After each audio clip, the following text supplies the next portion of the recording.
Hi, welcome back guys. This is your sensei, back with another fanfiction. This is the first part of What If Naruto Entered Dark Souls? Now before starting, please give this video a like and subscribe to the channel if you want more videos like this. Now let's get into the fanfic. Giggles echoed through the dark forest, and Naruto laughed louder, feeling a sense of joy that made him forget how ridiculous he must have looked, alone under the moonlit trees. After countless failures and frustrations, he had finally succeeded in creating a clone that actually worked. He stared at the figure in front of him, barely containing his excitement. It looked just like him, with the 3 whisker-like marks on each cheek, spiky yellow hair catching the moonlight, and bright blue eyes.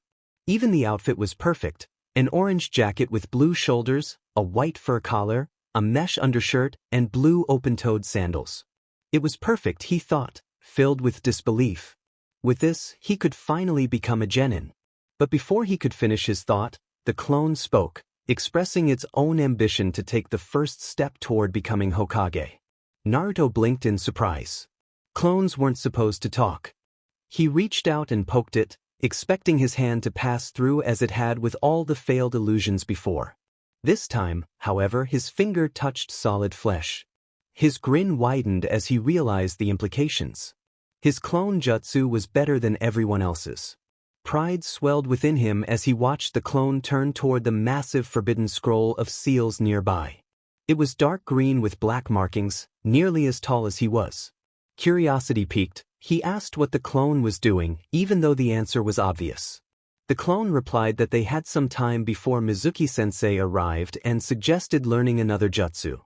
Naruto's excitement faltered when he looked at the scroll. Instead of simple, flashy techniques, he saw complicated lines and symbols, a puzzle meant to keep him out.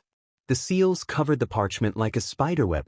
As the clone spread the scroll across the forest floor, Naruto hesitated, feeling overwhelmed. Just as he was about to give up, the scroll began to open. One seal loosened, then another, and soon the entire scroll unfurled, revealing its secrets layer by layer. "It's like an onion," the clone muttered, and Naruto couldn't help but agree. The scroll, once fully opened, revealed countless symbols in individual sections, each carrying its own seal, along with one massive design woven across them all. A spark of recognition flickered in his mind. It was a storage seal. Though he didn't know the exact mechanics, he understood enough to know this type of seal could store something inside, like a pocket that needed chakra to unlock. Judging by its size, the seal would probably require a significant amount of chakra. That wasn't a problem for Naruto, who never seemed to run out of it. He remembered how even Sasuke, that smug show-off, would be panting after using a few scrolls. Sasuke could manage 24 at his best, while most of the class struggled with more than 6. But Naruto? He could laugh his way through 100 and still keep going. Standing beside his clone, both of them staring down at the intricate seal, a reckless grin spread across his face. It seemed like it was just a matter of chakra, and if there was one thing he had plenty of, it was that. They placed their hands on the center of the seal, feeling as if they were fitting a key into a lock. The seal didn't just accept their chakra, it pulled on it. Naruto felt the familiar surge start in his gut, rising through his arms like a current. But something was off. The seal wasn't just absorbing chakra, it was draining it faster and harder than anything he had ever encountered. The clone vanished in a puff of smoke. A sharp pain shot through Naruto's chest, and he grit his teeth, pushing harder to maintain the chakra flow, but the seal kept pulling. For the first time in his life, he experienced true chakra exhaustion. His body trembled, and breathing became difficult. Each inhale felt like fire in his lungs. Then it stopped. The seal had taken what it needed. With a final, greedy gulp, it unlocked, releasing a thick puff of smoke. Naruto collapsed, his body hitting the dirt with a dull thud. The forest spun around him, the trees blurring together like ink in water. Pain throbbed through his limbs, and his head felt stuffed with cotton. He had never been this tired before, not from pranks, not from training. This was a new kind of exhaustion. The cold earth beneath him was the only thing keeping him grounded. He shut his eyes and tried to focus on his breathing. The worst part? The seal had opened to absolutely nothing. Frustration bubbled within him as he lamented the wasted chakra, demanding the secrets of the seal that had taken so much from him. Slowly, he felt his chakra trickling back, a steady pulse of recovery stronger than what most of his classmates could manage. He remembered how they often complained about chakra exhaustion, lamenting how long it took to recharge. A smirk crossed his face as he thought about their recovery speed compared to his own. That thought gave him a brief flash of satisfaction before his focus returned to the scroll. He wasn't finished with it, but he didn't expect what happened next. It began as a glow. Then, like a fire being born, chakra spilled into the air. This chakra burned with an orange hue, vibrant and alive. It rose in a spiral, weaving and dancing with a will of its own.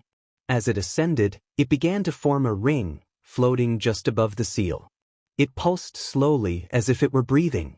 The ring shimmered at the edges with gold, while its center burned darker and hotter. Its light bathed the surrounding trees in fiery orange, casting flickering shadows. It looked as if the sun itself was being forged before him. Without thinking, Naruto reached out, his hand moving on instinct. The moment his finger touched the ring, a blinding flash consumed him. Everything went dark. When Naruto opened his eyes, there was no light, no scroll, no forest. He stood in absolute blackness. He didn't panic, not yet. Darkness wasn't new to him, he had spent plenty of nights alone. But this wasn't just dark. This was empty. He wondered where he was. Was this a dream? Did he pass out? What was that ring of fire? No answers came. He walked, unsure if he was making any progress. The ground felt like stone, but he couldn't see it. There was no sound, no breeze. Just him. He tried to lighten the mood by thinking about how Iam would be terrified of this place. He called out, hoping for a response, but only his voice echoed through the void. He felt small and afraid, reminding him of nights in his apartment before ramen and friends, when silence was all he had. Then, light exploded across the void. Naruto staggered back, throwing his arms up to shield his eyes. He squinted through his fingers and saw 10 rings of fire. They floated in the air before him, flickering with the same orange chakra as before. One ring pulsed brighter than the rest. He approached it, and as he got closer, the ring expanded. Inside it, an image appeared. It was him or a version of him. He wore real armor, a chest plate, shoulder guards, and metal gauntlets. In one hand he held a sword, and in the other, a round metal shield. The blade gleamed in the firelight. He looked strong, dangerous, and cool. This was exciting for Naruto, and he wondered if this was showing him his future or just an illusion. He stepped closer, curious about whether he would receive the sword if he touched it. The ring pulsed in response, but remained silent. Pausing, he turned to survey the 9 remaining rings. A spark of curiosity ignited within him. Just then, a scroll unfurled in front of him, and words shimmered across the surface. Warrior class, weapon expert. High strength, dexterity. He glanced back at his armored self, mentally piecing it together. He realized that if he touched this version of himself, he would become a weapon expert and gain high strength. The next ring revealed the knight class. Low-ranking knight. High HP, solid armor. Not easily toppled. This illusion wore far more metal than the warrior, practically encased in steel from head to toe. Naruto scratched his head, confused by the term knight. He shrugged and moved on to the next class. Wanderer class, wield scimitar. High dexterity. This version of him wore a dark leather outfit with a hood, wielding a curved sword that he guessed was the scimitar. A small shield hung from his arm, shaped suspiciously like a ramen bowl. He chuckled to himself, thinking that if he chose this class, he could use the shield as a ramen bowl. The next class was Thief. High critical hits. Has Master Key. Thief Naruto held a dagger not much bigger than a kunai and a tiny shield. He wasn't impressed, though the mention of a Master Key caught his attention. He moved on to the Bandit class. High strength. Wields heavy battle axe. Bandit Naruto was huge, with muscles that towered over him. His armor included a chainmail hauberk and broad leather straps. He carried a massive axe and an intimidating shield. He wondered if he would gain that body if he chose this class. The thought made him giggle, imagining Sakura's reaction. Still, he forced himself to move on. He couldn't decide just yet. The next illusion was the hunter class. Bow-wielding hunter. Decent at close range. Weak with magic. Hunter Naruto wore rugged armor, with a bow slung across his back and a quiver of arrows. He frowned at the mention of being weak to magic, puzzling over what that even meant. The scroll for the next class unfurled without warning. Sorcerer of Vinheim Dragon School. Casts soul sorceries. Sorcerer Naruto looked odd, wearing a big floppy hat and robes that seemed out of place. The name had sounded cool, but he felt disappointed. He sighed, deciding to move on, though part of him couldn't stop thinking about the dragon school. Did flying lizards teach there? He didn't have time to dwell on it. Pyromancer class. Swamp Pyromancer. Casts fire spells. Wields a hand axe. Pyromancer Naruto stood tall, holding a worn axe and a wooden shield. His armor was practical, though the green hood looked like it had seen better days. He muttered that he looked homeless, but the thought of fire spells made his heart race. He remembered Sasuke showing off fireballs during training and felt a spark of excitement. Maybe this was his chance. Then came the cleric class. Wielding a mace and casting healing miracles, the illusion appeared bald. Naruto dismissed the thought of going bald. Finally he reached the last class, deprived. This character was nearly unclothed, armed with a club and an old plank shield. Naruto instinctively covered his eyes, shocked by the sight of deprived Naruto, who wore nothing but a loincloth and held what looked like a piece of broken fence for a shield. He stumbled back, shaking his head vigorously, resolutely deciding against that choice. He crossed his arms and weighed his options as he looked over the 10 rings once more. It came down to 2, the bandit, who was impressive with muscles, armor, and a big axe, and the pyromancer, who could throw fire and look cool while doing it. One had strength, the other had flair. He mumbled to himself, envisioning Sasuke's face when he showed up with flames of his own, which made the decision even more challenging. With his eyes closed, he held out a hand and began to hum an old rhyme he barely remembered. His hand floated between the 2 rings until it finally stopped. When he opened his eyes, his palm hovered above the pyromancer ring, and a grin spread across his face. He couldn't wait to see everyone's reactions when they witnessed his incredible fire jutsu. The ring of fire shimmered, and suddenly, light erupted around him, engulfing the world in brilliance. Naruto shielded his eyes, anticipating the return to the forest once the glow faded. However, when the brightness dimmed and his vision cleared, he realized something was very wrong. He was nowhere near home. As he gagged, instinctively pinching his nose shut against the overwhelming stench, he quickly identified the source. A dead rat, bloated and decayed, lay beside an old, rusted bucket that resembled a makeshift toilet. The sight was revolting, and the smell stung his eyes. He had encountered many unpleasant things in his short life, but this was on another level entirely. Turning away, he focused on anything less disgusting. The rest of the room was not much better. Moss blanketed the walls in slick, green patches that crept from the floor to vanish into the arches above.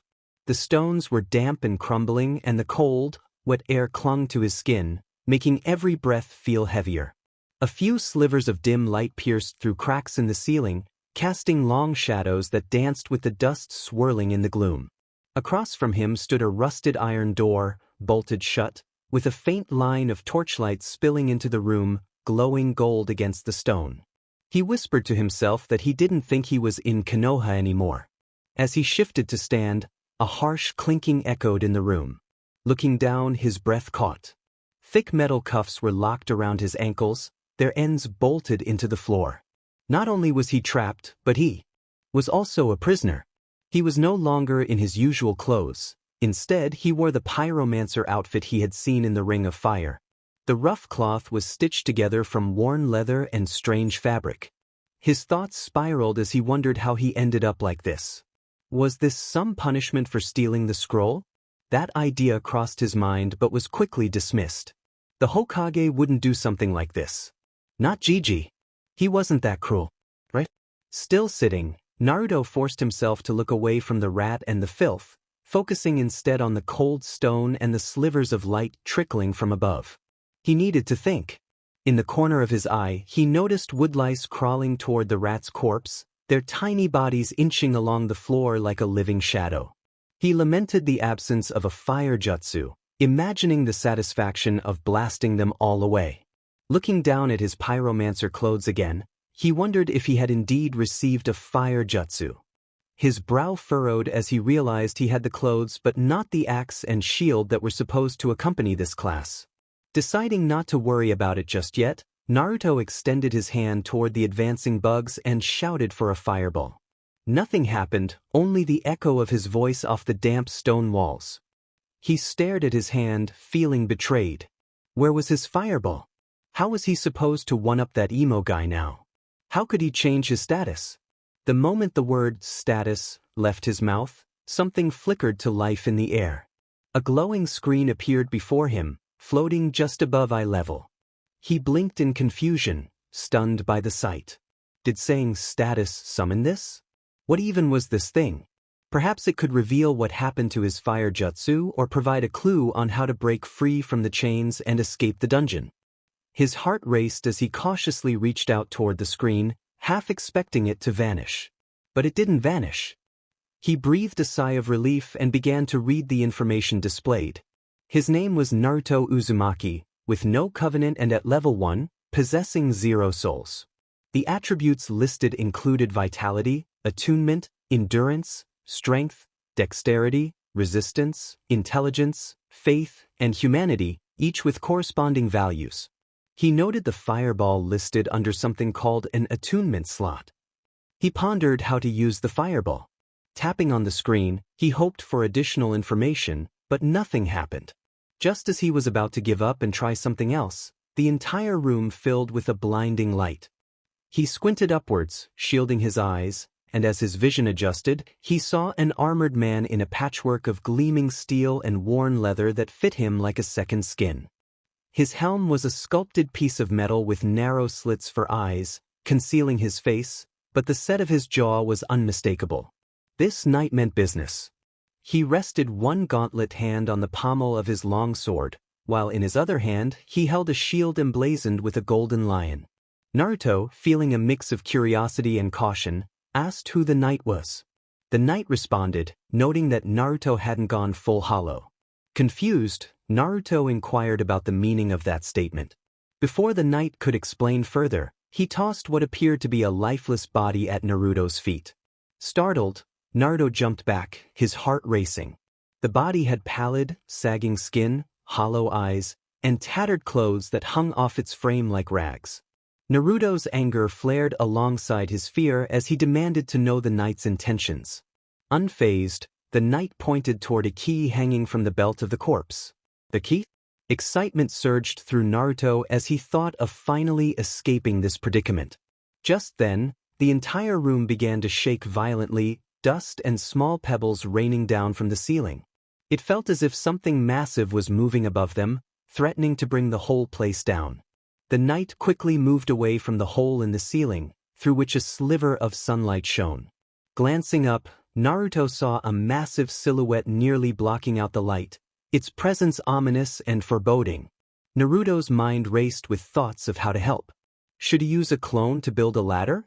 Would that even work? If only he had his grappling rope.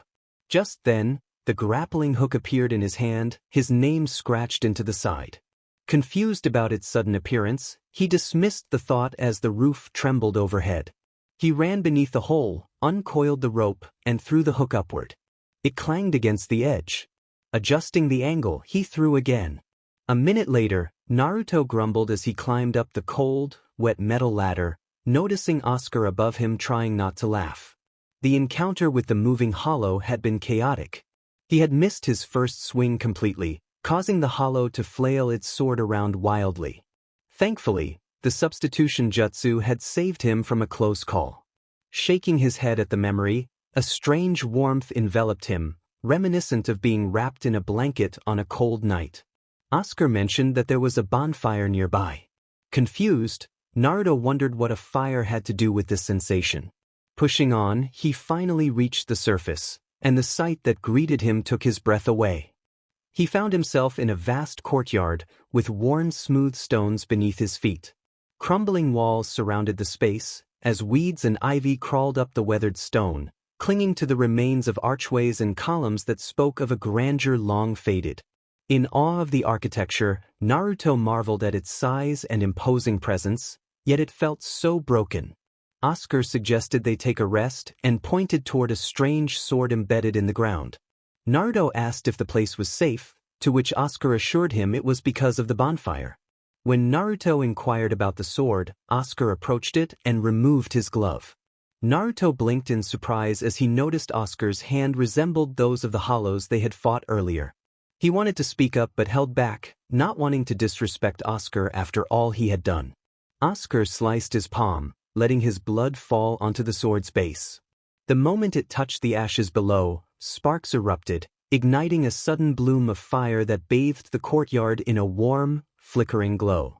A sense of safety washed over Naruto, draining the tension from his body and melting away the stress and fear that had been gnawing at him since he arrived in this strange place.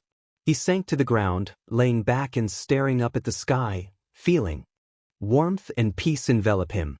Suddenly, a strange, low whooshing hum caught his attention, and he opened his eyes. Across from him, Oscar sat calmly, guiding the bonfire's flame into glass bottles as if it were liquid.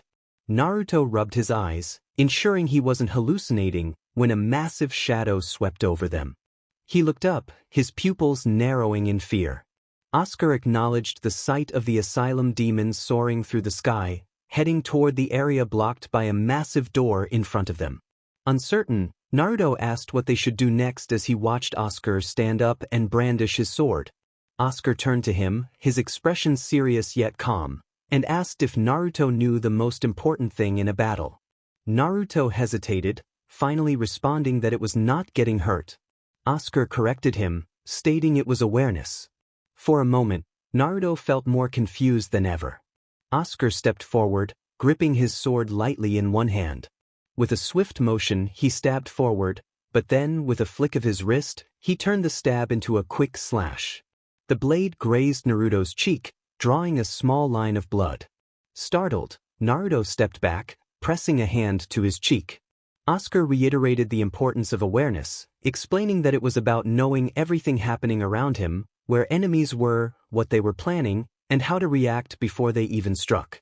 He emphasized that one could be the strongest fighter in the world, but if they were blind to their surroundings, they were as good as defeated. Naruto blinked, the sting of the cut still fresh, but Oscar's words began to resonate. He recalled the fight with the hollows, how he had missed his swing and nearly gotten himself attacked. Understanding began to dawn on him, and he felt a surge of excitement as Oscar revealed he was going to teach him a technique that would help him always be aware of his enemy. This was a huge opportunity for Naruto. Is it a powerful technique? Naruto asked, curiosity evident in his tone. You can judge that for yourself, Oscar replied, a hint of challenge in his voice. What's it called? Naruto inquired further. The way of focality, Oscar explained. It is awareness born from focus. Naruto tilted his head in confusion, struggling to grasp the concept.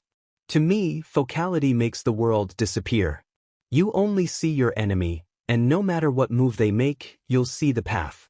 You'll know how to respond, Oscar elaborated, his words sounding impressive yet elusive to Naruto. Seeing Naruto's confusion, Oscar chuckled lightly. I thought as much. Well then, the only way to truly understand it is through experience. Let's begin. Oscar drew his side sword, and Naruto instinctively tightened his grip on his own. His heart raced as he realized Oscar intended to teach him through battle. Taking a deep breath, Naruto braced himself as Oscar assumed a stance. He swung his sword horizontally, aiming to catch Oscar off guard. However, Oscar sidestepped effortlessly, countering with a light tap of his blade against Naruto's wrist, a clear indication that Naruto had left himself wide open. Stay focused, Oscar advised. Gritting his teeth, Naruto adjusted his grip and attacked again, raising his sword high and bringing it down with all his strength, hoping to catch Oscar off balance. But Oscar parried the blow with ease, barely moving. It was as if he could predict Naruto's every move before it happened. Frustrated, Naruto launched another attack, trying to follow up quickly with a second strike, hoping to overwhelm Oscar with speed. Yet in an instant he felt the flat of Oscar's blade press against his side. "Focus," Oscar reiterated. "You're thinking too much about your moves. Feel the flow of battle, not just the mechanics of it." Naruto was trying, but every swing he made seemed to be anticipated by Oscar. "You're too powerful, sensei," Naruto grumbled, wiping sweat from his brow. "Don't be discouraged," Oscar replied calmly. "Discouraged?" Naruto exclaimed, his voice rising. "I don't even know the meaning of that word." "Discouraged means," Oscar began. "Are you stupid or something?" Naruto interrupted, shooting him a look. "You're the one who said you didn't know the meaning. Well, let's see if you can explain the meaning of this challenge." Multi-shadow clone jutsu. In an instant, the courtyard was filled with 20 clones of Naruto, all grinning confidently. He spread them out, trying to surround Oscar. This time he thought he would overwhelm him. No more losing. Spells in a spar. "A little unfair, don't you think?" Oscar remarked. "This is fair, believe it," all the clones shouted in unison before charging forward. But their confidence quickly faded. As soon as Naruto's clones began swinging their swords, chaos ensued. They bumped into each other, some slashing too close, causing clones to disappear in bursts of smoke. Inexperience was evident on the battlefield.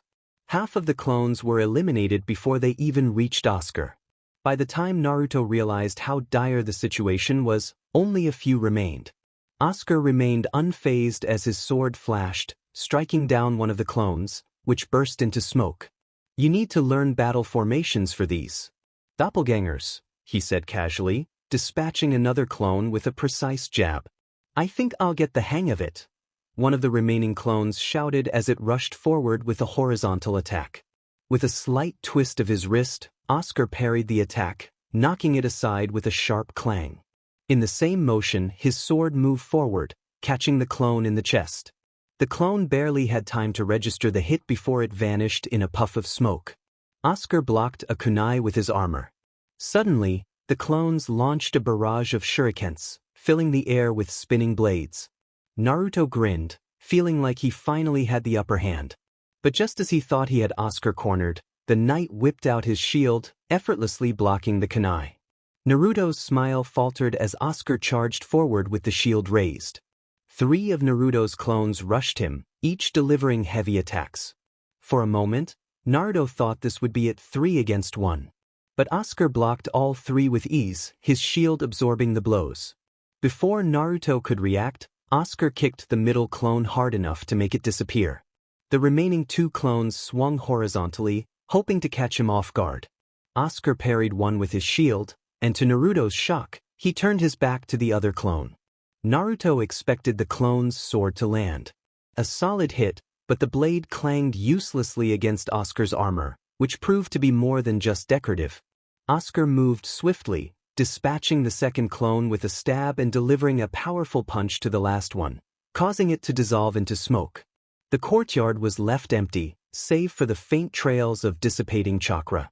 Oscar stood in the center, surveying the area. "Student," he muttered under his breath, and Naruto couldn't help but grin from his hiding spot. He was being called a student now. Hidden slightly to the side, Naruto used the transformation jutsu, coating himself in a thin layer of chakra to blend into his surroundings. He had always used this technique for humor, but now he understood its true value. Naruto watched as Oscar scanned the area, moving closer. Closer. He sprang from his hiding spot, aiming for a stab with all his might. But Oscar was ready. He didn't flinch. Instead, he stepped back just as Naruto's sword missed. Without hesitation, Oscar countered with a stab of his own. It happened so fast that Naruto barely had time to react. His hands instinctively reached for the sealing scroll in his pocket. He activated it, releasing a puff of smoke and summoning a log in his place, the substitution jutsu saving him at the last second. The log clattered to the ground as Naruto used the chakra burst from his ankles to dodge to the side, surging with a short burst of speed. Tunnel vision hit Naruto hard. The world around him blurred, fading into the background as his focus narrowed to Oscar's sword. His eyes widened as adrenaline coursed through him. Time slowed as he anticipated the strike. Naruto raised his blade just in time. Steel clashed, the impact reverberating up his arm, but he managed to deflect Oscar's sword enough to survive. His breath came in ragged gasps, heart pounding in his ears. His body trembled from the rush, but he had done it. Congratulations, Oscar acknowledged. Naruto had just experienced focality, and he gave a shaky nod, still catching his breath as the moment replayed in his mind. Was focality just adrenaline? Oscar explained that a physician in Astora once told him the body sheds its limits at the edge of death. Focality tapped into that same instinct. What Naruto had felt was merely a glimpse. The technique was a breathing method that allowed one to maintain that heightened state without needing to face death each time. Naruto's eyes lit up at the idea of a breathing method to trigger that awareness. Oscar asked if he was ready, and Naruto opened his mouth to respond but paused as an idea struck him.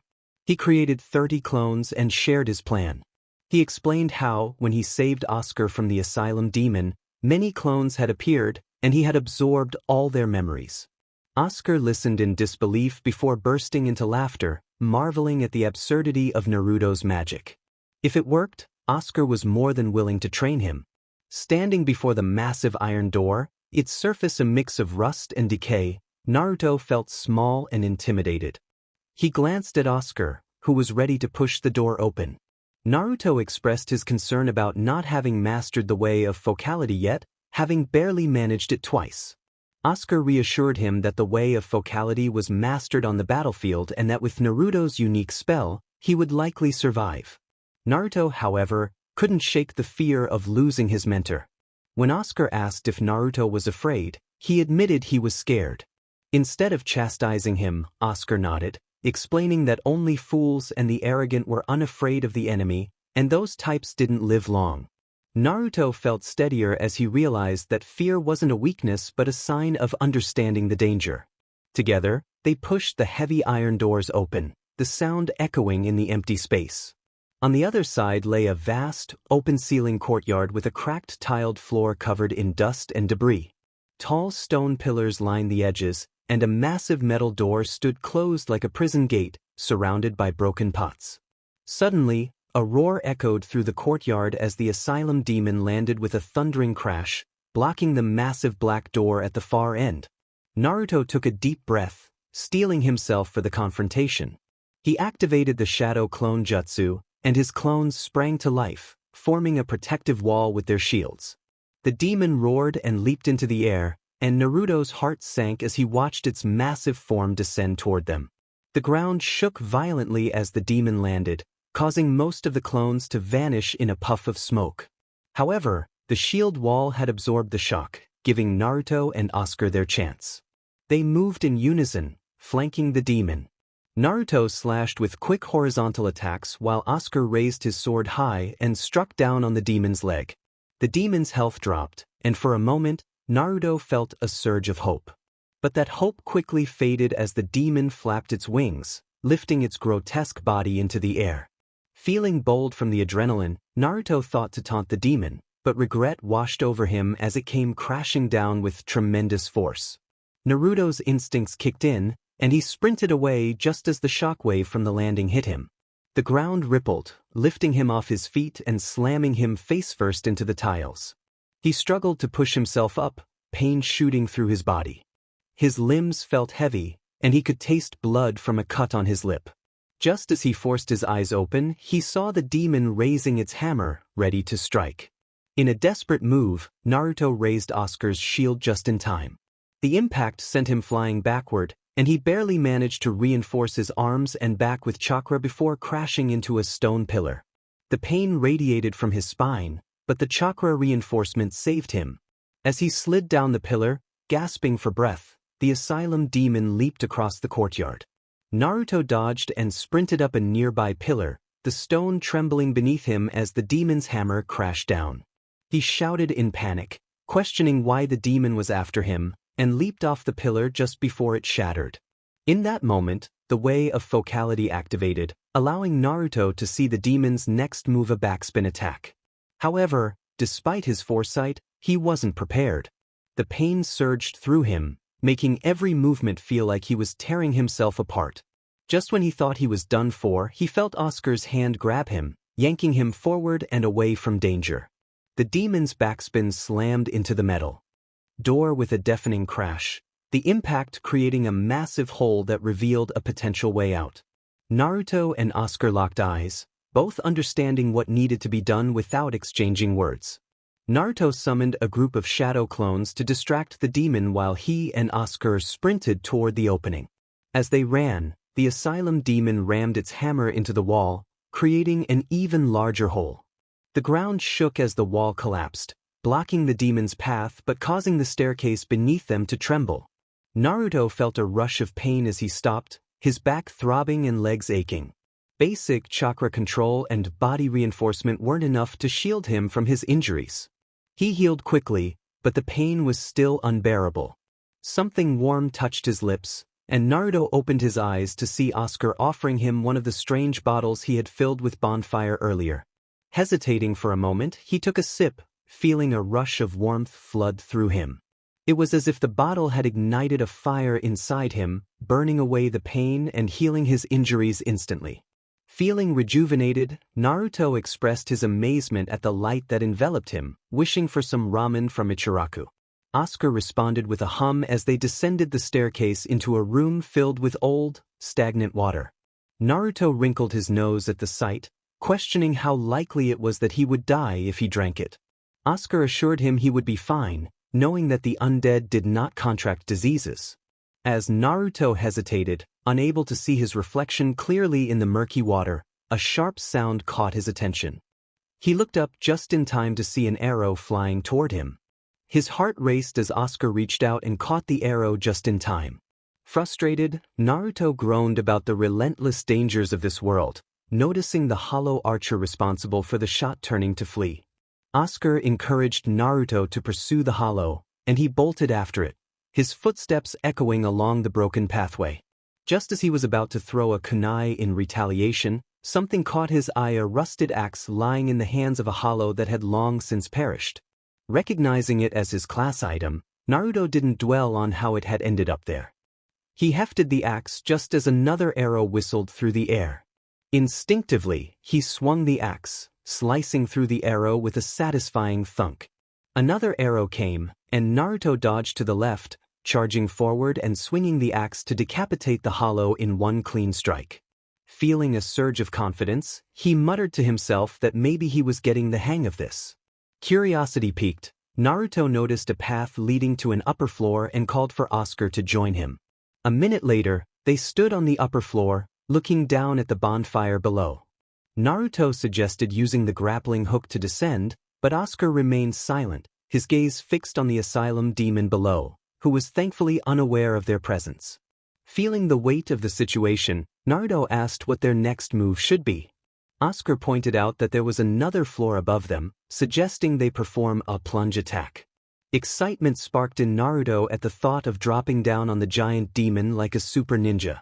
Oscar confirmed his idea, and they quickly scanned the area for a way up. Naruto took off toward the right, only to find the stairs in ruins. However, he spotted a strange ring sitting in the middle of the upper stairs, recalling the ring section in his inventory. Summoning shadow clones, he had them form a ladder to help him reach the ring. Climbing up, he grabbed it, revealing an old, rusted iron ring. Curious, he asked Oscar what it was. Oscar explained that it was a magic ring, surprising Naruto with its rarity. Excited by the prospect of owning something so powerful, Naruto slipped the ring onto his finger, expecting some kind of magical reaction. But nothing happened. Frustrated, he glared at the ring, feeling as if the world had played a cruel joke on him. Just then, a system window appeared in front of him, detailing the ring's properties. It was used to shackle the guilty and was terribly rusted, but it would help him gain footing on poor ground. Disappointed, Naruto expressed his disdain for the seemingly useless item. Oscar encouraged him to wait and see what its magic effect would be. Without warning, Oscar shoved him, catching Naruto off guard. Instinctively, he regained his balance, and Oscar pointed out that the ring had helped him do so. Realizing the ring's potential, Naruto reflected on the lesson that even seemingly useless things could have their value. Asuka's calm demeanor suggested that there was more to learn, and Naruto was eager to discover it. Naruto could tell Asuka was joking about the ring, so he played along, clutching it dramatically and declaring it his precious possession. They both chuckled as they walked ahead, but their light-hearted moment was abruptly interrupted by a deep rumbling sound. They turned just in time to see a giant iron ball thundering down the stairs. Naruto quickly channeled chakra into his legs and leapt upward, narrowly dodging the trap. Asuka rolled forward, just avoiding the ball as it crashed through the wall behind them, leaving shattered stone in its wake. The sheer force of the impact demonstrated how dangerous it would have been if it had struck them. Without hesitation, Asuka rushed ahead and struck down the hollow who had activated the trap. Meanwhile, Naruto turned toward the smooth metal surface left behind by the ball's path and caught his reflection. He froze, realizing that beneath the pyromancer's hood, he looked like a hollow. Panic surged within him as he yanked his hood down dramatically, revealing his undead face. He exclaimed that he was ugly, feeling embarrassed as Asuka stared at him in silence. Asuka had been worried about him, and here he was, panicking over his appearance. But Naruto couldn't help it. Seeing his hollow reflection was unsettling. After what felt like an eternity, Asuka finally spoke, explaining that Naruto was not from this world. Naruto blinked in disbelief, caught off guard by the revelation. He had assumed this place was a hidden part of Konoha, perhaps a strange prison, but another world? Asuka continued, easing down beside Naruto and sharing his thoughts. He pointed out that Naruto's unusual way of handling power and his perspective on the world were different from what he had observed in Lordran. Naruto frowned, confused by the term unusual. Asuka elaborated, saying that Naruto was brighter than anyone he had met, joking and laughing even in danger, while others were cautious, untrusting, and afraid. Naruto expressed his disbelief at a world where children had to be serious just to survive.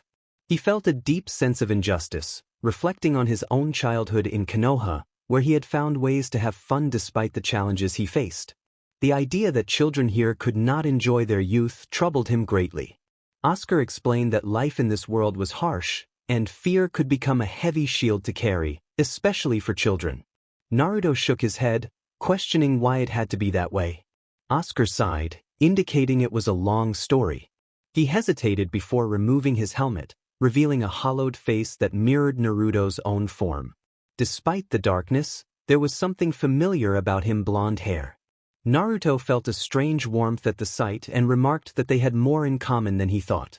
Asuka leaned back, his eyes distant, and asked if Naruto had ever wondered what the world was like in the beginning. Naruto joked that it must have been pretty terrible since they didn't have ramen, prompting a chuckle from Asuka. Asuka described a world shrouded in fog, filled with gray crags, towering archtrees, and the everlasting dragons ruling over all. He explained that these dragons were eternal and untouched by time or fire, living in a world that never changed until something new appeared. Naruto guessed that someone must have shown up and defeated the dragons, but Asuka clarified that it started with fire, which brought change, heat and cold, life and death, light and dark. From the darkness, beings emerged, drawn to the flame and finding power within it the souls of lords. Naruto listened intently as Asuka described the first to claim these souls: Nito, the first of the dead, the Witch of Izalith and her daughters, and Gwyn, the Lord of Sunlight. Each of them was powerful beyond imagination. Asuka paused, contemplating whether to continue, then mentioned one more figure, the furtive pygmy, who was smaller and weaker but found something within the flame, a dark soul. Naruto was intrigued, realizing that this pygmy did not go around fighting dragons. Instead, he hid in the shadows and kept his power secret, eventually sharing it with others like Naruto. This revelation left Naruto astonished, realizing that humans came from this dark soul, from this pygmy. Asuka explained that the pygmy's dark soul was a beacon that stretched across worlds, drawing people from different places and times. Naruto's eyes widened as he understood that he was not the first to be brought here. Many had been drawn to this world, including humans, warriors, and heroes. As Naruto tried to process everything, he asked how he could go back home. His question sounded desperate, as Konoha felt so far away, and he didn't belong in this place of decay. Oscar gave him a small, understanding smile and acknowledged that he missed his home. Naruto admitted that there was no one waiting for him, and Oscar's face softened as he realized Naruto was an orphan. This understanding filled the air between them, and Oscar remarked that it explained why Naruto was so full of life. Naruto questioned what that meant, and Oscar explained that when one knows true loneliness, sometimes laughter is the only way to keep the darkness at bay. As Naruto looked at Oscar, he saw the same loneliness he had often seen in his own reflection. He quietly acknowledged their shared experience, understanding the weight of their circumstances. They sat in silence, a silence that conveyed more than words ever could. In that moment, they both understood something unspoken, a connection that transcended language and worlds. They both knew what it was to feel alone and yet continue onward. For the first time since his arrival, Naruto felt a little closer to home. After a while, Oscar asked if Naruto still wanted to go back. Naruto replied that while his home might not be perfect, it was better than this place, and he missed the delicious ramen. He attempted to laugh, but it came out weaker than he intended.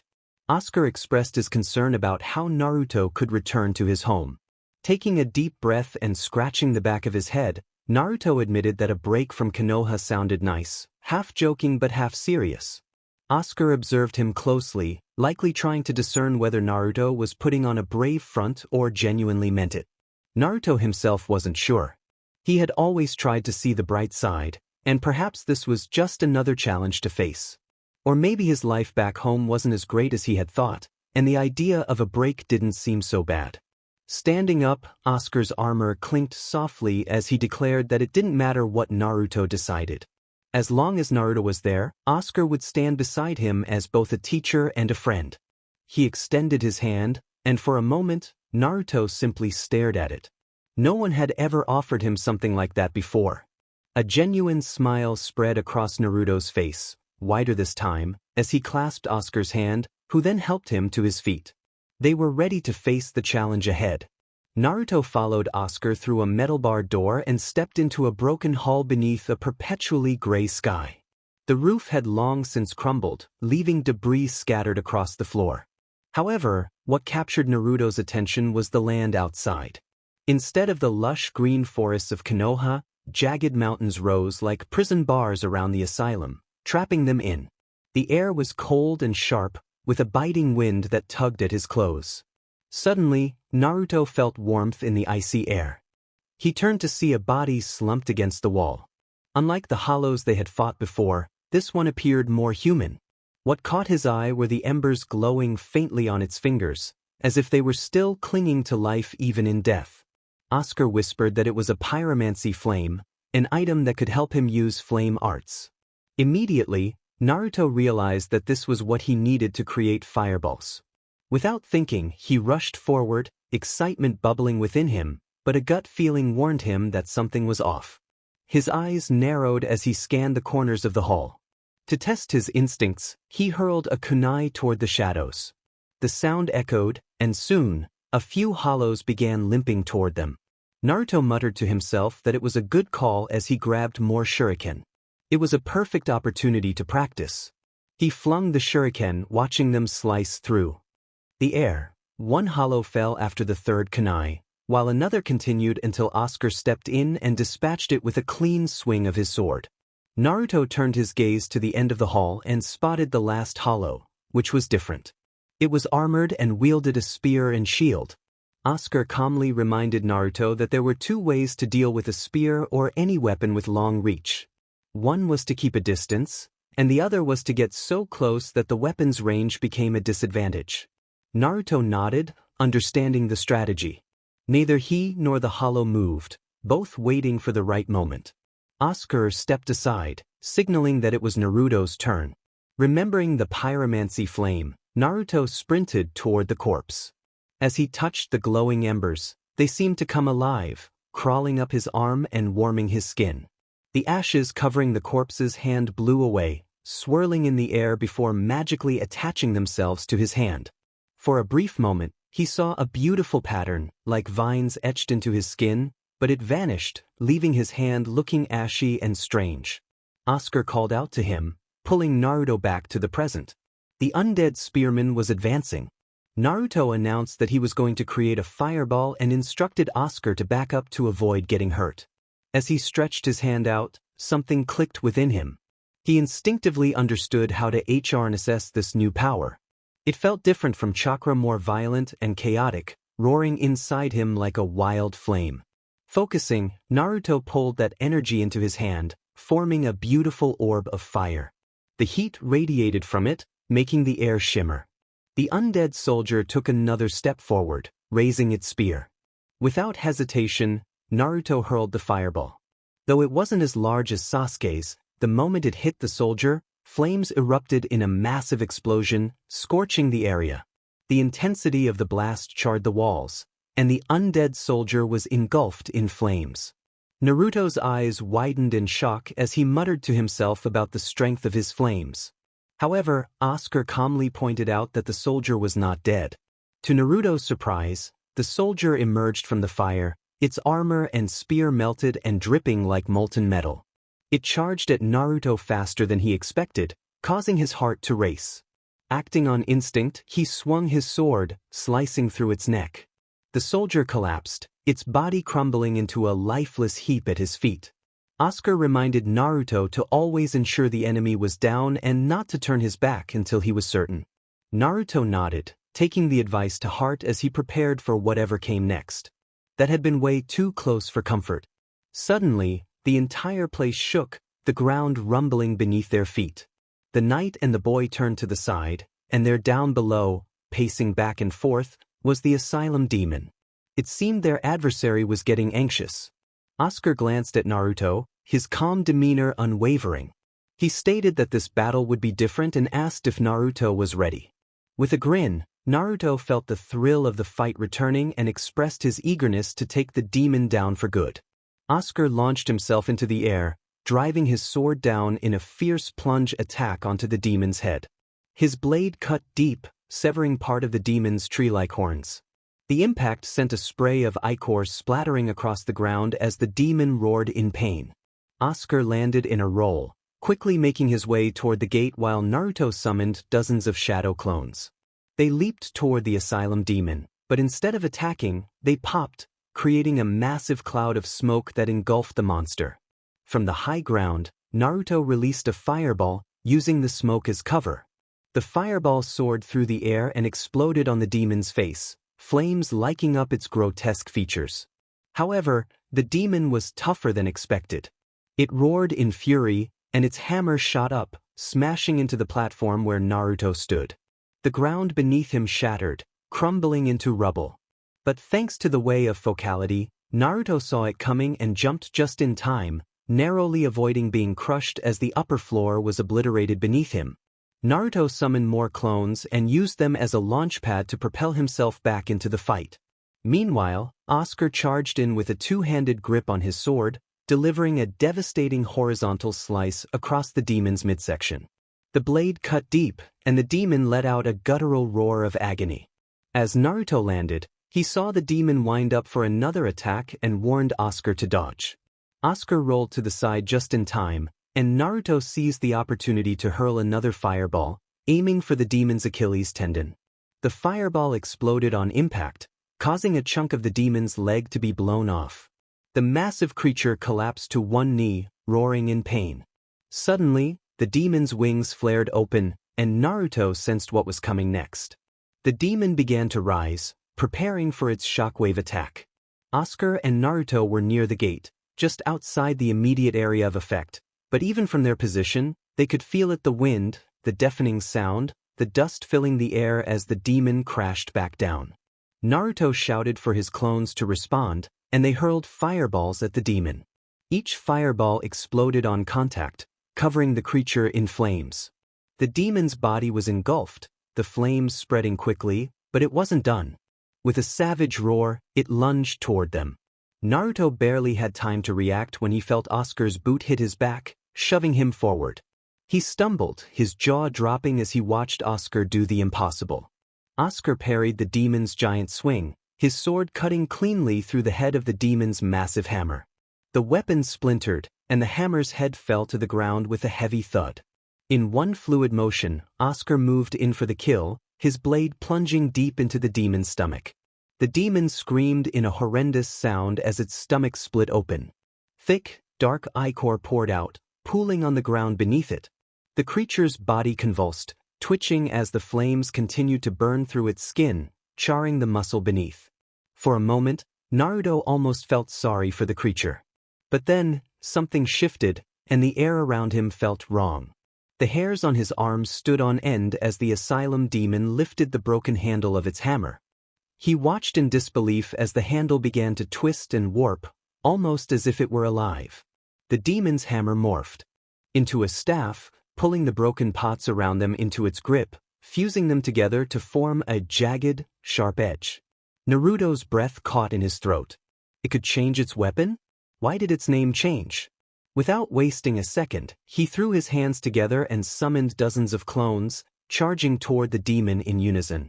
The demon swung wide with its new staff, and most of Naruto's clones dodged it with ease. But then, a deafening explosion ripped through the air. His ears rang, and he barely registered the red flash of light before he hit the ground hard. His body screamed in pain as he gasped for breath, trying to comprehend what had just happened. Most of his clones were gone, wiped out by the blast. This demon could use spells? The thought clawed its way through the haze in his mind as he staggered to his feet.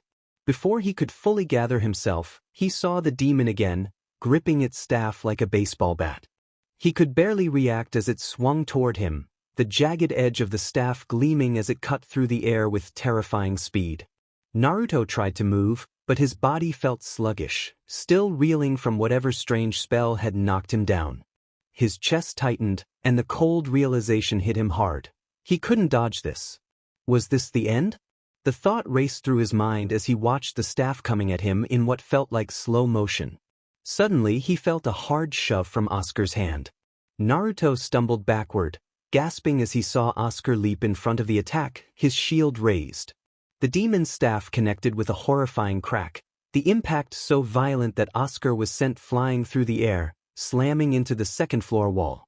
Naruto's eyes widened in shock as he called out for his sensei. Oscar's grotesque, mocking grin made Naruto's blood boil. Something inside him snapped. Chakra surged through his body, blue flames of energy exploding around him. He unleashed the multi-shadow clone jutsu, and 1,000 clones burst into existence, filling the courtyard. The sound of battle cries echoed around him as his clones charged, hand axes raised, each one filled with the same rage that burned in his chest. This demon wasn't going to get away with this. The asylum demon slammed its staff into the ground, and the staff began to glow with a deep, pulsing red light emanating from it. Before Naruto could fully comprehend the situation, the demon raised the staff high, and a swirling orb of red energy formed at its tip, crackling with power. In an instant it exploded. The shockwave hit Naruto like a tidal wave, overwhelming him with sensations. He felt the pain, panic, and fear of every single clone he had created, their thoughts and memories flooding into him like a crashing wave. His mind felt as though it was being torn apart, the sheer overload too much to handle. He struggled to breathe as the orb's energy surged through him, erasing his clones one by one until it reached him. The sensation was unlike anything he had ever experienced, as if his very being was unraveling, piece by piece, thread by thread. There was no heat, no sensation, just a growing void where his body should have been. His mind screamed for something to hold on to, but there was nothing. He couldn't even discern where his body ended and the nothingness began. His vision blurred, and the sounds of battle faded into silence. There was no more pain, but it wasn't relief. It was terrifying. Naruto blinked and suddenly found himself back in the forest. His mind was a blur, everything that had just happened feeling distant, like a dream slipping through his fingers. The Northern Undead Asylum, Oscar. Was it real? It all felt so hazy. He shook his head, trying to make sense of it. Iruka rushed toward him, gripping Naruto's shoulders tightly. His eyes bore into Naruto's with an intensity that made his stomach twist. It was rare to see Iruka like this. The young Uzumaki would have flinched under that stare if he wasn't still trying to process whether everything around him was real. Iruka asked if Naruto knew what he had done. Before Naruto could respond, a barrage of shuriken whistled through the air toward them. Reacting instinctively, Naruto shoved Iruka out of the way, surprising himself with the force of his action. Iruka landed hard, spinning to face the source of the attack. Mizuki stepped out from the shadows, a twisted grin on his face. He expressed surprise at Iruka's presence and demanded Naruto hand over the scroll. Iruka's voice cracked with urgency as he positioned himself protectively in front of Naruto, warning him that the scroll was dangerous and that Mizuki had used him to obtain it. Mizuki smoothly interjected, claiming that Iruka was simply afraid of Naruto having the scroll. Confused, Naruto blinked, questioning if Iruka would truly be afraid of him. Iruka shouted for Naruto not to listen, pulling out a kunai and insisting that the scroll contained jutsu collected by past Hokage, techniques too dangerous to use. Mizuki was lying and he was the real traitor. Mizuki darkly stated that there was no point in delaying the inevitable and asked if Naruto knew why the whole village hated him. Naruto had always felt the stares and whispers but had never understood why. Mizuki began explaining that 12 years ago, the Kyuubi no Kitsune had attacked Konoha. The Yondaime Hokage had sealed the beast away into the body of a baby Naruto himself. Everything clicked into place for Naruto. He understood why the villagers glared at him, why parents pulled their children away, and why he was treated like a monster. He had thought it was because he was a troublemaker, but now he realized he was not just disliked. He was hated because he was the Kyuubi. Mizuki sneered, revealing that everyone despised Naruto for being the dreaded Kyuubi no Kitsune. It felt as if the world was collapsing around him. Iruka's voice cut through the suffocating silence, filled with anger. Mizuki grinned as he drew a giant shuriken from his back, making his intentions clear.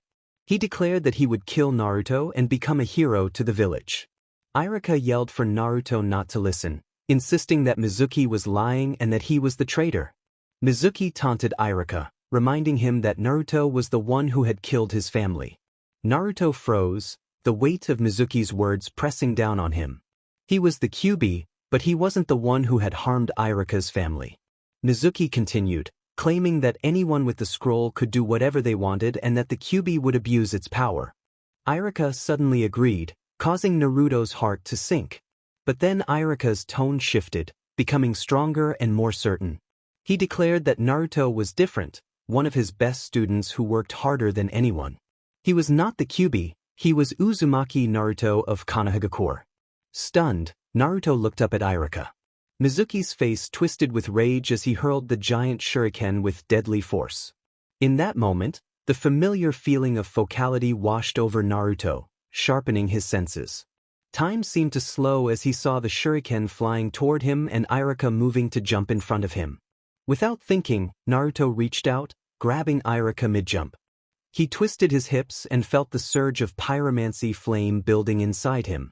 It flowed to his hands like a rush of heat, and suddenly, a fireball erupted, blasting through the air and destroying the shuriken in a fiery explosion.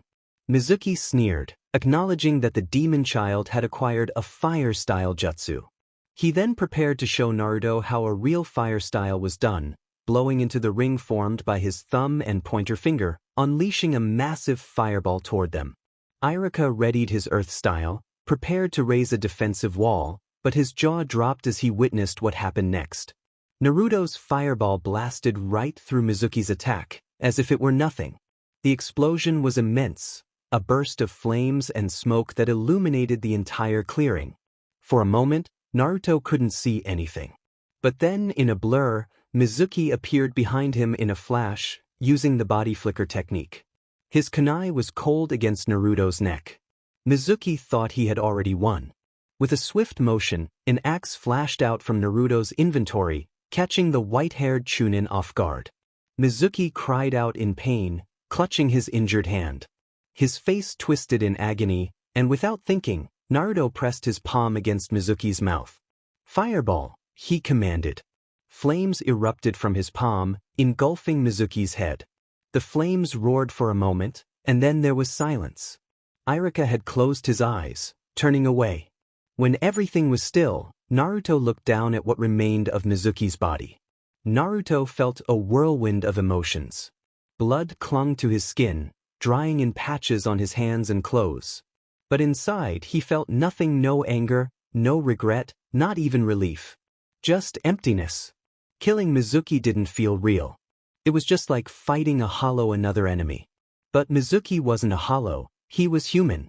His mind raced, but there was no room for emotions. Everything was happening too fast. His thoughts scattered, and one name echoed in his head, Oscar. He had to go back. He had to save his teacher. His friend. But how? How had he ended up here? There was no clear answer, no path in front of him, only blood and confusion. Where was he supposed to go from here? Hiruzen sat at his desk, staring at the stack of reports before him, but his mind was far from the words on the page. Today had been chaotic, to say the least. His pipe rested between his lips as he took a long puff, letting the smoke fill his lungs. After the events of the night, he needed something to calm his nerves, something to help him think clearly. Naruto Uzumaki, the Jinchuriki of Konoha, his grandson in everything but blood, had stolen the forbidden scroll of seals. Naruto had knocked him out with a ridiculous jutsu, an illusion that had caught everyone off guard. Hiruzen had seen many things in his years as Hokage, but that was a new low. A small part of him was thankful that no one knew about it. The last thing he needed was for the village to hear that the great Professor Sarutobi had been bested by such a technique. Another puff of smoke escaped his lips as he leaned back in his chair, staring at the ceiling. Naruto had been tricked, of course, by a rogue shinobi Mizuki. That explained how Naruto had managed to bypass the security and get his hands on the scroll. Naruto may have been talented in his own way, but even Hiruzen knew the boy wasn't capable of pulling off such a feat alone. But Mizuki?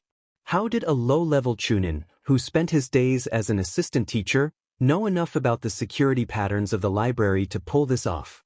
It didn't sit right with him. Not one bit. If he hadn't gone to check on his secret stash of novels, a guilty pleasure he would take to the grave, he might not have even known Naruto was in the building. But no, that wasn't the worst of it. His headache wasn't just from the breach or the embarrassing knockout. It was the fact that Mizuki had revealed the secret to Naruto, the truth about the Kyuubi no Kitsune. Hiruzen had wanted to wait. He had planned to tell Naruto himself when the boy was ready, when he was old enough and mature enough to understand the weight of the truth. But now, that plan was ruined, shattered by Mizuki's selfishness. Damn it, Mizuki. He took another drag from his pipe, letting the smoke swirl around him. Iruka had come in just in time, thank the gods. Mizuki had filled Naruto's head with lies, twisted his perception, and nearly pushed him down a dark path. It wasn't much better than what Hiruzen had done, keeping the boy in the dark for all these years, letting him grow up hated and shunned without knowing the reason why. He should have told him sooner. He should have prepared him. But no, Hiruzen wanted to shield him, to protect him from the harsh truth for as long as he could. And now? Now it was all coming crashing down around him. Normally, this chaotic night would have ended with a heartfelt conversation. Once everything had calmed down, they could have sat down, and Hiruzen could have helped Naruto make sense of it all. But that was not to be. Instead, Hiruzen had to deal with the fact that Naruto had taken Mizuki's life. The weight of it all pressed down on him like a boulder. Naruto wasn't ready for that. He wasn't prepared to face the consequences of what it meant to kill. How do I even begin to talk to him now? Oh, Kami, please give me strength, Hiruzen thought as he rubbed his goatee, his fingers tracing the familiar lines of worry that seemed to have deepened over the years. This was bad. Really bad. It was one thing for an average genin to kill, but for Naruto, a Jinchuriki, to take a life? That was a different matter entirely. A genin's first kill was supposed to happen under the careful watch of a team. They were meant to have the support of their teammates and the guidance of a jounin teacher. It was a delicate moment, one that needed to be handled with wisdom. And, if necessary, the teacher could evaluate if the student had the right mentality to continue as a shinobi or if they were teetering on a dangerous path. Hiruzen wouldn't risk another Orochimaru. But Naruto had killed without any of that support. No teammates to steady him, no experienced hand to pull him back from the edge. His mental state after this. It was unknown, and that scared Hiruzen more than anything. because Hiruzen knew what it meant to be a Jinchuriki. He had seen it firsthand with Kushina. The Kyuubi would whisper to her, trying to claw its way out, to seize control. He knew Naruto's seal was stronger Minato and Kushina had made sure of that, but the fact remained that the seal was connected to Naruto's chakra system. There was always a chance, no matter how small, that Naruto could endure the same suffering his mother had. Hiruzen thought gravely that he could not let that happen to him. A knock at the door interrupted his thoughts, and Hiruzen sensed Naruto's presence on the other side. This time, Naruto's chakra felt different, darker and unfamiliar. Hiruzen's heart sank. He needed to arrange for Inoichi to conduct a psychological evaluation immediately. The boy needed help, and Hiruzen knew he required all the support he could get right now. Removing his Hokage hat, Hiruzen placed it on the oak desk before him. This desk had been with him for decades, long before he had aspired to become Hokage. Crafted by the Shodaime himself using wood-style jutsu, the wood grain remained beautiful even after all these years. Hiruzen's fingers traced the surface, feeling every ridge and groove, each mark telling a story. One particularly large gash marred the otherwise smooth surface. Hiruzen smiled sadly, recalling that it had been carved by his sensei, the Nidaime, in a rare moment of anger. That anger had terrified the shinobi of Kumo and indirectly contributed to the start of the Second Shinobi War, a war that had claimed Tobirama's life. Sighing, Hiruzen lingered on the worn wood.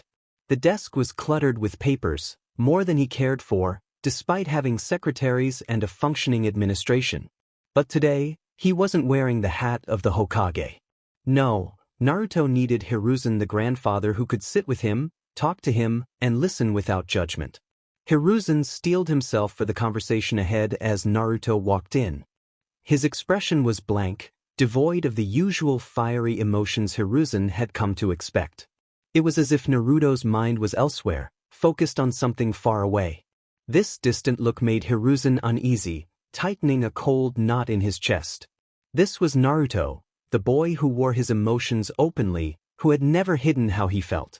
Hiruzen had anticipated anger or confusion, but not this hollow gaze. Everyone processes trauma differently, Hiruzen reminded himself, attempting to steady the storm in his heart. Yet, this was unsettling. Iruka gently encouraged Naruto to greet the Hokage, but Naruto remained unresponsive, staring blankly as if the air between them held more interest than the reality before him. Hiruzen noticed Iruka's hands shaking, the academy teacher visibly on edge. Hiruzen could only imagine what had transpired between them that night. The thought of how Naruto had managed to intimidate Mizuki, even to the point that a Chunin feared him, struck Hiruzen like a stone sinking in water. Quietly, Hiruzen drew Iruka's attention. Iruka snapped to attention, standing rigidly. Hiruzen acknowledged the difficulty of the night for everyone, but his gaze lingered on Naruto, who had been most affected. Iruka nodded, relief crossing his face as Hiruzen gave his next order. Iruka did not hesitate to leave, though Hiruzen sensed his reluctance to leave Naruto alone with him. Once the door closed, it was just Naruto and Hiruzen in the office. Hiruzen was aware of the ever-watchful eyes of the Umbu hidden in the shadows, but this moment needed to be personal. Gently, Hiruzen tried to break through the fog clouding Naruto's mind. He suggested that Naruto sit down, but there was a moment of silence before Naruto snapped to attention, his eyes darting around the room in confusion. It was as if he had just realized he was in the Hokage's office. Hiruzen observed closely, noting the signs of detachment. Was it shock? Disassociation?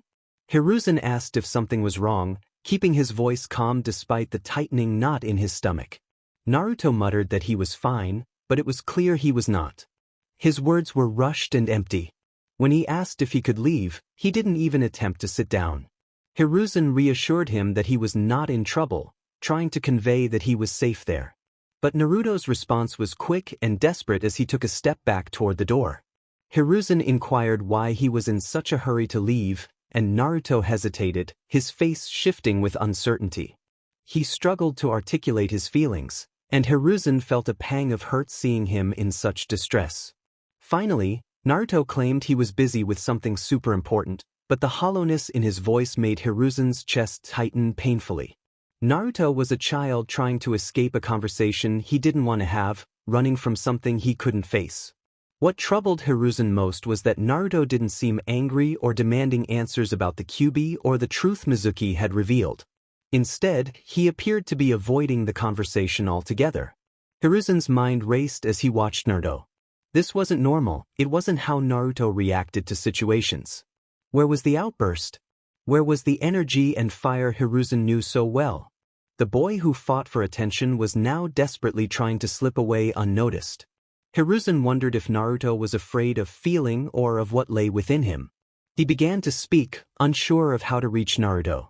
He suggested they talk about the Kyuubi no Kitsune, his voice steady as he watched for any reaction. This was a test to gauge the depth of Naruto's fear and trauma. If Naruto tried to run again, Hiruzen would ensure he received the help he needed. To Hiruzen's surprise, Naruto paused, hesitated for a moment, and then sat down. Hiruzen blinked in confusion, wondering why Naruto had just tried to escape. The boy's earlier words echoed in Hiruzen's mind. He was busy with something super important. What could possibly be more important than seeking answers after everything he had been through? What could be more important than facing his fear?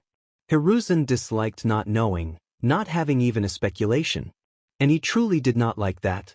Hiruzen began, his tone as careful as he could make it, explaining that Naruto had witnessed one of the darker aspects of shinobi life. Traitors come and go, and they all must be dealt with eventually. Despite Naruto's grave mistake, he had done a significant service to the village by stopping Mizuki. Hiruzen waited for a reaction, anything at all, but Naruto remained still, only managing a small gulp. Then, as if the realization had just struck him, Naruto acknowledged that he had killed Mizuki. Hiruzen's heart skipped a beat at the casualness in Naruto's tone, so detached, as if he had just crushed an insect rather than taken a life. Hiruzen felt his breath catch in his throat, slowly exhaling as he processed this unexpected reaction. In all his years as Hokage, he had witnessed young shinobi grapple with their first kill, but this was not the response he had prepared for. He had seen them cry, question their morality, and break down in tears. Even those with darker tendencies had some reaction to their first taste of bloodshed. But Naruto's response was nothing, just a shrug, as if the life he had taken was insignificant. This was not just unsettling, it was terrifying. Naruto's reaction was not that of a child coming to grips with the horrors of their world. It was the mindset of a killer, someone who could end a life and move on as if it were nothing. It chilled Hiruzen to his core. Hiruzen should have felt relieved. Wasn't this what every village hoped for? A perfect shinobi? Someone who could do the job without emotional baggage? But he couldn't feel happy. He couldn't feel relief. He had seen this exact calm, this detachment, in Orochimaru. And that was all Hiruzen needed to know, that this reaction from Naruto was not something he could accept. Not again. Was this calm, this detachment, a response to trauma? Hiruzen's thoughts raced. He knew Naruto's loneliness better than anyone. He had always hoped that Naruto would eventually overcome it, that he would find his place, his people. Hiruzen considered forcing civilians to be Naruto's friends, but now he questioned his own judgment. Had he made a mistake by letting him face this alone for so long? If this was a trauma response, then it was a deeply dangerous one. The thought twisted in Hiruzen's heart like a knife. He had spent so long believing that Naruto would be strong enough to overcome the darkness surrounding him, but now he wasn't so sure. What if the darkness had already begun to take root? The question loomed over Hiruzen like a storm cloud. Did Naruto have an innate desire to kill? Was this his nature now? Or was this just enough? Hiruzen wanted to believe it was enough. He wanted to believe this was the end of it. But deep down he knew better. It was never enough. Not once someone had taken that step. He needed to consult Inoichi. There was no question about it anymore. Hiruzen needed help. Naruto needed help, whether he realized it or not. And Hiruzen wasn't going to let him fall through the cracks. Not this time. Not like Orochimaru. Naruto muttered something about demons, and the tone made Hiruzen's heart lurch. There was a disgust there, but not for the word itself, it was for himself. Naruto spoke it like a truth he had been forced to accept, and hearing it twisted something deep inside Hiruzen. He couldn't place his finger on it, but he wanted to pray right then. Hiruzen hoped that Naruto's indifference, this cold detachment, was just him playing a role, a child who had taken on the idea of being a demon too seriously, pretending it was true because others had told him it was. Hiruzen firmly stated that Naruto was not a demon, watching for his reaction. Naruto paused but did not look at him.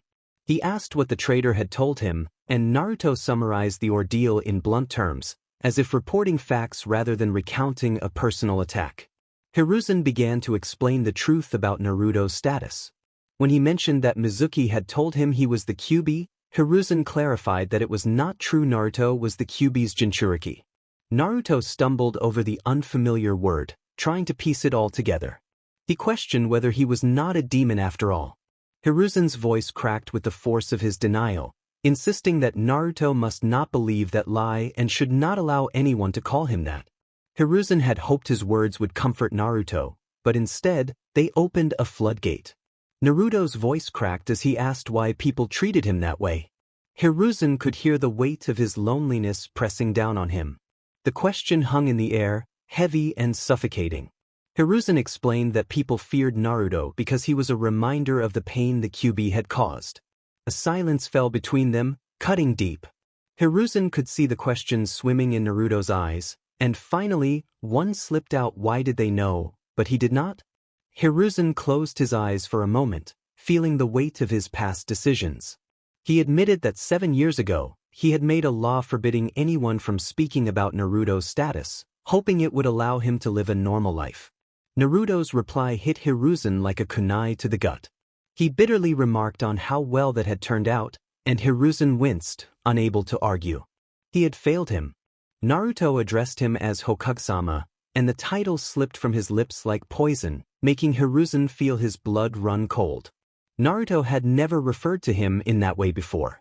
Hiruzen felt a surge of panic in the pit of his stomach, wondering if he had just lost Naruto.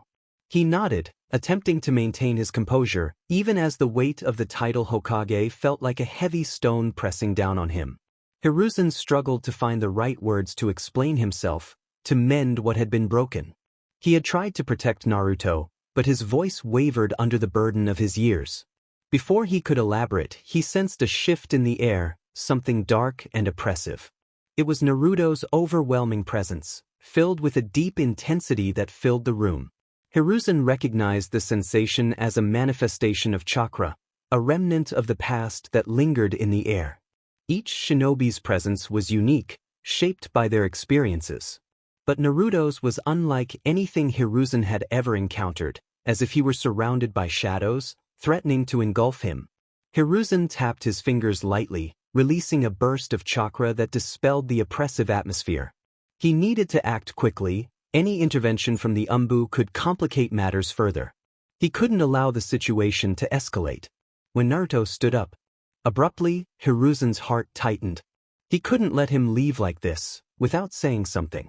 He insisted that he had protected Naruto, his voice rougher than he intended. Naruto paused at the door, but remained silent, the tension between them palpable. Hiruzen pressed on, determined to make Naruto understand. He explained that being a Jinchuriki was not unique to Konoha. Every major village had their own.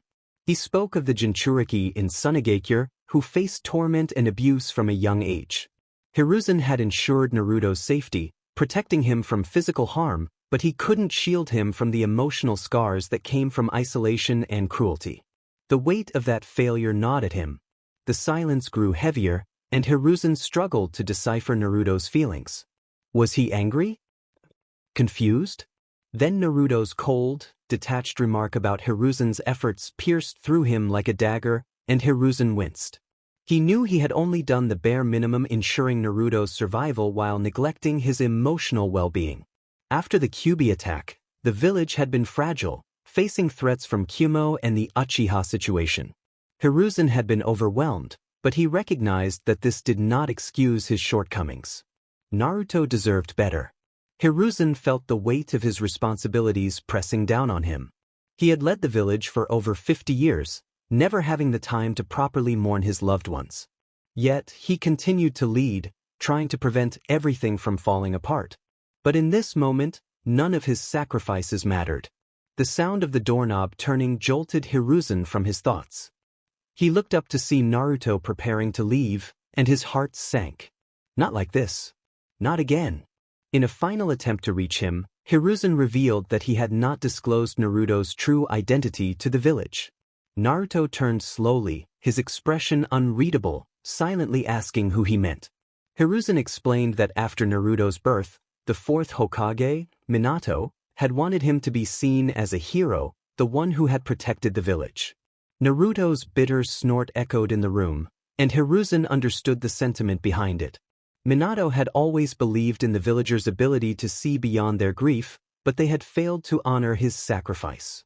Hiruzen continued, his voice softening as he explained that the villagers were too consumed by their own pain to accept the truth. He had kept it a secret, hoping Naruto would be ready to bear that truth when the time came. But by the time Naruto was 5, the secret had leaked, forcing Hiruzen to enact a law to prevent further damage. Hiruzen watched Naruto closely, hoping that something he said would resonate with him. He had made many mistakes in the past, and he feared he might be too late again. As Naruto raised his hand, Hiruzen noticed a change in him. His skin appeared ashen, and the air in the room grew thick and heavy, as if the very atmosphere was igniting. Hiruzen instinctively liked his lips, feeling the dryness as the temperature rose unnaturally. What in the world? Hiruzen had mastered all 5 chakra natures, boasting what many would call the greatest understanding of chakra nature manipulation in the world. Yet, as a small fireball began to form in Naruto's palm, Hiruzen felt something he hadn't experienced in years, his own fire chakra being suppressed. It was as though the flames within him, the essence of fire he had long mastered, were being stifled. The tension in the room was palpable.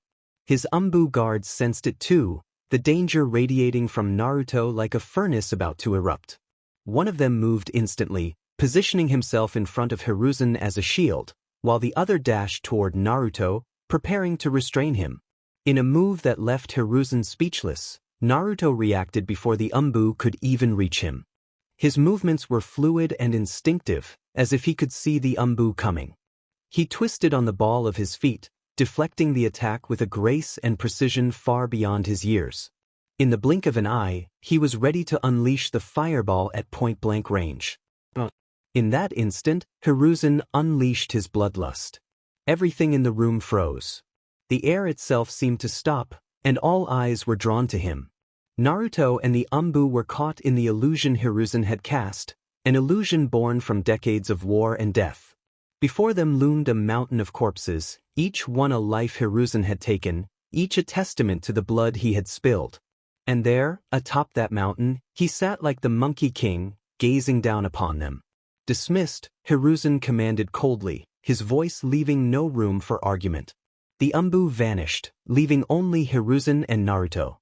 Hiruzen observed as the boy stood there, slightly shaken but holding himself together better than most would have. Even Chunin couldn't have responded like that to an Umbu, even if the Umbu was holding back, but Naruto? He did. Then Hiruzen's eyes caught something, an axe, shimmering in Naruto's hand. He blinked and it disappeared. Space-time ninjutsu? No, impossible. Naruto couldn't possibly know a space-time jutsu, could he? Hiruzen nearly laughed at the absurdity of the thought, but the questions still gnawed at him. What had just happened? Before Hiruzen could ask, Naruto's voice broke the silence. He demanded to know where the man who ruined his life was. Hiruzen's heart clenched. He knew who Naruto meant. Danzo. Even in banishment, his shadow loomed over them all. Hiruzen spoke quickly, keeping his voice steady. He assured Naruto that he had dealt with him. Naruto was not satisfied with the answer. Hiruzen could see it in his eyes. He turned to leave again, his hand already on the door. Desperate to understand their relationship, Hiruzen asked about the fire jutsu, wanting to know how Naruto had learned it. While the fire jutsu intrigued him, he was more curious about how the axe had appeared and disappeared. He needed to know where he stood with Naruto now. Was he still the grandfather figure, or had that bond been severed, lost in the whirlwind of secrets and pain?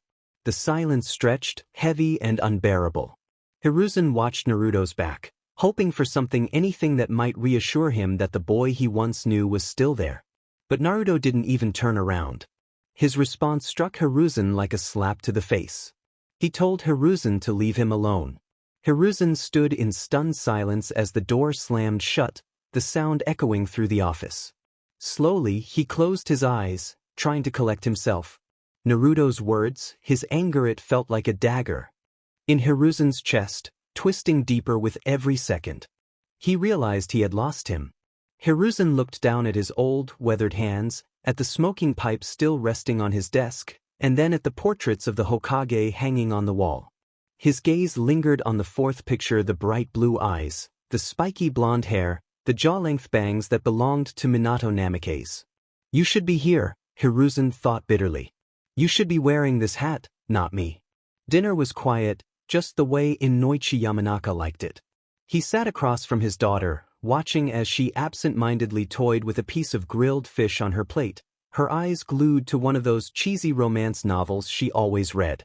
He tried to ignore the irritation building up as she skimmed through the pages, half-focused on her food. Today, Inoichi had made sure to include a few high-calorie dishes. Things she wouldn't notice were meant to keep her from getting too skinny with that strict diet of hers. He knew she wouldn't appreciate the extra calories, but as her father, he had to ensure she stayed healthy. Inoichi broke the silence, suggesting they try something different. He asked her to imagine walking through a dense forest, peaceful with tall trees and a clear sky, where only a few rays of sunlight filtered through. As she walked deeper, she came across a house that looked familiar but was unknown to her. He encouraged her to describe what she saw inside. He noticed her pause, her mind snapping to attention as she considered the question. Inoichi always made sure to ask her one psychological question every night before bed. If she was going to be physically weak from all this dieting for her looks, then by Kami her mind would be sharp. A ninja's greatest weapon was their mind, after all. Ino Yamanaka was fair-skinned, of average height, with light blue eyes and long, platinum blonde hair that framed the right side of her face. She chewed thoughtfully on her food for a moment, humming softly before responding. The house was cozy, old but well-kept, with a warm fireplace and walls lined with books. She could see herself spending hours there, and maybe Sasuke would be there too, reading. Inoichi raised an eyebrow, watching her light up at the mention of his name. Of course, he would be there, she said, sitting by the fire, reading something smart. It was romantic. She snapped her fingers, her eyes gleaming. This had become routine.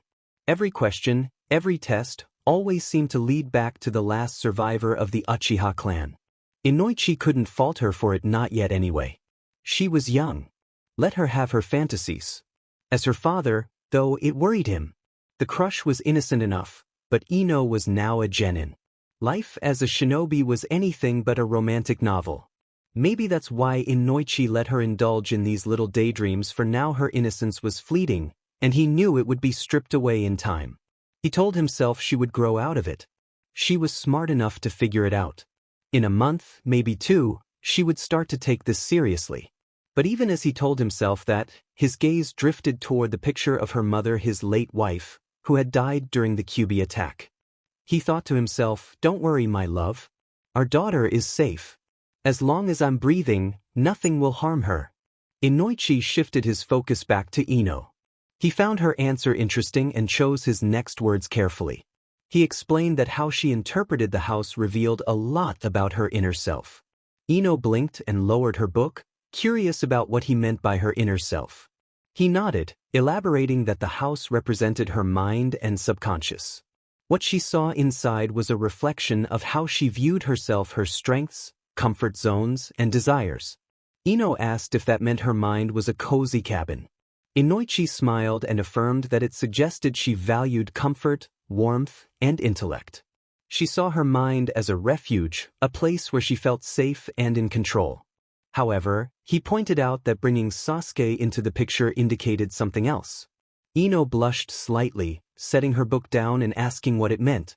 Inoichi explained that subconsciously, she believed someone like Sasuke was important to completing her vision of happiness. He reminded her that while it was natural to want connection, relying too much on others for inner peace could lead to disappointment. She sat quietly for a moment, processing the information. Then, with a sly smile, She shrugged, saying that Sasuke could be part of her cozy cabin if he wanted. She wasn't kicking him out.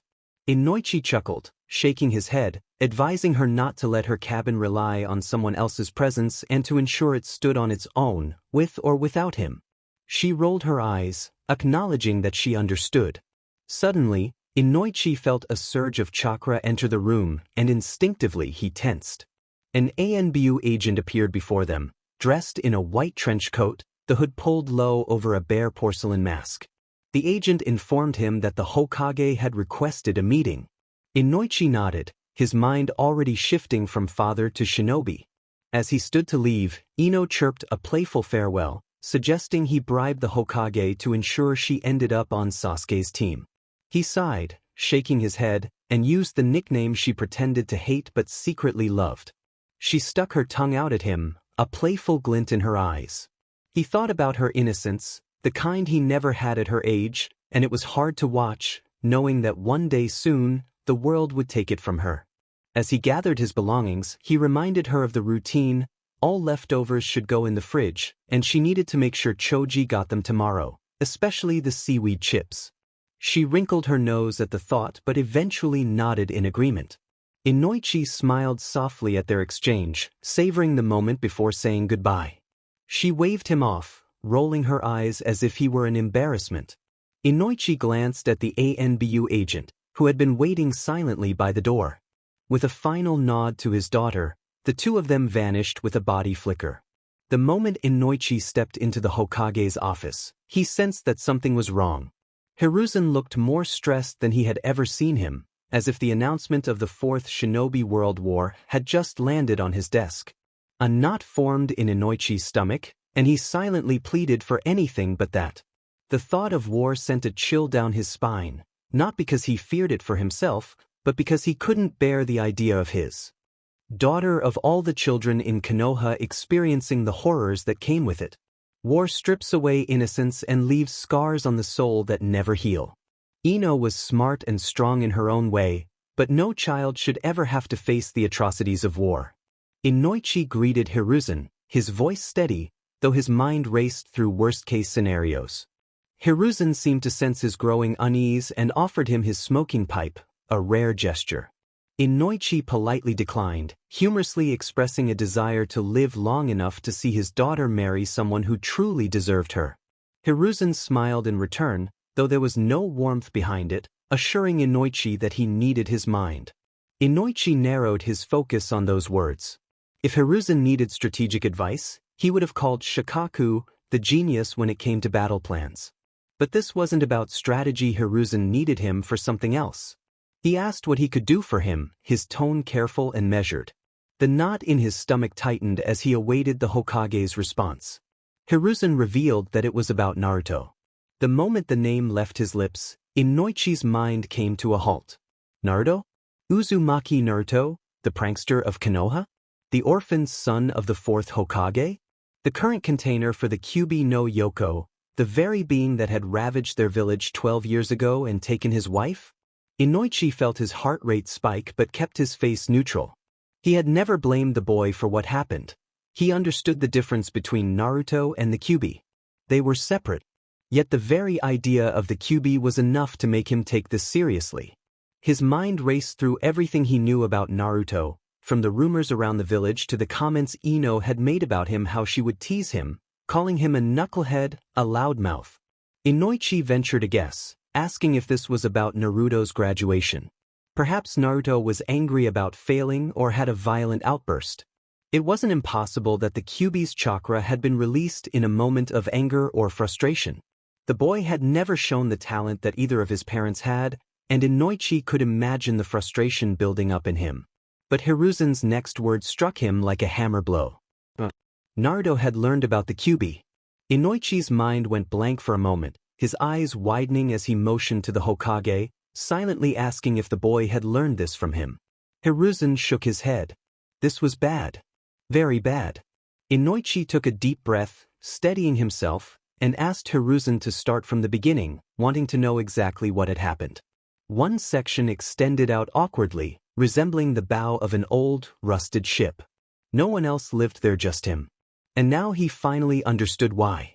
In the span of one night, Naruto had transformed from the knucklehead ninja into someone unrecognizable. He should have laughed at the thought or even denied it, but he couldn't muster the energy. Too much had happened, too much to process. His head felt heavy, as if filled with sand, dragging him down with every step. How many more lies are there? Naruto wondered, his chest tight. How much more don't I know? He kicked off his shoes the moment he stepped inside, not caring where they landed. The coldness of the floor hit his feet, but he didn't mind. He slumped down against the wall, his legs stretched out in front of him. He felt exhausted. He just wanted to sleep. His voice came out weak, barely recognizable as his own. He longed to shut off his mind, to silence everything, to stop the constant buzzing in his head. The ringing in his ears persisted, and his thoughts wouldn't quiet. He pulled off his headband and tossed it aside, getting up slowly. His body moved on autopilot as he shuffled to the cupboard, grabbing a cup of ramen, the only thing he could stomach at that moment. He boiled some water, poured it in, and stood there, staring at the cup as it sat on the table. Waiting. Ignorance is bliss. It was something his teachers always said whenever he questioned something. He used to hate hearing that, but now it felt true. Yesterday, life had been simple. He was just Naruto the orphan, the outcast, the nobody who was going to become the Hokage. That was it. That was all he had to worry about. But now he didn't even know what he was.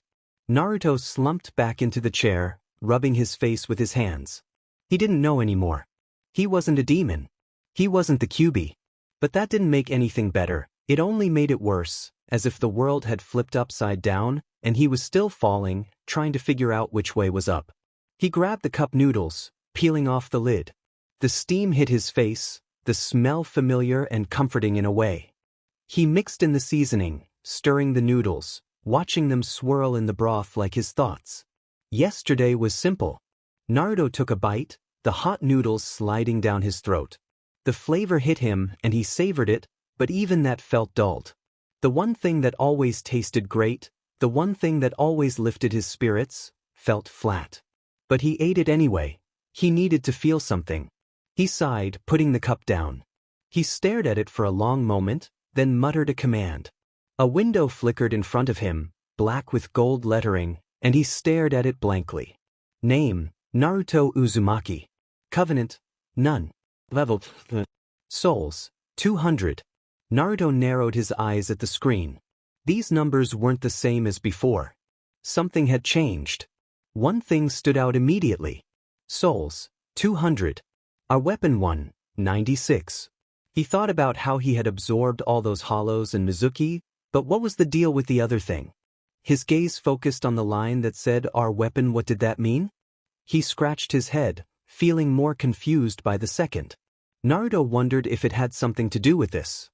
His hand clenched instinctively, and suddenly, the familiar weight of the hand axe appeared in his palm. He blinked, staring at the weapon that had materialized out of nowhere. That was still a thing, he thought, tossing the axe to the floor with a clatter.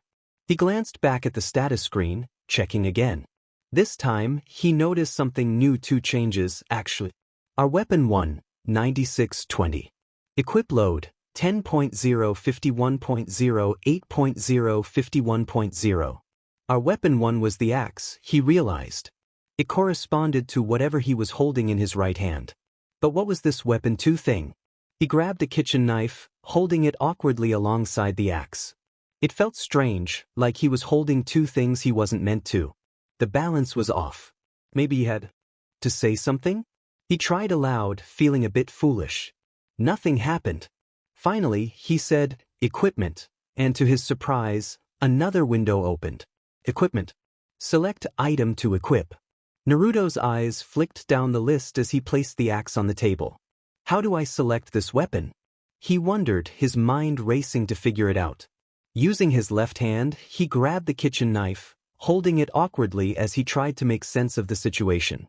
His gaze shifted between the knife in his hand and the system windows still floating in front of him. Left-hand weapon slots. Slot 1, dull kitchen knife.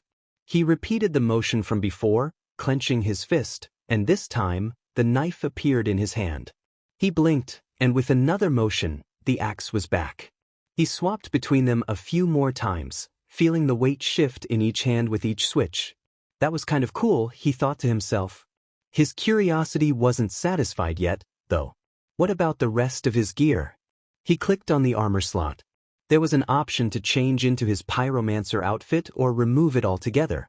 Armor slots. Gauntlets, orange jacket. Gone was the scrawny, underfed kid he was used to seeing. Instead, he stared at a body that was more toned and muscular. His arms had definition, and his chest and shoulders were broader. His body wasn't huge, but it looked like it had been trained, sculpted. When did this happen? Naruto quickly changed back into his normal clothes, the jacket reappearing as if it had never left. The strangeness of it all still nagged at him. Did the furtive pygmy create this system? Does Oscar have this? He wondered, but honestly he had no idea. He shrugged it off. As cool as this system window was, it didn't provide him with much in the way of answers. No instructions, just this. Naruto needed to find a way back to Oscar. But how? He sighed and picked up the cup ramen carton to throw it away. As he walked to the garbage can, he opened his hand, ready to toss it, except the cup was already gone. What? Naruto frowned, glancing at his hand. Then it clicked. If he grabbed something long enough, it would go into his inventory. That was actually quite handy. In his inventory, there was a Darksign, which signified an accursed undead. Those branded with it were reborn after death but would eventually lose their minds and go hollow.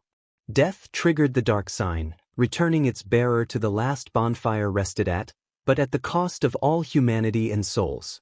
Naruto felt grateful. He didn't know which god was looking out for him, but he owed them for showing him how to return. The thought of going back to Oscar's side gnawed at him, but he knew he couldn't rush in. Oscar was injured, and the demon was still lurking. He decided to gather some supplies before heading back. However, he paused, realizing he had no idea what he needed.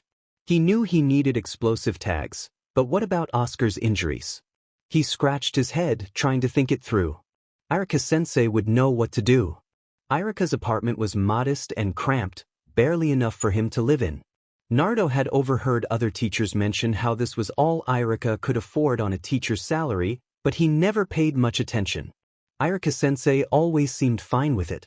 But tonight, Naruto needed his help and sensed something was off. When he reached the block where the building was located, he didn't even consider using the front door. Old habits die hard, he thought. His body moved automatically, leaping up to the nearest rooftop, landing silently on the tiles. The cool night air whipped past his face, but it didn't slow him down. He moved quickly from one rooftop to the next, his movements fluid and natural, almost like running on flat ground. Sneaking around the village and jumping from roof to roof had become second nature to him. Darting through the shadows, Naruto blended in with the darkness. The moon was hidden behind thick clouds, making the night feel even darker than usual, perfect for sneaking in unnoticed. He landed softly on the roof of Iruka-sensei's building. His apartment was on the second floor, but that wasn't an issue. Naruto had climbed through his window countless times before, usually for pranks or to raid his fridge. Crouching low to avoid being seen from the street below, he scanned the side of the building and locked onto the familiar window of Iruka's apartment. The window was slightly open, just as he expected. He thought to himself that Iruka needed to work on his home defense. Making his move, he leaped across the narrow gap between the roof and the windowsill. Gripping the edge, he pulled himself up without a sound. Sliding the window open just enough to slip through, he crawled inside, careful not to disturb anything. The moment his feet touched the wooden floor, he froze. Years of sneaking around Konoha had taught him to always listen first. He held his breath, straining his ears for any sound. It was quiet, too quiet. Glancing around the room, he noted that Iruka's small, simple apartment was just as he remembered it. The bed was perfectly made, but Naruto's eyes immediately focused on something out of place, an orange Ika novel lying on top of the bed. He shook his head, trying not to think about what that meant. Iruka-sensei, really? He called out for Iruka, needing help with something, but received no response. Moving deeper into the apartment, he walked into the living room and stopped in his tracks. The room was filled with old, empty sake bottles scattered across the floor. Slouched on the couch, his head lolling to the side, was Iruka-sensei. His clothes were rumpled, his usually neat ponytail undone, and his hair hung messily around his face. His cheeks were flushed, and he muttered something incoherent under his breath. What a mess. Iruka's normally sharp, caring eyes were glazed over, and his lips moved sluggishly as he tried to speak. He barely recognized Naruto, slurring his words as he asked if it was really him. Naruto scrunched up his face in disgust, commenting on the strong smell of alcohol. Iruka groaned from the couch, mumbling about it being his time to die. Naruto insisted he needed help, not funeral plans. Iruka lazily waved his hand, acknowledging he was a teacher after all. Naruto leaned in, explaining he was going to fight a demon the size of a house and asked what supplies he should gather. Iruka chuckled drunkenly, swaying slightly in his seat, and mentioned how long he had been waiting for this moment. Naruto raised an eyebrow, unsure if Iruka was serious or just drunk, but part of him still believed in him. Even in this state, Iruka-sensei was still awesome, just a little off. Iruka mumbled something about getting his diary, but when he tried to stand, he fell face first onto the floor with a loud thud. Naruto's sweat dropped, shaking his head as he poked Iruka to check if he was okay. Iruka managed to slur out that his diary was in his drawer. With a sigh, Naruto summoned a shadow clone to retrieve the diary while he bent down to help Iruka off the ground. As he lifted him, Iruka's arms slung around his shoulders, and Naruto felt a mix of emotions, mostly exhaustion. He settled Iruka into a chair and took a deep breath, reminding himself to focus on what he needed to do. He quietly asked Iruka why he had been drinking so much. Seeing Iruka like this, all messed up and slurring his words, didn't sit right with him. It felt like watching someone strong crumble before his eyes. Iruka groaned, wiping his face with the back of his hand, and revealed that his best friend had died. Naruto blinked, trying to process what he meant. Best friend? Mizuki? Even though Mizuki had been a traitor, Iruka continued, they had been friends for years. That kind of bond. It doesn't just go away, even after betrayal. His voice cracked, and suddenly he was crying. Iruka-sensei was crying. Naruto felt a tightness in his chest, but it wasn't because of guilt. The truth was, Naruto didn't feel anything about Mizuki's death. Not really. Mizuki had tried to kill him, so Naruto had acted first. That was just how it was, right? Mizuki wasn't an innocent person or a saint. If Naruto hadn't stopped him, Mizuki would have ended his life. Why should Naruto feel bad about preventing someone who was ready to kill him? He had faced hollows and defeated them without hesitation. Mizuki was no different. But seeing Iruka cry like this, that hurt. But Naruto pushed those thoughts away, not wanting to get lost in them. One of his clones returned with Iruka's diary, and Naruto let out a small sigh of relief. He handed it to Iruka, trying to focus on something else, something that didn't involve death or guilt. Iruka took the diary and flipped it open to the first page. There was a family photo. He stared at it, even in his drunken state. There was something so sad in the way he looked at them, as if it hurt just to remember. These were his parents, he said softly. Naruto didn't know what to say. They had been killed when the Kyuubi was released 12 years ago, Iruka explained, his voice becoming less slurred, more sober, as if the alcohol had loosened its grip on him for a moment. There was a long pause. The silence stretched between them as Iruka continued to gaze at the picture. A few tears dripped down his face and splashed onto the page. He missed them, he whispered, his fingers brushing over the image as if he could reach into the past and touch them again. Naruto knew that the Kyuubi had killed Iruka's family. Mizuki had told him that long ago. But now, watching Iruka cry, the weight of what that really meant finally sank in. This wasn't just some distant story or a fact he'd brushed off. This was real. The pain on Iruka's face was because of the monster inside him. Without even thinking, he asked if Iruka had ever blamed him for their deaths. There was a long, awful silence, and then Iruka said the words Naruto had been dreading. He had. Naruto closed his eyes, fighting to keep the tears from coming, as if shutting out the world would make the pain less real. But then Iruka continued, saying that after getting to know Naruto, he realized he was wrong. Naruto wasn't the Kyuubi. He wasn't the one Iruka should blame. He was sorry for realizing that too late. Naruto didn't think.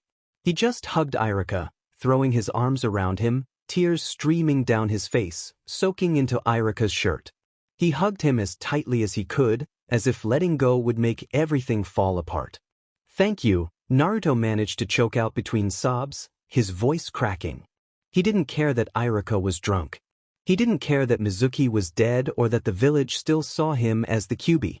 Right now, the only thing that mattered was that his Iruka-sensei was still there, still on his side. And for the first time that night, Naruto didn't feel so alone. Naruto quickly snapped back to the task at hand, wiping his face and trying to focus.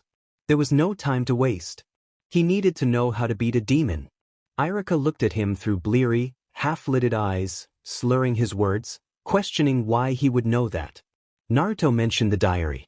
Iruka muttered about how, when he was younger, he had imagined how he would magically save Konoha from the Kyuubi. Naruto blinked. Really, sensei? Even drunk, Iruka looked embarrassed by his own younger self. It was kind of funny, but Naruto wasn't in the mood for jokes. He flipped through a few pages of the diary, scanning Iruka's childhood fantasies of heroic battles. This wasn't what he needed right now. He threw the book aside, muttering that Oscar's strategies were better anyway. He began pacing back and forth, thinking of what to ask. What should he do if he faced an enemy that wasn't affected by a swarm of clones? Iruka asked if this was the same demon, glancing at the bottles around him as if trying to determine if this conversation was real. Yes, Naruto practically yelled, urging Iruka to focus. Iruka groaned, rubbing his temples as if Naruto's voice was pounding in his head. He closed his eyes for a moment, trying to pull himself together enough to give a straight answer. Finally he spoke, his tone more serious. If the enemy wasn't reacting to clones, he advised, Naruto was probably being too predictable. He shouldn't just rush in all at once, especially if the enemy could read his movements. He needed to mix things up, send the clones in waves, scatter them, create a distraction before the real attack. And he should never rely solely on clones. He needed to use his environment, his jutsu, his speed, everything he had to make the enemy vulnerable. Naruto's clones scribbled everything down as Iruka finished talking. Naruto was already digesting the advice, thinking of how he could put it into action. He then asked Iruka how to treat someone who had been hit by something large, like the size of the room. Iruka slurred, barely paying attention, that they would be dead. No, Naruto shouted, startling Iruka. The person was not dead. He just needed to know what to do. Iruka blinked at him, looking as if he thought Naruto was crazy before rubbing his temples. He suggested bringing a medical ninja. But Naruto clenched his fists, explaining that there was none. He was all the person had. That seemed to sober Iruka up a little. He frowned, his face growing serious, and asked about the injuries. Naruto admitted he didn't know exactly. Iruka asked if the person had been hit by something big. Please, Iruka-sensei, there had to be a way, Naruto pleaded, his voice desperate, grasping for any piece of advice that could save Oscar. He couldn't lose him. Not after everything. Iruka scratched his head, his words starting to make more sense. Maybe he should try bringing some platelet boost pills to stop the bleeding, endorphin pills for the pain, wrap some clean cloth around the wounds to keep them stable, and feed them nutritional pills to keep them alive until medical help arrived. Naruto's clones scribbled down every word as if their lives depended on it. This was something. At least now he had a plan. Thinking of the Estus flask Oscar had used to heal him earlier, Naruto asked if that weird flask did the job of a medical ninja. His clones nodded. That would help at least. Great. Naruto arrived at Shinobi's Edge quickly, the only shop still open at this late hour. The dim light spilling from the windows indicated they were about to close. The place was old, with wooden beams that creaked with every movement. The walls were lined with various ninja tools, from kunai to specialized gear typically reserved for jounin. The air was filled with the scent of metal and oil, mingled with the musty aroma of old scrolls tucked behind the counter. The shop was mostly empty at this hour, which suited Naruto just fine. He approached the counter, ignoring the clerk's surprised expression as he entered. Without a moment's hesitation, he headed straight for the back, gathering everything he needed. He picked up some Fuma shurikens, envisioning how they would be used. He also grabbed 2 stacks of ninja wire, a box of flash bombs, and some high-grade explosive tags. The thought of the cost made his heart sink momentarily, but he reassured himself with the knowledge of his 3 years' worth of savings. He tossed the stacks of Ryo onto the counter without bothering to count them. The clerk's expression tightened as he assessed the items Naruto had chosen. He informed Naruto that he couldn't buy the gear, but Naruto was not in the mood for delays. He quickly stuffed the items into a storage scroll before the clerk could protest further. The clerk shouted after him, claiming that it was stealing, but Naruto dismissed him, asserting that he had paid for everything. His voice was sharper than intended, causing the clerk to flinch. As Naruto prepared to leave, he overheard the clerk muttering under his breath, expressing disdain for him. The words struck Naruto hard, igniting a surge of anger within him. He felt a fireball forming in his palm, tempted to unleash it as a response. However, he hesitated as he noticed the fear in the clerk's eyes, mixed with a smug satisfaction. It was a reminder of how the villagers viewed him, and he fought against the urge to retaliate. The light faded, and Naruto found himself back in the courtyard, recognizing the place. Instinct kicked in, and he jumped back, scanning for the asylum demon. The door was closed, which puzzled him. He needed to find Oscar first before confronting the demon. Without wasting time, Naruto pulled out his ninja wire and grapple hook, quickly preparing to ascend to the second floor where Oscar had been thrown. He launched the hook upward, securing it to the ledge, and began climbing. Upon reaching the top, he was confronted by a hollow that lunged at him with a rusted sword. Naruto dodged the attack and swiftly dispatched the creature with a kunai, watching it fall lifelessly to the ground. His focus shifted as he noticed a partially collapsed room with something lying amidst the rubble. It was Oscar, and Naruto's heart raced with concern. He needed to reach him, but the debris made it difficult to enter. Scanning for an opening, Naruto resolved to create one if necessary. Suddenly, he heard a rolling sound that sent a chill down his spine. The giant iron ball, which had nearly crushed him before, was coming toward him. Reacting quickly, he rolled out of the way just as the ball crashed into the wall, creating a massive hole. Relief washed over him as he realized it had opened a path to Oscar. Grinning, he thanked the iron ball for its unintended assistance, but his moment of triumph was short-lived. The hollow that had sent the ball down the stairs was approaching. Naruto summoned a few clones to handle the threat while he rushed into the room where Oscar lay. The sunlight filtering through the hole illuminated Oscar's still form, creating a serene image that momentarily took Naruto's breath away. But reality snapped him out of it just as quickly. Naruto screamed for his teacher, his voice echoing off the cold stone walls, swallowed by the emptiness around him. He desperately wished for a response. Oscar remained still. Panic surged through Naruto as his legs moved instinctively toward Oscar, his heart racing. When he reached him, he froze. Empty Estus flasks lay scattered around, their golden glow long extinguished. Then, Naruto noticed the faint rise and fall of Oscar's chest. His breath caught. Oscar was breathing, albeit barely. Relief washed over Naruto, but it quickly faded. There were no visible wounds, no blood, nothing he could see to fix. His eyes darted around, searching for a clue. Maybe he's just knocked out? His gaze landed on the empty Estus flasks again. Those strange bottles must have healed him. Sensei was just resting. He had to be. Naruto wasn't ready for any other possibility. He knelt beside Oscar, placing a hand on the knight's armor, as if his touch could somehow bring him back.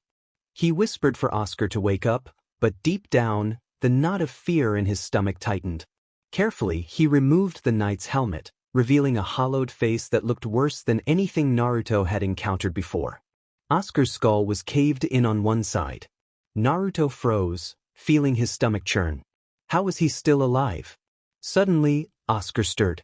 His eyes fluttered open, weak and unfocused. Naruto felt his heart leap. He exclaimed that Oscar was awake, barely able to contain his relief. His hands fumbled as he pulled out the medicinal pills he had brought, insisting that Oscar would be fine if he just took them. They could go confront the demon together. Naruto tried to smile. Be strong, but his hands shook so badly that the pills rattled in their container. He urged himself to calm down. Asuka, however, told him to save the pills for himself. Naruto's heart clenched at the dread sinking into his stomach. He protested vehemently, insisting that he had brought the pills for Asuka and that he shouldn't give up. Asuka's faint smile faded, his eyes softening with something like pity. He quietly admitted that he was beyond repair and could feel his soul slipping away. Naruto's eyes burned as he knelt beside Asuka, gripping his hand tightly. Tears threatened to spill as he realized he wasn't ready to lose Asuka, not now, not after everything. He pleaded for Asuka not to go, not to leave him. Asuka's gaze softened even further, the gentleness in his eyes contrasting with the pain etched across his face. He expressed his sorrow, stating that he couldn't keep his promise. That was it. The tears broke free, streaming down Naruto's face in hot, unrestrained rivulets. He clenched his jaw, trying to be strong, but the more he tried, the more it hurt. His heart felt crushed under an impossible weight. He had just met Asuka hours ago, a stranger who had become his teacher and friend. Now, he was slipping away right in front of Naruto. It felt too fast, too unfair. Asuka murmured for Naruto not to cry, his voice gentle yet firm. He urged Naruto to be brave. But how could he be brave when his entire world felt like it was crumbling? He tried to nod, to force a smile, but it was impossible. He whispered that he was brave, but the tears kept coming, and he bit his lip until he tasted blood, unable to stop them. Finally, he admitted that he couldn't be brave and didn't know how. Asuka's hand trembled as he rested it gently on Naruto's shoulder, explaining that bravery didn't mean not feeling fear, it was about standing up despite it. He took a shaky breath, each word coming slower and weaker, emphasizing that the world was cruel but didn't deserve Naruto's innocent tears. Being brave meant standing tall and proud, even when everything else was falling apart. Asuka's words sank into Naruto like stones, heavy yet grounding. The tears continued to flow, but somehow, Asuka's wisdom steadied him, providing a small piece of solid ground amidst the chaos.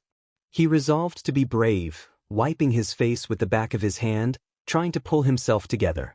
Then Asuka asked what sensei meant. The question caught Naruto off guard, momentarily distracting him from his pain. He explained that sensei meant teacher, but it was more than that. It was someone you trusted, someone who showed you the way and believed in you when no one else did. Asuka expressed his honor in being Naruto's sensei. He continued, sharing that if he had the honor of being Naruto's sensei, he wanted to give him a title from his world, a squire. In Astora, a squire followed a knight, learned from him, and would one day become a knight themselves, inheriting the knight's will and mission. Naruto's tears fell harder, his heart aching with every word. He knelt beside Asuka, trying to be strong and worthy of the title. Asuka placed the sword on Naruto's shoulder, the cold metal pressing against him. His voice, though faint, carried a gravity that Naruto had never felt before. He had never had a squire before and had always walked his path alone. Now, he asked Naruto to continue where he had fallen, to carry on his mission and keep the torch lit. Naruto's heart pounded, each word filling him with a purpose he hadn't known he needed. Asuka lifted the sword to Naruto's other shoulder, his movements slow and deliberate. He shared a saying from his family, "Those who are undead are chosen." Naruto was leaving this place, this asylum, but it was not just an escape, it was a journey, a pilgrimage to the land of the ancient lords. When the bell of awakening was rung, the fate of the undead would be revealed. Asuka paused, his breath shaky, while Naruto listened intently to every word. Asuka expressed that he could die with hope in his heart, and Naruto responded, his voice thick with emotion, affirming his understanding. Asuka looked at him with a gentle, tired smile and apologized, explaining that Naruto would have to face the world without him, confronting the demon alone and without the healing power of Estus flasks. Naruto forced a smile through his pain and tears, assuring Asuka that he would be fine. Asuka believed in Naruto, calling him the Chosen Undead. However, Naruto shook his head, insisting that he was Asuka's squire, a title that meant more to him than any prophecy. To be a squire to this knight, who had given him strength, hope, and purpose, was all that mattered. Asuka declared his intention to make Naruto his squire, passing on the honor and duty of his order. Taking a trembling breath, he lifted the Astora straight sword, its blade gleaming faintly in the light. Naruto knelt beside him, feeling the weight of the moment pressing upon him, his heart pounding with sorrow and pride. With unsteady hands, Asuka held the sword over Naruto's shoulder, his voice barely a whisper but filled with the weight of tradition and honor. He named Naruto squire of Astora, charging him to serve in the light of the first flame and defend against the darkness. Naruto's chest tightened as he listened, the weight of the blade on his shoulder binding him to something greater than himself. Asuka lifted the sword and tapped it gently on Naruto's other shoulder, his voice growing weaker yet resolute. He instructed Naruto to walk the path of the night, to carry the torch where he had fallen, and to uphold the knightly precepts of Astora. As Asuka's hand wavered, Naruto reached out to steady him, pleading to be taught the way of the night. Asuka urged Naruto to listen closely, sharing the first precept. A knight's purpose is to serve and protect those who cannot protect themselves. Although Naruto struggled academically, Asuka's words resonated deeply within him. These were not mere lessons, they were pieces of his sensei's soul, a legacy etched into him with the weight of promises.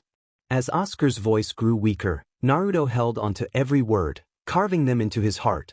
Finally, Asuka whispered that a knight never falters in the face of fear nor wavers in the face of death.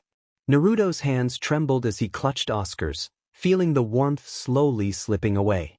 Asuka concluded that a knight does not go hollow, and with that, his voice faded to silence, his hand going limp in Naruto's grasp.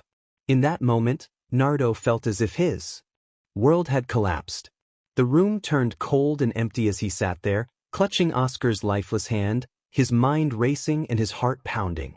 Above Asuka's body, a soft, pure light began to glow and orb, warm and beautiful, floating like a final blessing.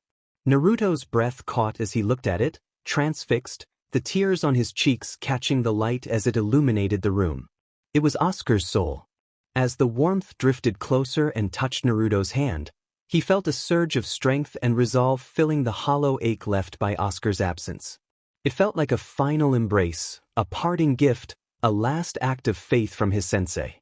In that moment, Naruto made a silent vow, a promise as sacred as the knightly precepts. He would carry on Asuka's mission, ring the bell of awakening, and finish what Asuka had started. Naruto whispered to himself, the words heavy in his chest, recalling the fifth precept. A squire inherits the will, the arms, and the sacred duty of their master.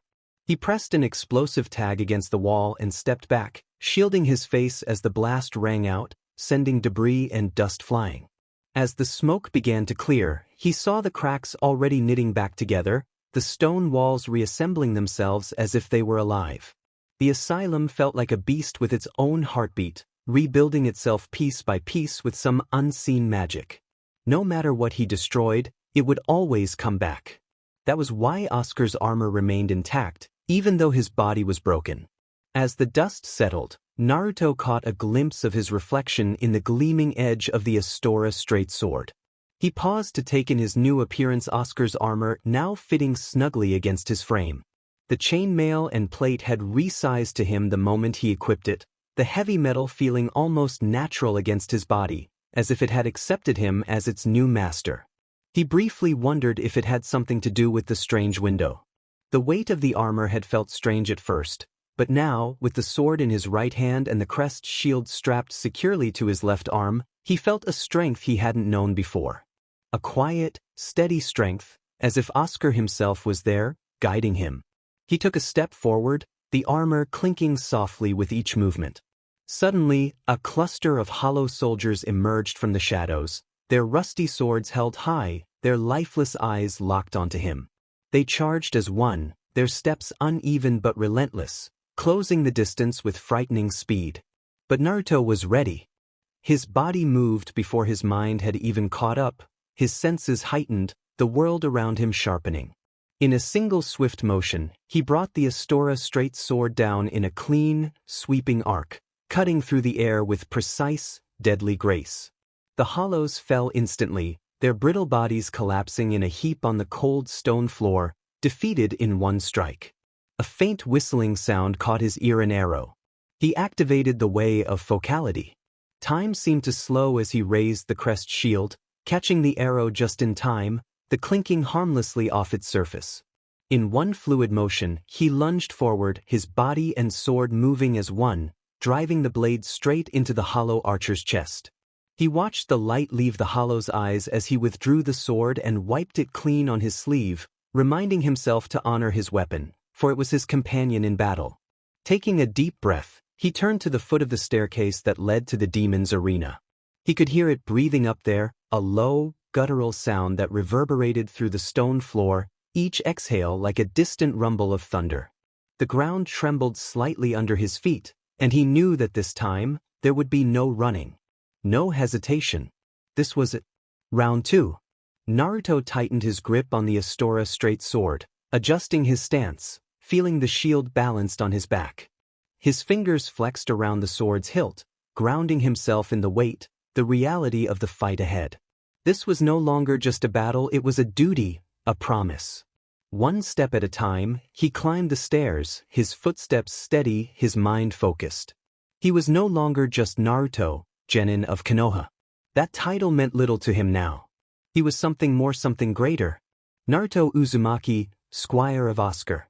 With that thought steadying him, he leaped into the air, raising the Astora straight sword high above his head, just as he'd seen Oscar do before with the plunge attack.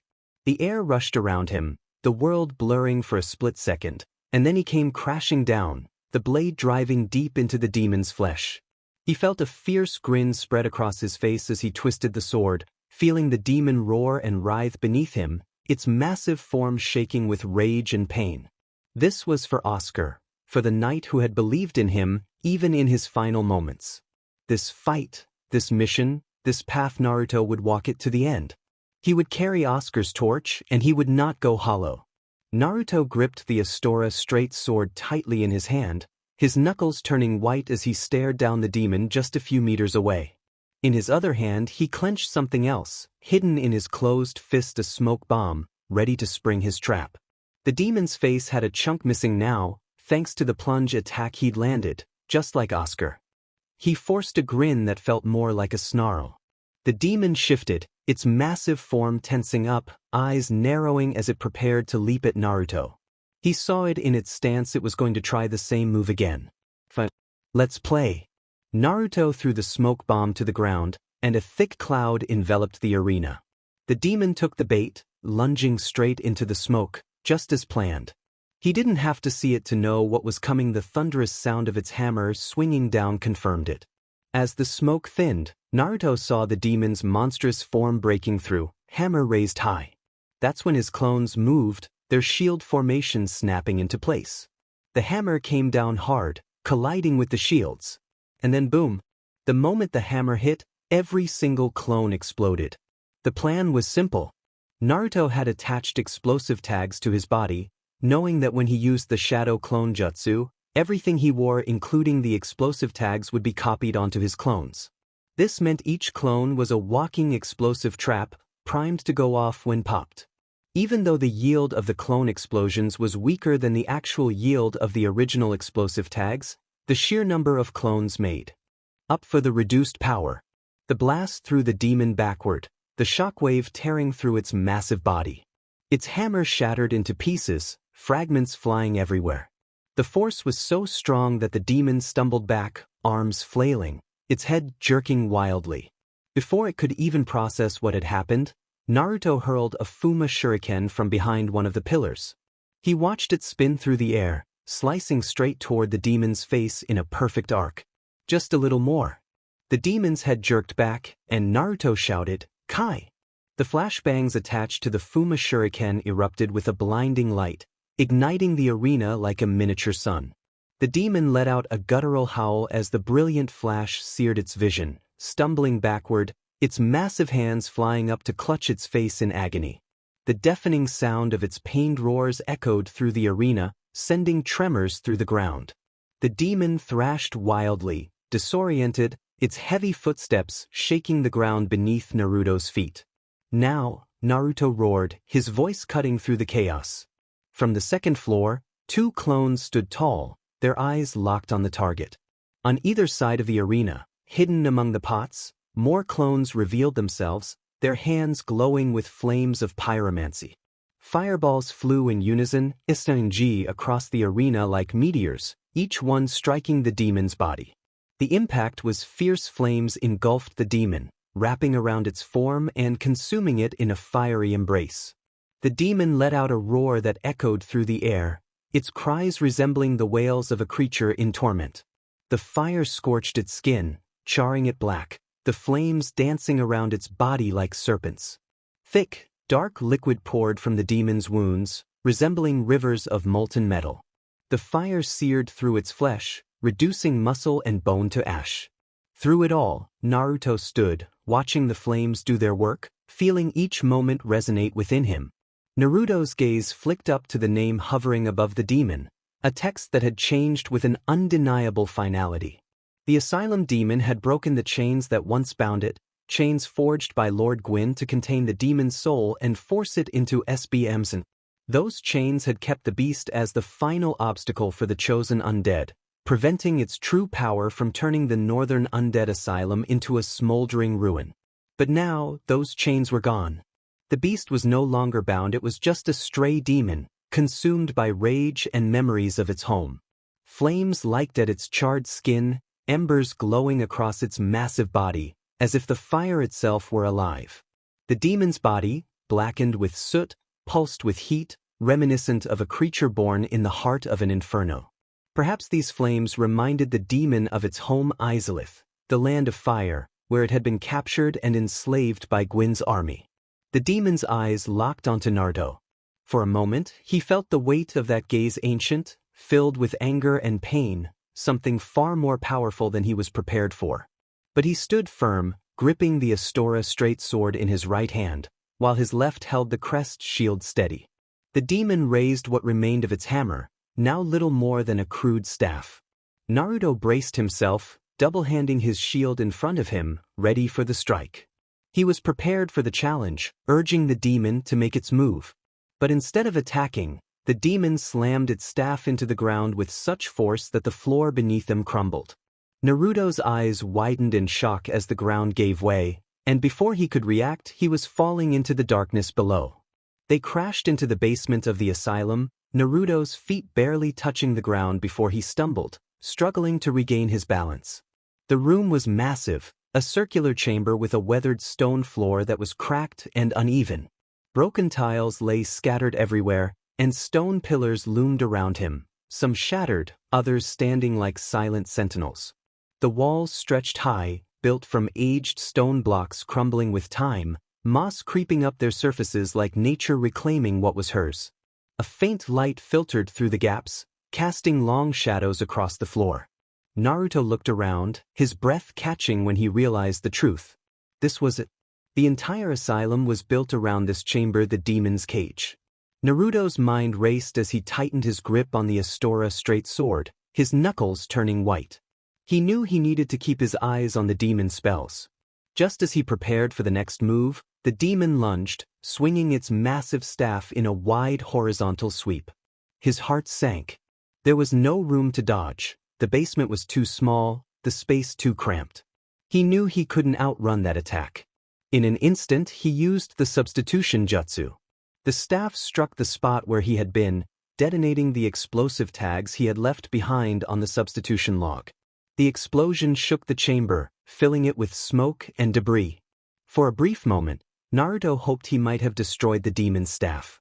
But then, through the thick smoke, the staff came swinging again, almost unaffected. The explosion had only delayed it for a fraction of a second. The demon was back on him, faster than he could react. A cold realization hit him. The substitution only worked over a short distance. If someone knew where he would reappear, they could time their attack perfectly. And that was exactly what the stray demon had done. Naruto barely had time to lift his shield before the staff connected. The force of the blow was overwhelming, sending him airborne. His shield arm felt as if it had shattered, and he felt sharp pain radiate through his side as he crashed into a pillar with a sickening thud. His vision swam with darkness and stars as he slid down the pillar, his whole body aflame with pain. He told himself to breathe, gasping for air that felt like knives stabbing into his ribs. The demon's staff hit the ground again, and Naruto knew what that meant. Panic surged through him. He forced himself up, his body screaming in protest, and staggered toward the nearest corner of the room. His hands trembled as he fumbled with the pouch at his waist, grabbing whatever pills he could find and stuffing them into his mouth, chewing them like they were his last hope. Stamina boosters, painkillers, chakra pills, anything to keep him conscious. The demon raised its staff high, and Naruto saw the glowing orb forming at its tip, an orb of fire, purer and hotter than anything he had ever encountered. His own flames paled in comparison. The orb pulsed and expanded, growing brighter and hotter until it erupted in a massive shockwave of fire. The heat hit him first, a searing wave that made his skin feel as if it were peeling off. Naruto barely threw himself into the corner before the blast reached him. He realized that all his clones would have been wiped out if they had been too close to the explosion. Adrenaline coursed through his veins, igniting his senses as he prepared for the next challenge. He felt as if his heart might burst from his chest, his muscles twitching with the urge to keep moving, to keep fighting, to survive. Then he saw it, the demon's face, grinning, reveling in his struggle and suffering. This infuriated Naruto, igniting a fire within him. His vision turned red, and he felt a vein throb in his forehead. He gritted his teeth, forcing himself to his feet despite the pain coursing through him. The demon had yet to see what he was capable of. Naruto's senses heightened as he gripped the Astora straight sword tightly, adrenaline surging through him like lightning.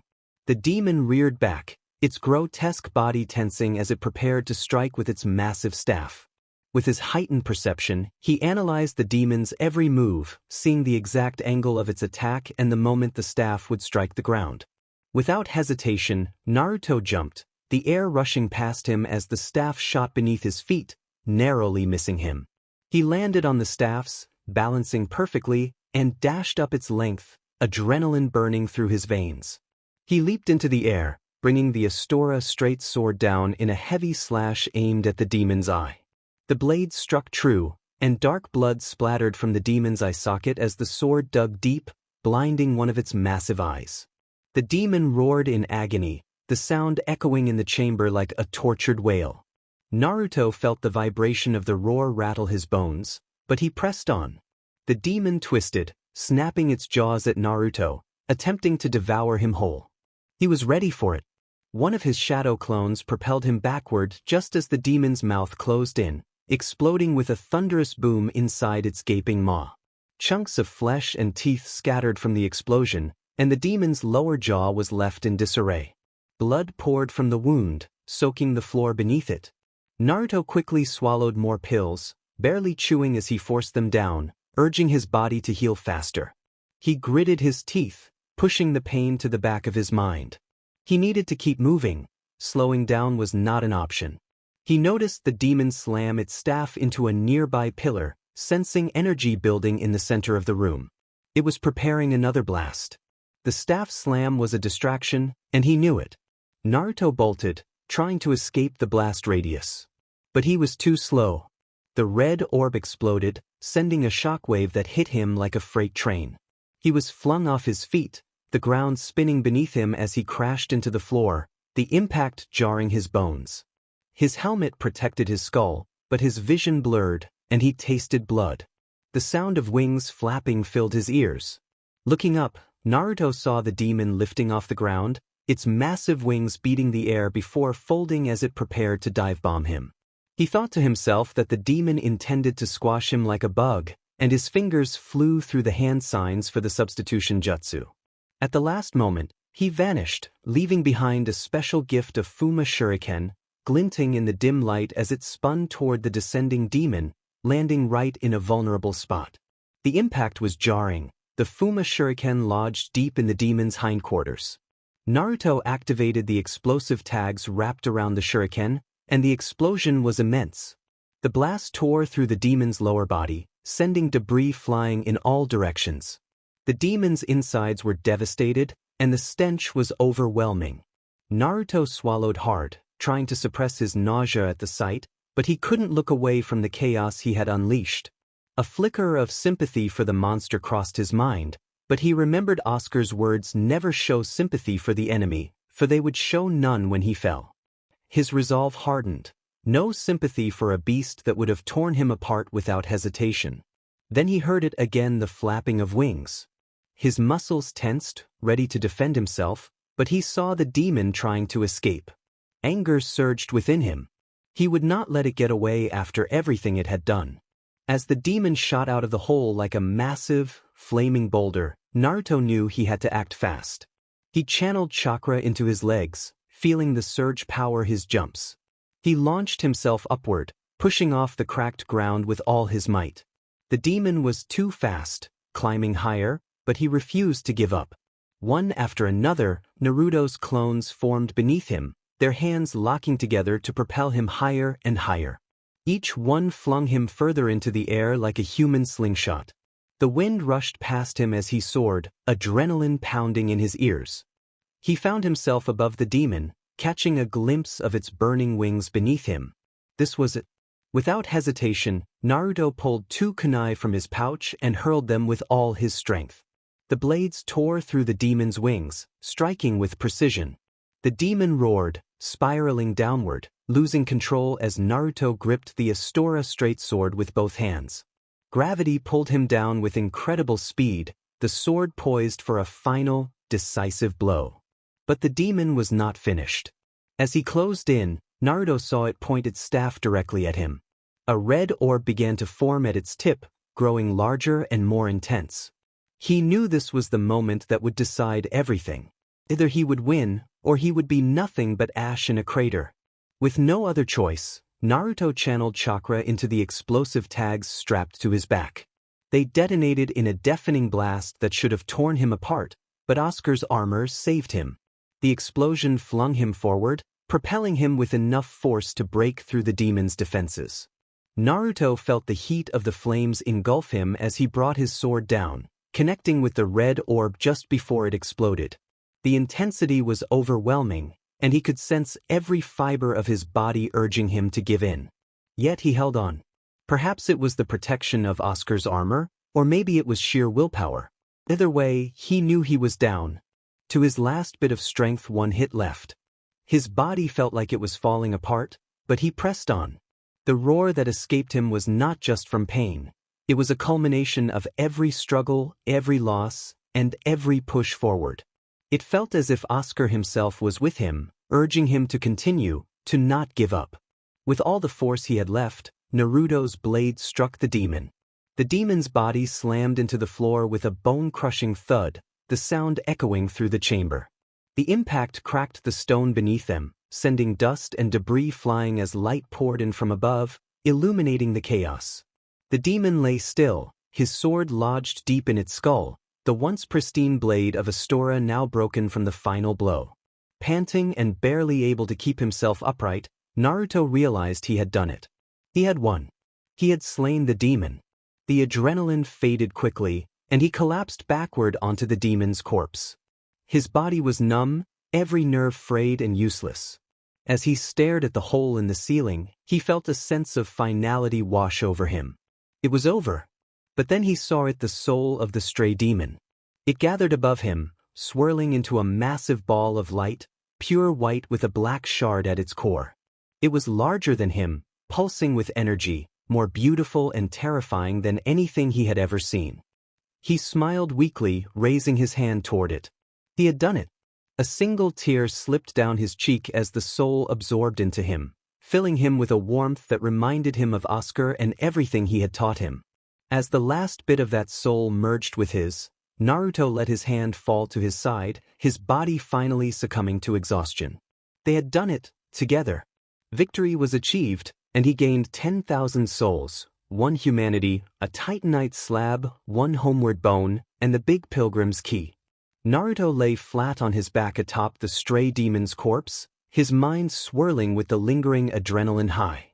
He pondered what to do with a demon's corpse, genuinely stumped as he sprawled across the massive, lifeless body. The stench was horrific, a mix of rotting meat, sulfur, and ash, clinging to his throat with every breath. His whole body was numb, not just from exhaustion or shock, but also from the painkillers he had taken during the fight. His limbs felt distant, as if wrapped in suffocating cotton. The pain from his broken arm, cracked ribs, and internal injuries simmered beneath the haze of medication.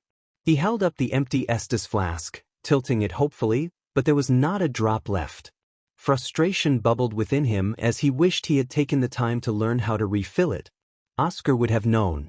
Before he could dwell on that thought, a heavy thud echoed through the room, reverberating as if the universe was delivering a fresh problem straight to him.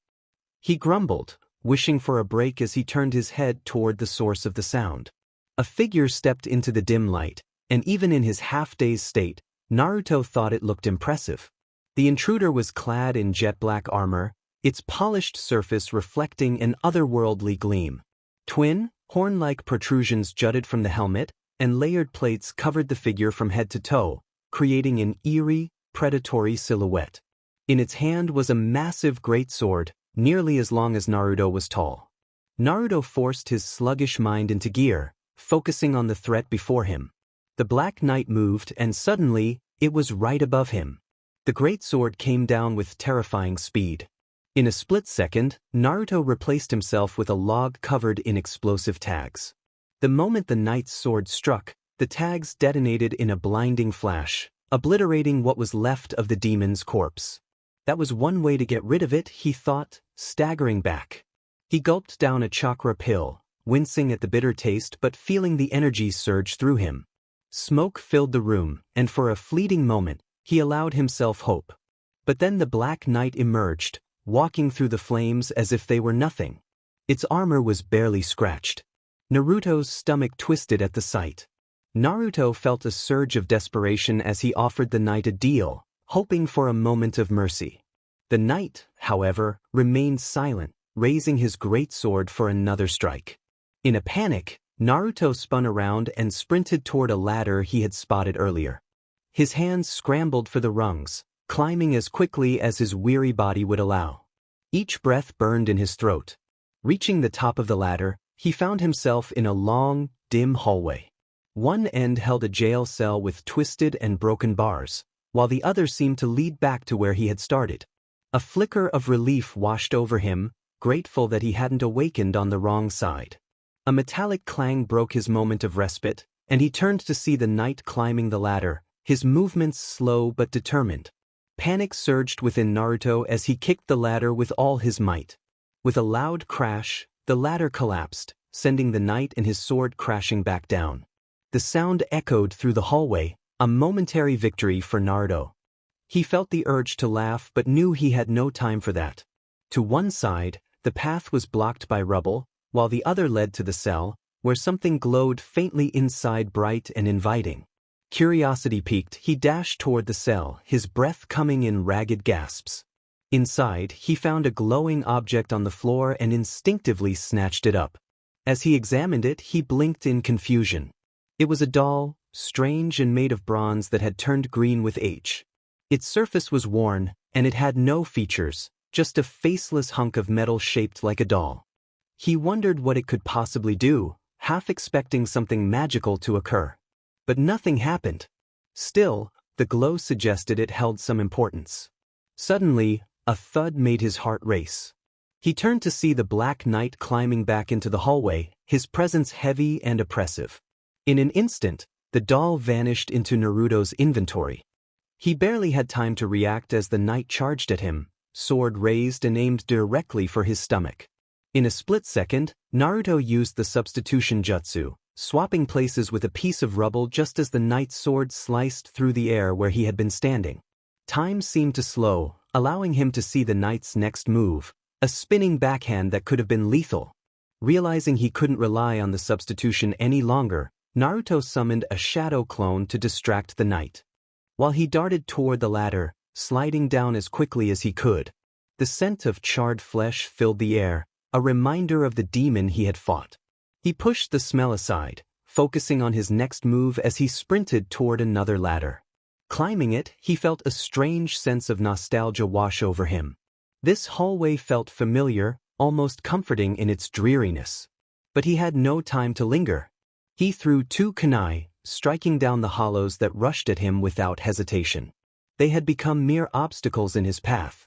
He considered running, but as he glanced back at the Black Knight, something inside him snapped. He refused to let the knight off that easily. The knight had destroyed the demon's remains, the very one Naruto had fought so hard to defeat. It was a personal affront, and he wouldn't let it go unchallenged. An idea struck him, reminiscent of how he had dealt with troublesome opponents back at the academy. He didn't need to confront the knight directly. Instead, he would play a trick on him, just with a more dangerous twist this time.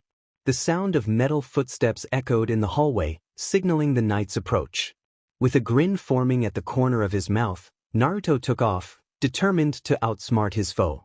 As he moved, he dispatched the hollows with swift, precise strikes, replacing each fallen body with his clones using the transformation jutsu. The motions had become second nature to him.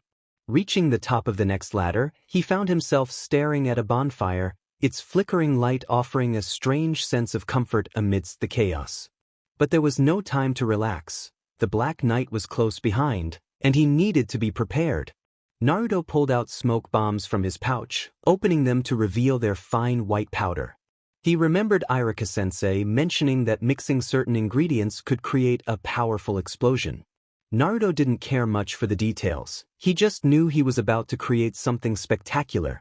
He hesitated for just a moment as he took out his water bottle, meant for the ramen he had brought to share with Oscar. Shaking the thought from his head, Naruto mixed potassium nitrate, sugar, and water into a yellowish paste, spreading it carefully onto his kunai. He worked quickly, his hands moving on autopilot while his clones set up the trap around him. Every second counted. A few minutes later, the sound of metal clanking against the ladder made Naruto's heart race. The Black Knight was climbing up.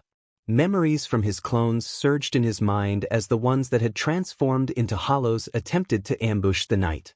They were ineffective. The knight cut through them effortlessly. Naruto positioned himself, making it appear as though he was ready to attack head-on. The Black Knight took the bait, leaping forward and smashing through Naruto's clone, which vanished in a puff of smoke.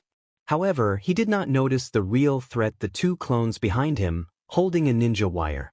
And Naruto charged right at him. One of the clones shouted as it narrowly dodged the knight's stab. The clone activated the explosive tags on its back, launching itself toward the knight in a full-body tackle. The impact sent the knight stumbling back into the ninja wire trap as the clone disappeared in a puff of smoke. The Black Knight almost regained his balance when Naruto tackled him again. Naruto's weight threw him off completely, and the knight fell into the hole. Now or never. Naruto landed on top of him, plunging his kunai into the eye slit of the knight's helmet. He channeled pyromancy flame into the wound. While he couldn't use fireballs, even the raw pyromancy flame was enough for his purpose. The flames ignited the potassium nitrate and sugar paste on the blade, burning like a firework rocket. Hot, searing flames burst from the blade, scorching everything in their path. The heat was intense, and Naruto could feel the Black Knight thrashing beneath him as the fire raged. The knight slammed into the ground, the flames dying down as Naruto watched, breathless. For a moment, he thought it was over, that he had succeeded. But he recalled Oscar's words, "Always ensure the threat is neutralized." Naruto stood over the Black Knight, his body shaking with exhaustion and pain, and plunged the blade in deeper, twisting it until he heard the crack of bone. The Black Knight should have been finished. Naruto had literally put a rocket flame and a kunai right into its skull. But it was not over. As if nothing had happened, the knight shot up, its cold, black hand reaching for him with deadly precision. Naruto's heart raced as he reacted. He jumped, grabbing the ninja wire with both hands. The wire was taut, and before he could blink, his clones above yanked him up. They had been waiting, carrying storage scrolls of shattered pots and dust, ready for his signal. As soon as he called for Plan B, they released the storage scrolls, sending fine pot dust flying down like a storm. Without hesitation, Naruto flicked his wrist, sending a kunai spiraling down with a string of explosive tags trailing behind it. He sprinted away as fast as he could, putting as much distance as possible between himself and the impending underground explosion. With a shout, he activated the tags. The ground trembled beneath him, and for a moment, it felt as if the entire asylum would collapse. The dust ignited, creating a shockwave that roared through the chamber. Naruto turned back, the explosion ringing in his ears, watching as the thick cloud of dust consumed everything in its path. The blast sent debris flying, chunks of stone and metal raining down in the aftermath. Crouching low, Naruto shielded his face from the debris. Did that finish him? Was it finally over? When the dust settled, Naruto cautiously approached the edge of the crater he had created, his heart pounding. He half expected to see the Black Knight still standing, somehow surviving the impossible. Instead, there it was a soul orb. A beautiful, glowing orb floated where the knight had been. Naruto reached out, absorbing the orb into himself, feeling its energy surge through him. Enemy slain. You have obtained 1,000 souls. Red Titanite chunk. Naruto exhaled, realizing he had been holding his breath. Finally, it was over. Looking around at the destruction and the broken remains of the asylum, he knew it was time to leave this place behind. The asylum had served its purpose. Oscar had told him that much, but now it was time for the next step. He resolved to carry Oscar's mission forward and see it through. With one final glance back at the shattered remains of the asylum, Naruto turned and made his way toward the exit. He didn't rely on raw power. Instead, he used his wit, clever tactics, and traps to win. Naruto's prank skills in the anime were so impressive that he had dozens of Chunin chasing after him, unable to catch him. Now, imagine Naruto applying that same creativity and cunning to setting up traps instead of pranks. He would essentially be the Jigsaw of the shinobi world, but with far less violence. Naruto approached the door at the far end of the arena, the same door where he had faced the asylum demon. Even without any magical glow or signs, he could sense that something was protecting this door. A force, perhaps magic, kept this entire place from collapsing. If he hadn't just experienced everything he had, he might have questioned his sanity. But he knew how to open it. He took out the key he had obtained from the demon, holding it up as the system activated once more. The item was identified as the Big Pilgrim's Key, described as a key to the inner door of the Undead Asylum main hall, belonging to a chosen undead pilgrim who was unaware of what lay ahead in this pilgrimage. Naruto acknowledged the system's dramatic tone with a mumbled thanks, placing the key into the door. Instantly, it vanished, and the door creaked open on its own, revealing a long, winding cliff path ahead. Moss covered everything, and old ruins dotted the landscape, with crumbling stone and broken arches. Suddenly, the ground beneath him began to tremble. Naruto turned around, his heart racing. The asylum. The entire building, every wall, every stone, everything started to crumble into the ground like sand. The magic that had held this place together, the magic that had repaired it each time it was damaged, was gone. The moment he opened the door, that magic was broken. It felt like witnessing the end of something ancient and powerful, and Naruto couldn't shake the strange sense of loss as he watched it fall into ruin. Cold winds whipped around him, biting through his armor, and Naruto stood there, staring at the destroyed asylum. The place that had been his prison, his battleground, was now gone. And he was alone. Great, he thought bitterly. Now what? With no choice but to move forward, he sighed and began to work. He took out a kunai and started digging into the ground, the cold earth yielding as he worked slowly and methodically. The sound of metal scraping against dirt was almost calming. Oscar deserved this. Once he had prepared the grave, Naruto took out a storage scroll and gently placed Oscar's body into the hole. Oscar's hollowed face appeared peaceful, as if he had finally found rest, knowing that his squire had avenged him. Naruto grabbed a handful of soil, staring at it for a moment before letting it fall into the grave. It felt strange, as if he were saying goodbye not just to a friend, but to a part of himself. As he recited the nightly precepts, the words caught in his throat. Memories of the moments he had shared with Oscar replayed in his mind, the lessons Oscar had taught him. Even though losing Oscar hurt more than he wanted to admit, he felt honored to have met him, honored to carry his legacy. Finding a large stone nearby, Naruto dragged it to the grave, placing it at the head like a makeshift tombstone. Taking his kunai, he carved into the stone, "Oscar, elite knight of Astora, a friend, a mentor, a brother. Thank you for everything." As he finished carving the last word, he read it aloud, his voice breaking. Tears began to spill down his face despite his efforts to hold them back. He just cried. Naruto didn't know how long he remained there, sitting by Oscar's grave, letting grief wash over him. His chest ached, his throat felt raw, but eventually, the tears stopped.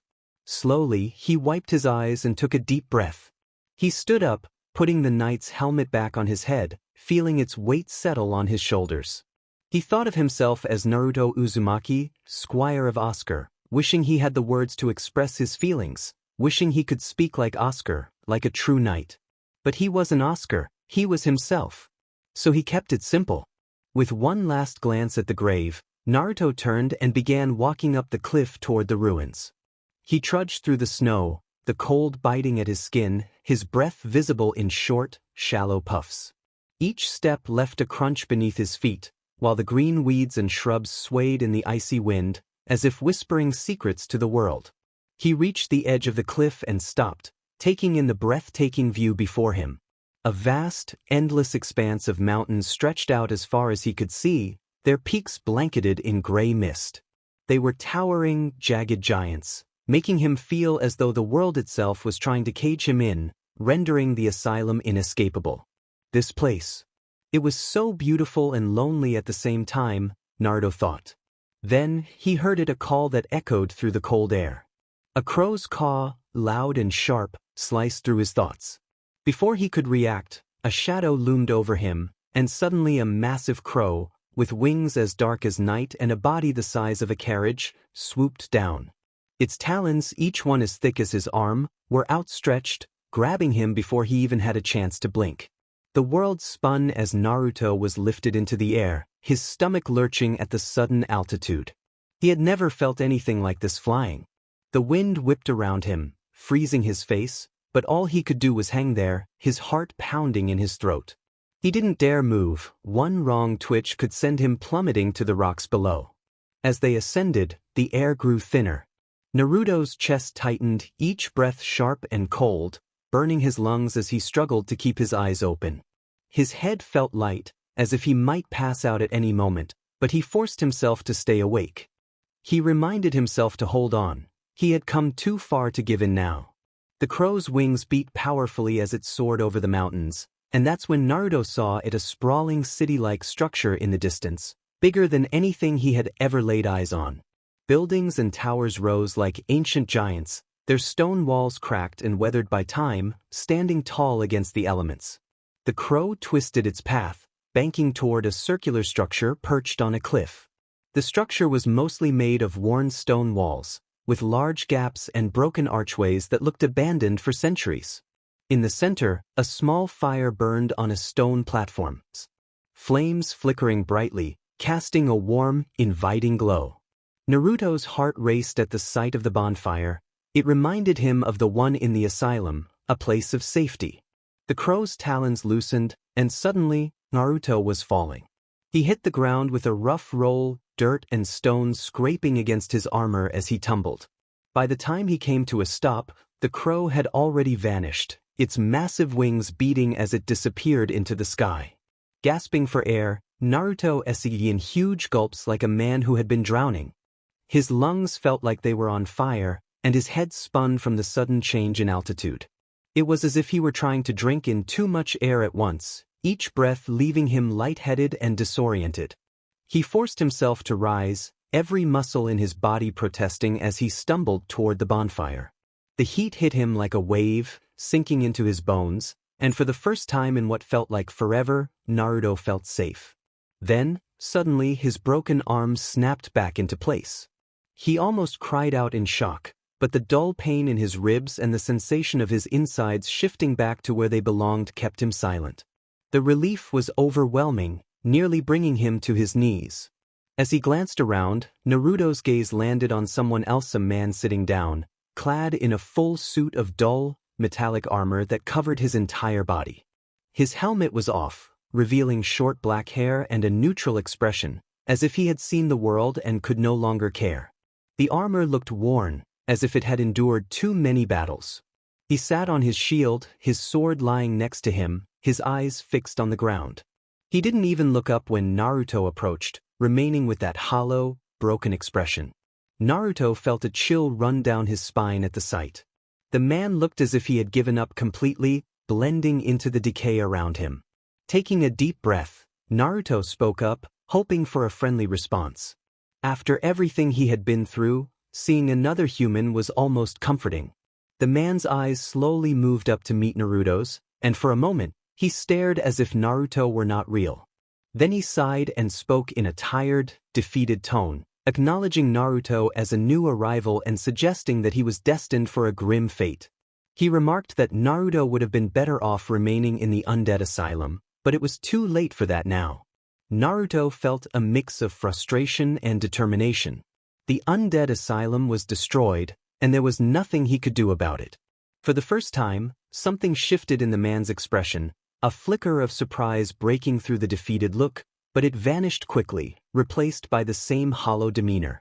He acknowledged the possibility that Naruto had defeated the asylum demon, but his tone was mocking, as if he didn't truly believe it. Naruto puffed out his chest, trying not to let the man's attitude get to him. He had indeed defeated that demon, even if it had been a close call. The man laughed, a low, bitter sound, as if he found the idea of Naruto's victory amusing. Annoyance bubbled within Naruto, but he reminded himself to remain patient and humble, as he had been taught. It was difficult to hold back. Naruto wanted to prove himself, to show that he was not just a weakling.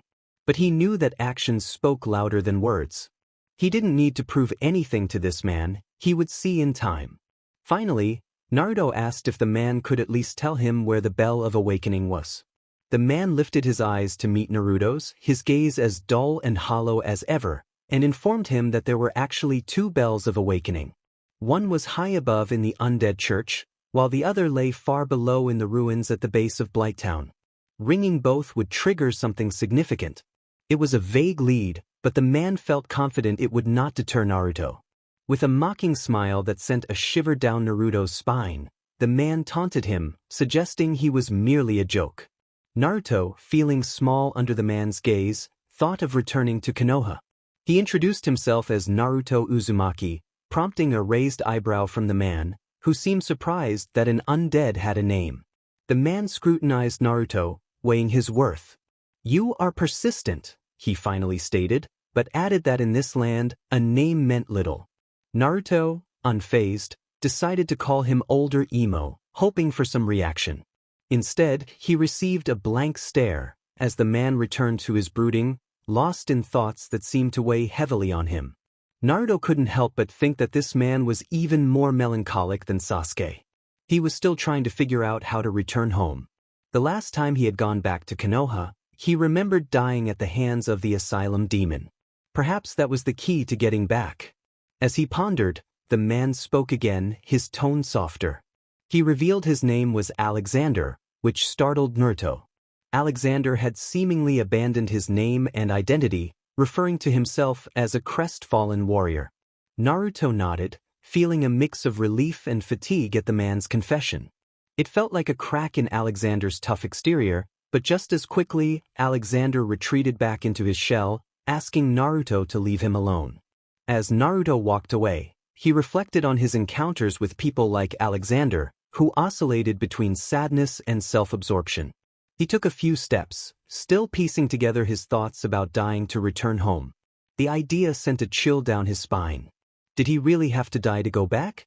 Meanwhile, Alexander, now stripped of his former identity, felt defeated by his pilgrimage. He lingered at the Firelink Shrine, clinging to the bonfire, unsure of his purpose anymore. He observed Naruto, a young boy claiming to have defeated the asylum demon, and found himself questioning whether it was truly a joke.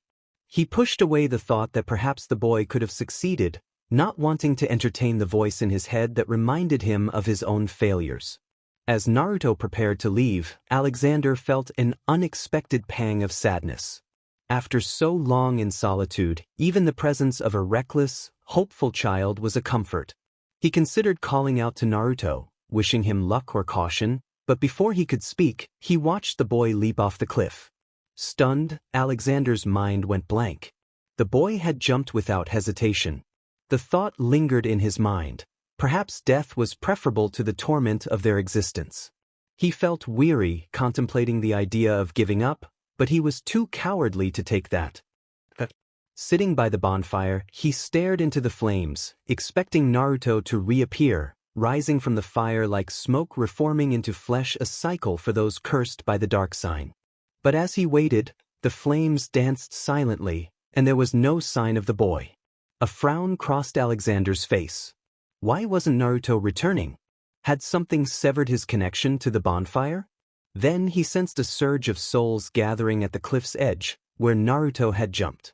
The souls began to coalesce into a green shape, the boy's body, lying still as if in slumber. Alexander blinked in disbelief. A green soul drop? This was something he had only heard of in legends, tales of individuals from other worlds. He glanced back at the hollowed version of Naruto near the bonfire and then at the glowing green soul drop at the cliff's edge. The boy had been telling the truth, Alexander realized, chuckling to himself.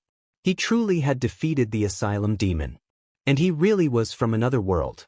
Alexander muttered to himself, a dry laugh escaping him as he stood up, grabbing his shield and sword.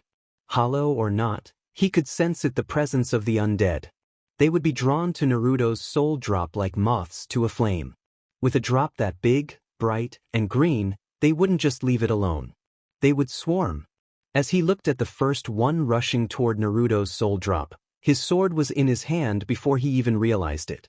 He questioned his actions, wondering why he was doing this. Perhaps it was to help someone out, to do something good for once. But deep down he knew that was a lie. He had always been selfish. Maybe he wanted to hold it over the kid, to make him owe him. Yet he dismissed that thought. This world didn't matter to him like it used to. So why was he acting? Maybe he wanted to feel something again. Protecting the kid's soul drop might be the only thing in this rotten world that made him feel alive. Raising his sword as the first undead lunged at him, he thought about how he didn't know the answer, and he didn't care. With a swift slash, he cut down the hollow and stood his ground. Another one came rushing, but he was ready.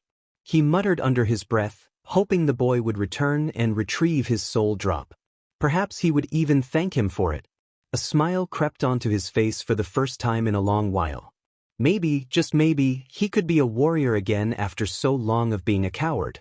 Morning had come slowly, and for once, Hiruzen was grateful.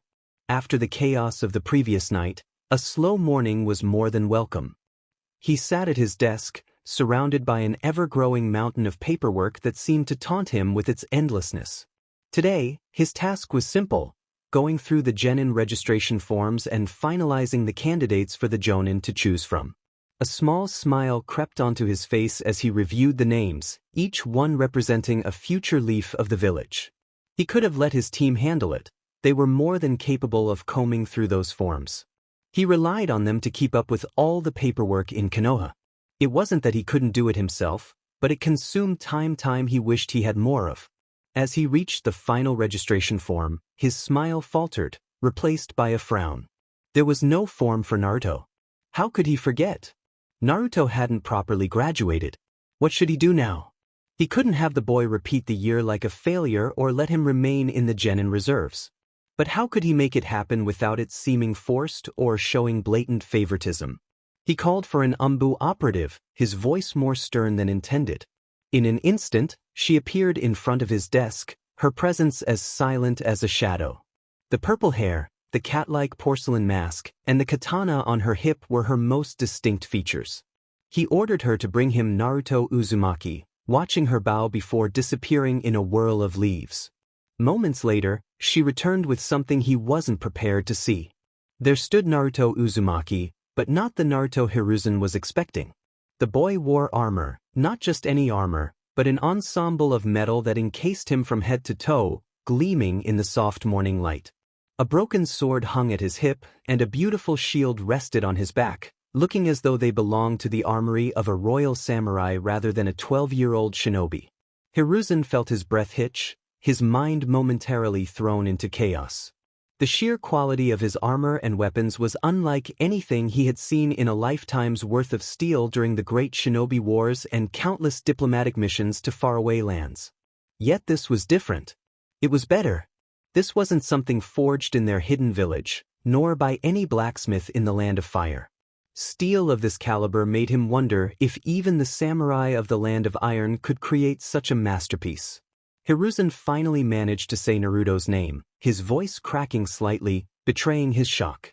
How did this boy, a boy who could barely manage to keep his own clothes intact, end up with such equipment? Hiruzen's mind raced with questions, jumping to thoughts he shouldn't entertain. If all of Konoha could be equipped with armor like this, the tactical advantage and protection it could provide were immense. His imagination started to run wild, but he knew better. He forced that line of thought to stop before it reached its conclusion. It was dangerous to think that way, to let greed seep into the core of his responsibilities as Hokage. He took a breath and steadied himself. Right now, it wasn't about Konoha's military strength or potential armament. It was about Naruto. It was always about Naruto, wasn't it? Naruto took off his helmet, and Hiruzen tried to hide his surprise, keeping his voice calm as he commented on the unique equipment for a ninja. He hoped Naruto might offer more, maybe an explanation or a story about where he got it. Naruto replied stiffly, his tone formal and distant, as if he was trying to play a role he wasn't quite comfortable with. Hiruzen felt a pang in his chest. The way Naruto said, "Hokage-sama," and the way he stood there rigid, like he was imitating someone else's idea of a soldier, didn't fit him at all. Naruto's usual energy, his vibrant spirit, was buried under this new demeanor. He looked like a boy trying to wear a mask that didn't belong to him, trying to be someone he thought he should be. It was unsettling, but Hiruzen remembered what Inoichi had told him. Naruto needed time to himself, to think and understand his own emotions. He needed a week before trying to reconnect. A week. Hiruzen wasn't sure if he could last that long without trying to fix whatever was broken between them, to find the old Naruto hiding behind that armor. But he had to respect Naruto's process. The boy needed to come to terms with everything in his own way. Despite the questions burning inside him, questions he knew Naruto must have too, Hiruzen simply stated that he didn't think the equipment was suitable for a ninja. Naruto snapped back, his eyes narrowing, and the intensity in his voice surprised Hiruzen, as if he had struck a nerve he didn't even know was there. Why was Naruto so defensive about this armor? Whoever gave it to him, whatever it meant to him, Hiruzen realized it held a deeper significance, a history he wasn't privy to. It wasn't just about the armor, it was about something or someone that he didn't know. Hiruzen explained that the armor was too heavy to be functional for a ninja. Naruto flatly stated he had no problem fighting with it, his voice laced with a certainty that suggested experience. Experience? That word stuck in Hiruzen's mind. What had Naruto been through? He asked Naruto to move around, and Naruto obliged, jumping to the side and running a short distance. Hiruzen's brow furrowed as he questioned why Naruto was using chakra enhancement. The realization hit him hard. Chakra enhancement was a basic technique channeling chakra into muscles to increase speed and strength. So basic, in fact, that it wasn't even considered a jutsu. Any child who had mastered the leaf-sticking exercise could do it, but it wasn't something you did constantly. It was draining, even for skilled jonin. For Naruto to do it while moving in heavy armor was concerning. Naruto expressed genuine confusion, asking if that wasn't how one was supposed to move. Hiruzen steadied his voice and inquired how often he used chakra enhancement like this. Naruto replied that he did so all the time, as if it were the most natural thing in the world. In that moment, everything fell into place for Hiruzen. He finally understood. The reason why Naruto was able to perform his pranks and escape the Chunin so easily, the reason why he was always one step ahead of everyone, was not luck or sheer stubbornness. It was because he lived in a constant state of chakra enhancement.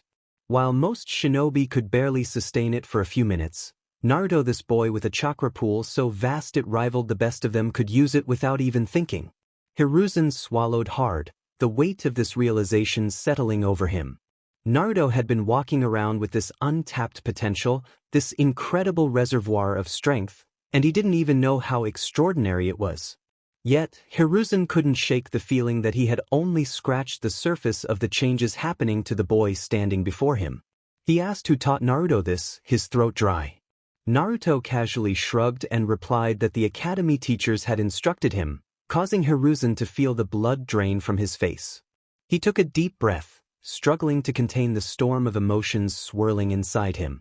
The people he trusted, his own shinobi, the very educators he had handpicked to shape the next generation, had gone behind his back. They taught Naruto incorrectly but did it in such a subtle way that they technically weren't wrong. Chakra enhancement like Naruto's was possible, sure, but nobody did it, even if they had the chakra reserves or control for it. But because it was counterproductive, harmful even. Using chakra enhancement all the time would limit the natural growth of the body, making it dependent on chakra instead of building real muscle strength. It would stunt his potential in the long run, and that thought sent a chill down Hiruzen's spine. How much more had Naruto been taught incorrectly? Hiruzen wondered. How many more cracks were hidden in the foundation of his training, left there by those who were supposed to be guiding him? He had to fix this. Somehow.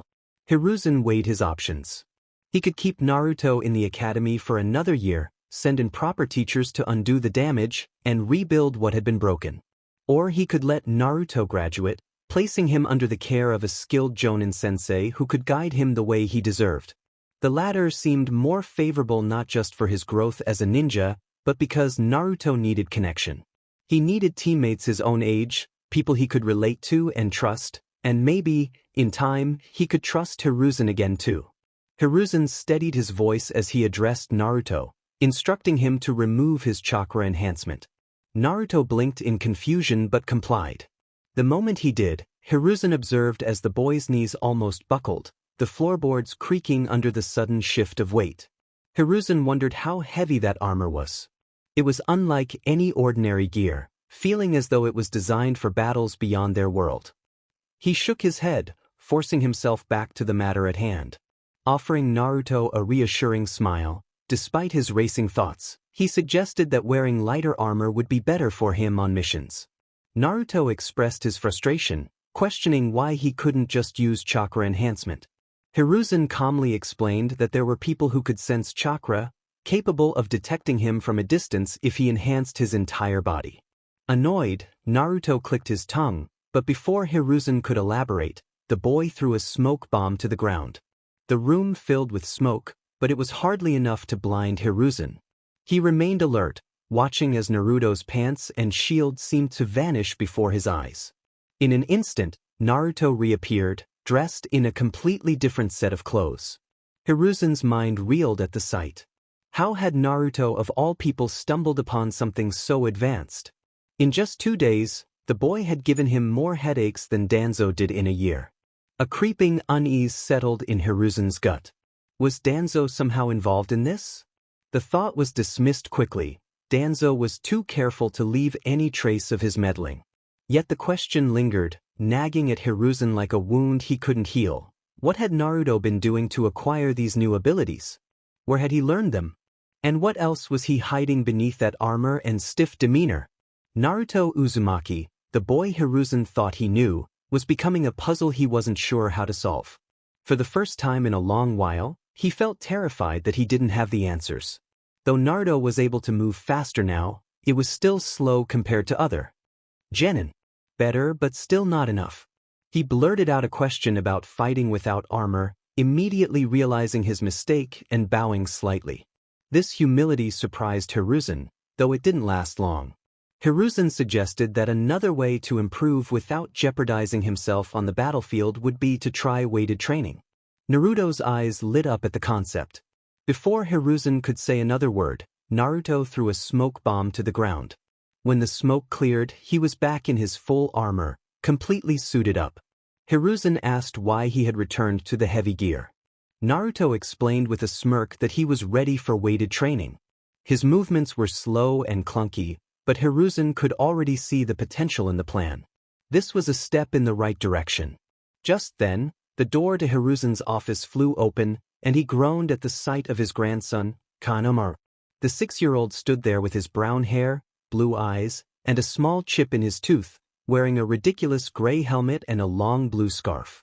He brandished a shuriken, declaring an attack, but tripped over his scarf and landed face-first on the floor. Hiruzen closed his eyes, taking a deep puff from his smoking pipe to suppress a sigh. Konohamaru mumbled about traps while rubbing his forehead. Ebisu, Konohamaru's devoted tutor, burst into the room, anxious and frantic. He looked like a ninja who had never quite left his teaching persona behind, dressed in the standard Konoha shinobi outfit. Konohamaru then pointed an accusing finger at Naruto, claiming he was the reason for his fall. Without missing a beat, Naruto flicked Konohamaru's forehead, stating that he had simply tripped over his scarf. Hiruzen shook his head, fighting the urge to laugh as Konohamaru rubbed the spot on his forehead, looking on the verge of tears. Naruto didn't seem to realize that those gauntlets of his packed quite a punch. Hiruzen sighed inwardly as he observed the situation escalate, especially when Ebisu exclaimed that it was unacceptable to harm the honorable grandson of the third Hokage. Hiruzen groaned at those words, disliking the way people measured someone's worth based on their bloodline. The way Ebisu spoke made it seem as if Konohamaru's value was solely tied to being Hiruzen's grandson, which grated on his nerves. Then there was Konohamaru's smug little smirk, clearly expecting Naruto to apologize. It made Hiruzen realize the boy needed a lesson in humility. Konohamaru demanded an apology, puffing out his chest like a little rooster in front of Naruto. Hiruzen watched closely, half expecting Naruto to get mad and respond in his usual blunt manner. Instead, Naruto calmly told him to go away. Hiruzen almost had to bite the inside of his cheek to suppress his reaction. Perhaps Naruto was still Naruto after all, and it was oddly reassuring. Ebisu and Konohamaru looked absolutely stunned, their mouths agape. Konohamaru stuttered, emphasizing his entitlement as he declared himself the honorable grandson. Naruto shot back with pride, claiming to be the squire of Oscar. Hiruzen felt his heart skip a beat. What was this about being the squire of Oscar? He had no idea who Oscar was or why Naruto would claim such a title. The words didn't seem to belong to their language, and the look of utter confusion on Konohamaru's face showed he didn't know how to respond either. Konohamaru blurted out a question about whether it was something lame, and Hiruzen noticed Naruto's eyes darken at that. In the next moment, Naruto swung his fist, knocking Konohamaru on the head, sending him crumpling to the floor. Ebisu screeched in outrage, ready to leap at Naruto, but Hiruzen stopped him with a mere tap of his finger. Ebisu barely contained his fury as he lowered his gaze in respect. Hiruzen instructed Ebisu to take Konohamaru out of his office. When Ebisu protested, Hiruzen pointed at Konohamaru, who was starting to wake up. The helmet Hiruzen had personally crafted for Konohamaru had a visible crack, a testament to the force of Naruto's blow. It made Hiruzen wonder if Naruto had been so angered by Konohamaru's insult that he didn't hold back, even against a child. Questions flooded Hiruzen's mind. Who was this Oscar? Why was Naruto suddenly throwing around titles and speaking as if he came from another culture? Was this armor connected to that name somehow? When had all this happened? Before Hiruzen could delve deeper into his thoughts, a knock on the door drew his attention. Iruka stood there, looking like he had just woken up from a night of drinking, his face pale and eyes bloodshot. He clearly had a hangover. Iruka asked if he could come in, his voice carrying a hint of embarrassment as he eyed Ebisu, who was helping Konohamaru to his feet. But Konohamaru didn't let the moment pass. He scrambled to Naruto's side, eyes wide with admiration, and declared his desire to become Naruto's disciple. Hiruzen blinked, and so did everyone else in the room. Naruto's expression remained unchanged, like a stone face that had come to life for a brief moment, only to harden again. He bluntly refused Konohamaru's request. The boy insisted he needed to become the fifth Hokage. Hiruzen held his breath, hoping to see a flicker of the boy who once shouted about his dreams of becoming Hokage, who wore his ambition like a badge of honor. Naruto looked straight into Konohamaru's eyes, causing the boy to flinch, and declared that he didn't care. Frustration twisted Konohamaru's face, and with a defeated sigh, he motioned for Ebisu to guide him away. Hiruzen watched them leave, his heart sinking. One thing was clear: Naruto no longer cared about being Hokage. That dream, which used to light up his eyes with passion, was gone. The realization hurt more than Hiruzen cared to admit. What had happened to the Naruto he once knew? The silence settled in the room as Konohamaru and Ebisu finally left. Hiruzen turned his attention back to Naruto, who stood patiently while Iruka focused on reading a paper. Hiruzen asked Iruka what he was doing there, feeling the pull to return his focus to Naruto. Iruka began to explain that he had a letter of recommendation for Naruto Uzumaki to graduate into a genin. He reread the letter one more time before placing it on Hiruzen's desk. Hiruzen glanced at the paper but quickly looked back at Naruto, who appeared surprised. Hiruzen couldn't help but smile, noting that there was another reason to graduate Naruto. When both Naruto and Iruka asked for clarification, Hiruzen nodded and explained that graduation was typically a formality to show readiness for the field. He recounted how Naruto had demonstrated everything they looked for: espionage by breaking into the building and taking the forbidden scroll, successfully reaching a rendezvous point, and even managing to eliminate a Chunin-level ninja. If that didn't qualify him for being a genin, Hiruzen didn't know what would. He watched as Naruto blushed at the praise, warming his old heart. Reaching for the headband he had prepared for the boy, Hiruzen paused. He had been waiting for this moment the day Naruto would finally become a genin. Iruka approached Hiruzen, his voice softer and more personal as he asked for permission. Hiruzen chuckled, teasing Iruka about filing for a replacement. Iruka glanced at the headband Hiruzen held and pointed out that he had one in his hand. Hiruzen stepped back, motioning for Iruka to continue. It felt right. Iruka had been there for Naruto, more than just a teacher. This moment belonged to them. Iruka knelt on one knee, smiling at Naruto, and removed his own headband. Without saying much, he stretched it out toward Naruto, knowing actions spoke louder than words. Naruto's reaction, a wide, genuine smile, was all Hiruzen needed to see. Eagerly, Naruto leaned forward, allowing Iruka to tie the headband around his forehead.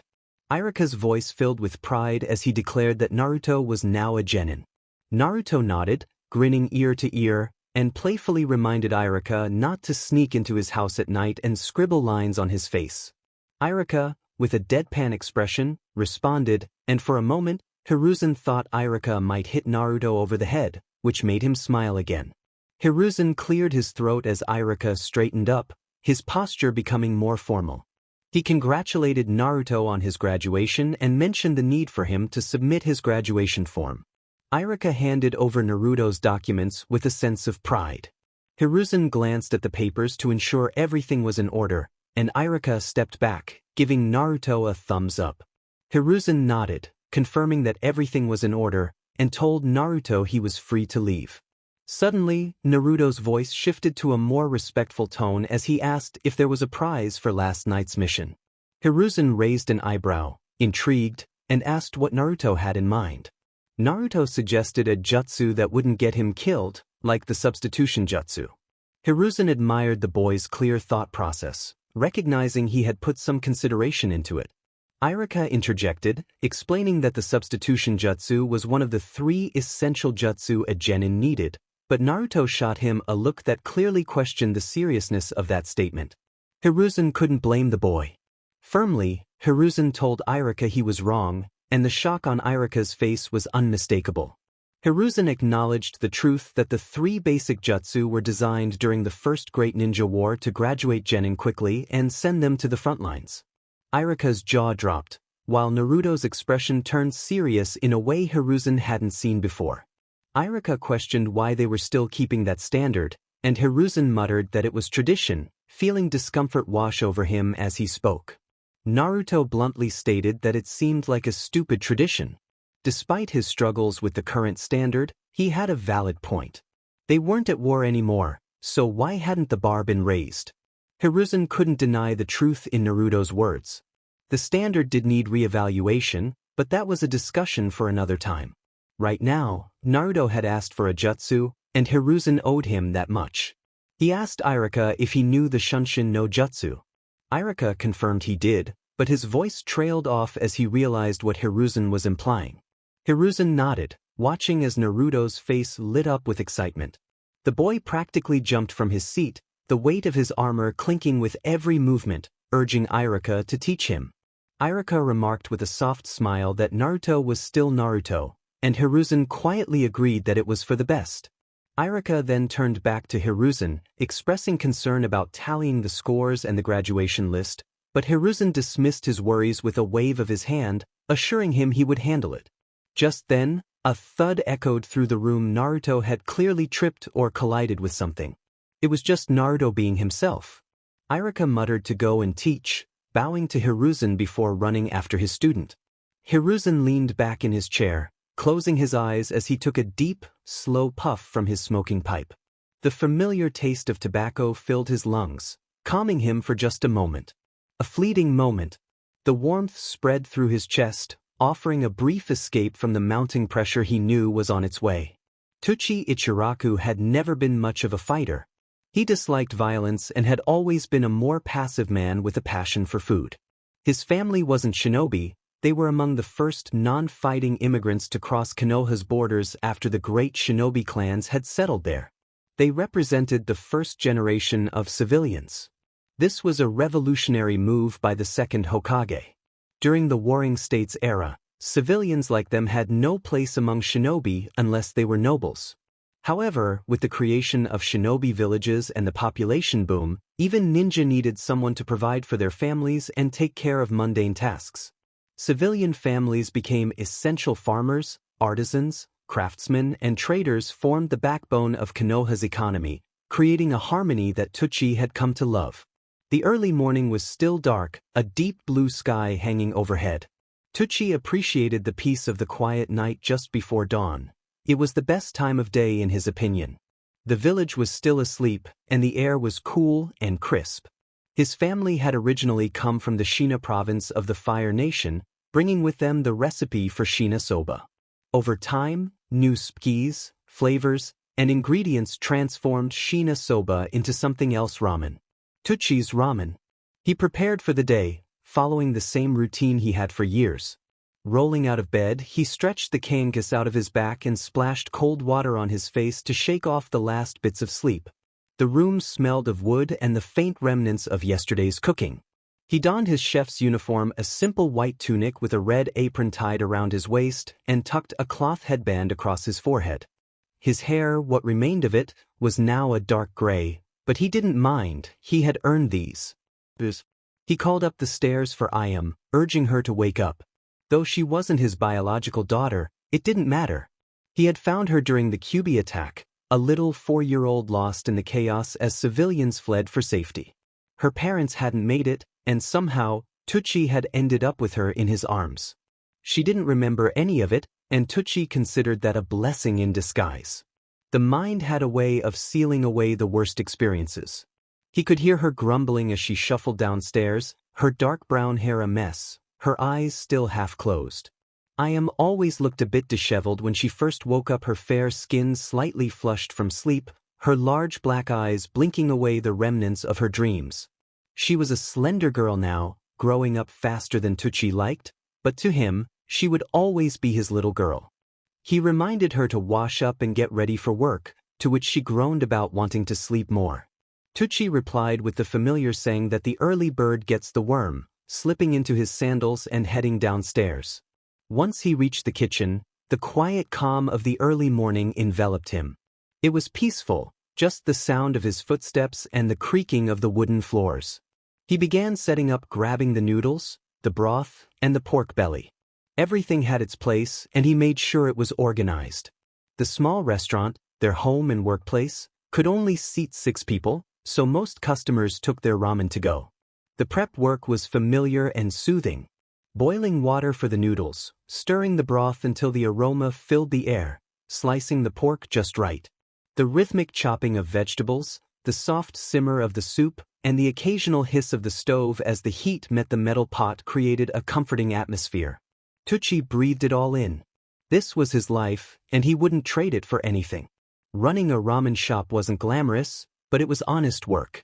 It was about providing something warm and filling.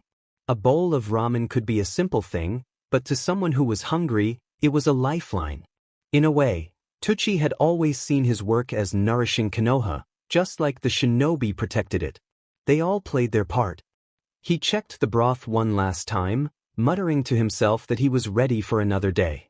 Ayam would be down any minute, and soon the early risers would start trickling in. Another day, another chance to serve bowls of ramen to a village that had become his family. Tucci waited for the first customer of the day, who was always Naruto. Like clockwork, the boy would come in, rain or shine, for his breakfast a bowl of tonkatsu ramen before heading off to the academy. Tucci always made sure to use the freshest ingredients for him. That kid needed all the nutrients he could get. He remembered the first time Naruto had come in, 6 years ago. It had been a rainy day, and there were no customers around. Then there he was, a little blonde boy, soaked to the bone, holding a few coins in his small hands. Tucci had been hesitant at first, unsure of what to expect. The rumors and whispers made him pause.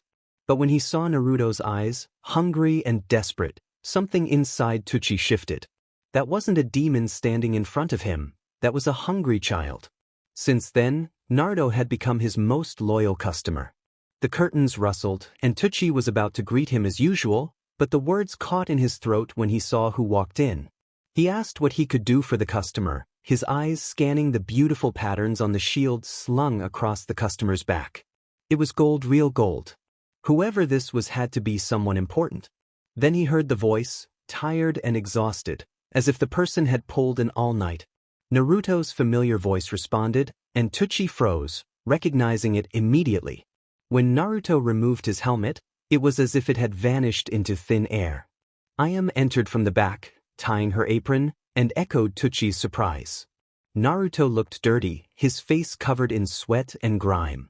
Ayam quickly suggested he wash up in the back, giving him a pointed look.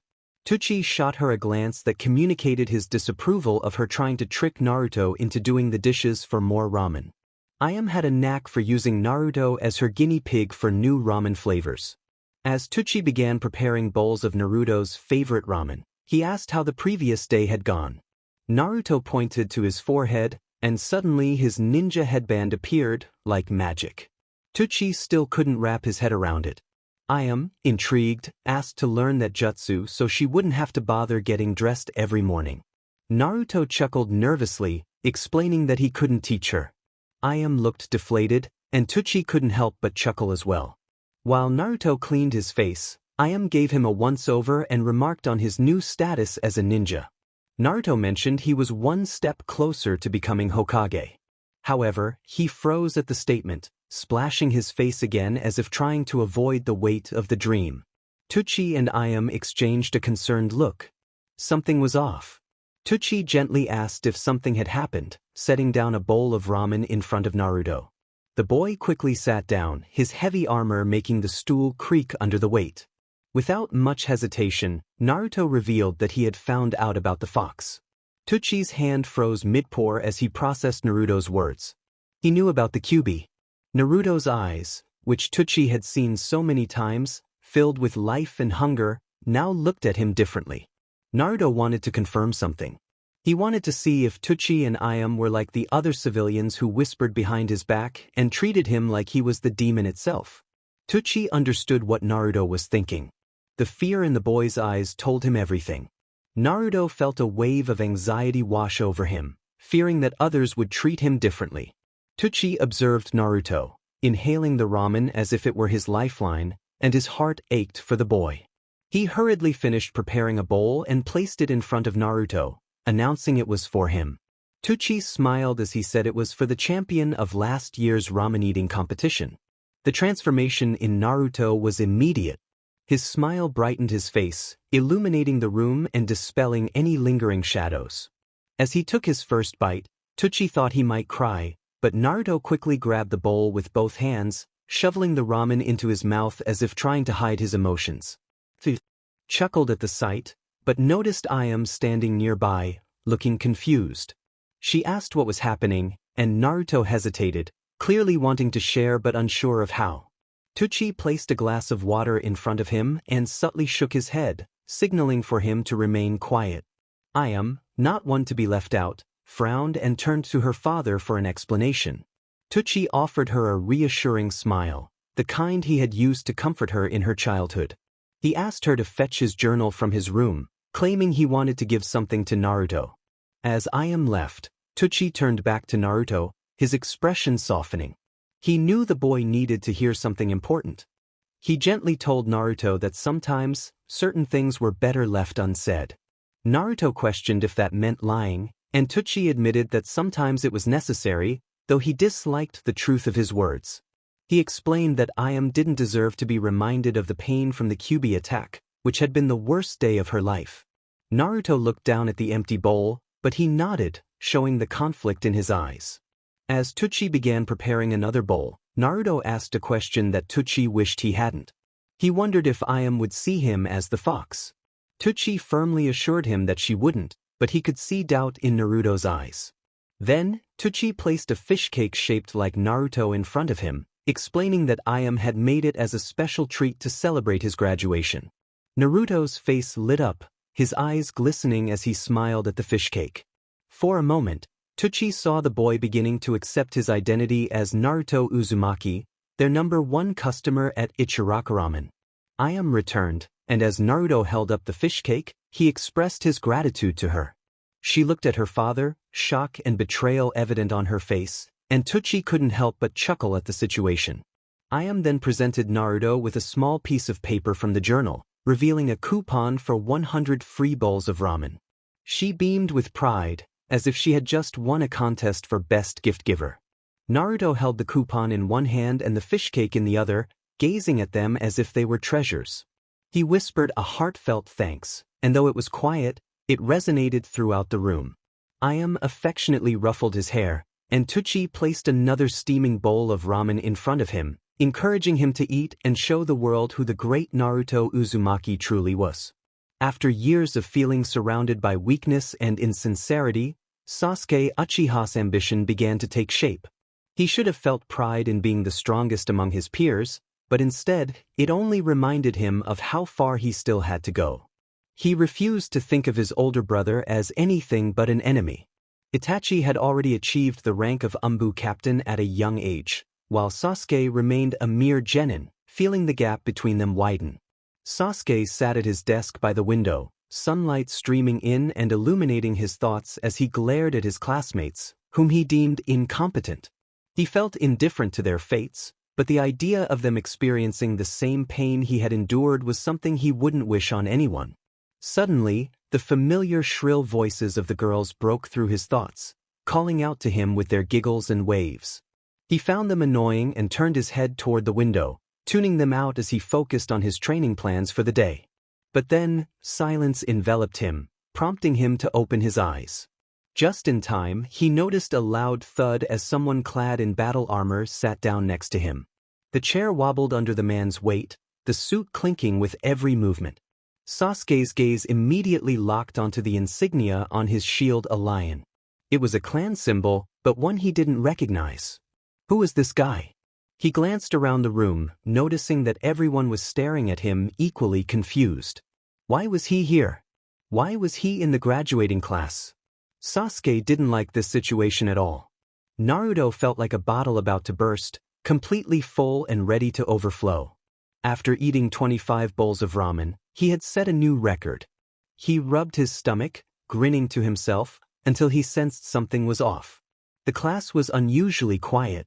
He asked if he had something on his nose, looking around, puzzled by the silence. As soon as he spoke, several students gasped in disbelief. He removed his helmet manually, needing to breathe. He wiped away some sweat, wondering how Oscar managed to stay in that armor for so long without getting sweaty. Just then, someone in the back decided to speak up, making a comment about the class being for graduating students, not failures. Naruto huffed, instinctively reaching for his headband, feeling annoyed. Before he could show them his headband, Kiba's voice cut through the room, making a remark about Naruto's armor. Laughter erupted from the class, too much for Naruto's liking.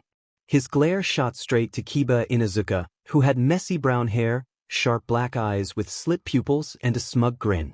Kiba had the signature red fang markings on his cheeks and was dressed in his usual dark pants and fur-lined coat. Naruto didn't steal anything. He growled that the armor was from his master.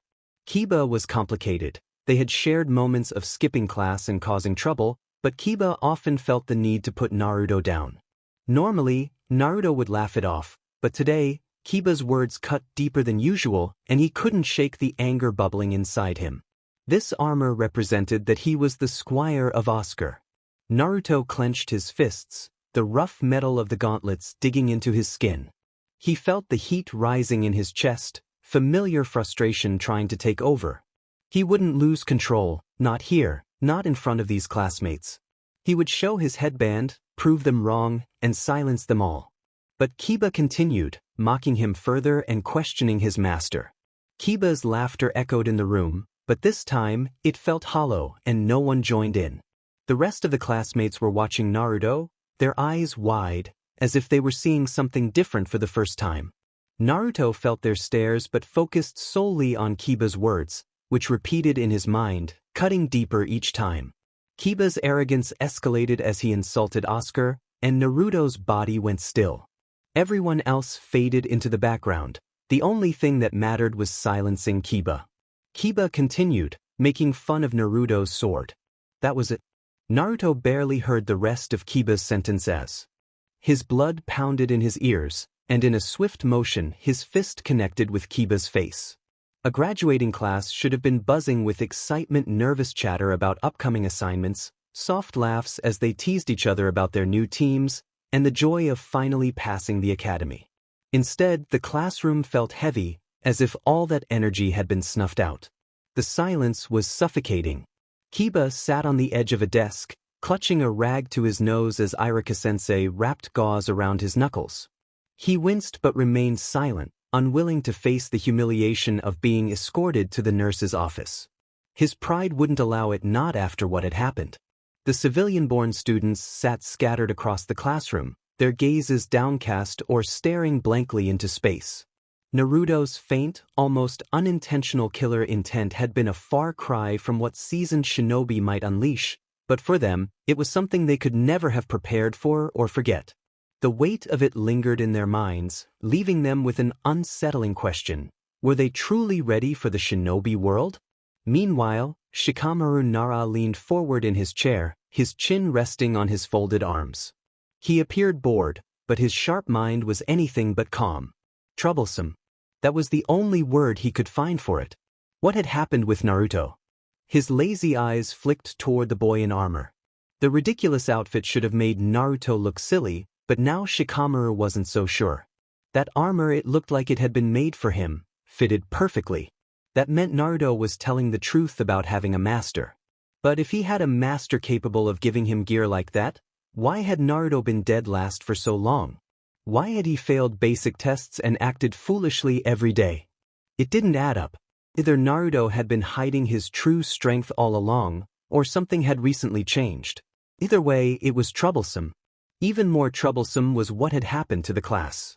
Shikamaru had experienced killer intent before his father was a jonin, after all. He had felt it during training sessions and clan meetings. But this? What Naruto had unleashed earlier felt different. It wasn't just chakra trying to intimidate them, it felt alien, as if it didn't belong in this world. Shikamaru sighed softly, rubbing the back of his neck, his mind spinning with questions that had no answers in sight. This was such a drag. Hinata Hyuga sat stiffly at her desk, her hands clutching the fabric of her jacket tightly. She could feel her heart beating in her chest, loud and erratic, as if it might break free at any moment. She hadn't activated her Byakugan, but she didn't need to. She had felt the shift in Naruto's chakra as clearly as if she had seen it with her own eyes. It wasn't the chakra she had grown used to, sensing the warm, stubborn energy that radiated determination no matter how much Naruto struggled. This had been colder, heavier, and laced with something dark and unfamiliar. It had scared her. That wasn't Naruto-kun. She repeated the thought to herself like a mantra, trying to push the memory of his rage-filled eyes out of her mind. Naruto wasn't like that. He was kind and bright, always moving forward no matter how many people doubted him. He couldn't be cruel or violent. Her fingers trembled as she tightened her grip on her jacket, her pale lavender eyes glancing at Naruto from beneath her bangs. He sat quietly at his desk now, seemingly calm, as though nothing had happened. Hinata wanted to believe that the Naruto she admired was still there, that the boy who inspired her was just going through something. But the way his chakra had felt earlier, She swallowed hard, forcing the thought away. Ino Yamanaka crossed her legs, trying to look as calm as possible, but she was failing. Her hands were shaking, so she kept them out of sight, pressing them against her thighs. She hated how her body was reacting. It felt weak, and she hated feeling weak. Naruto's killer intent had been raw and overwhelming, like being caught in a wave she couldn't see coming. It evoked more than just fear. It felt like staring into something that wasn't supposed to exist, something wrong. Her father had always told her that killer intent was a reflection of experience.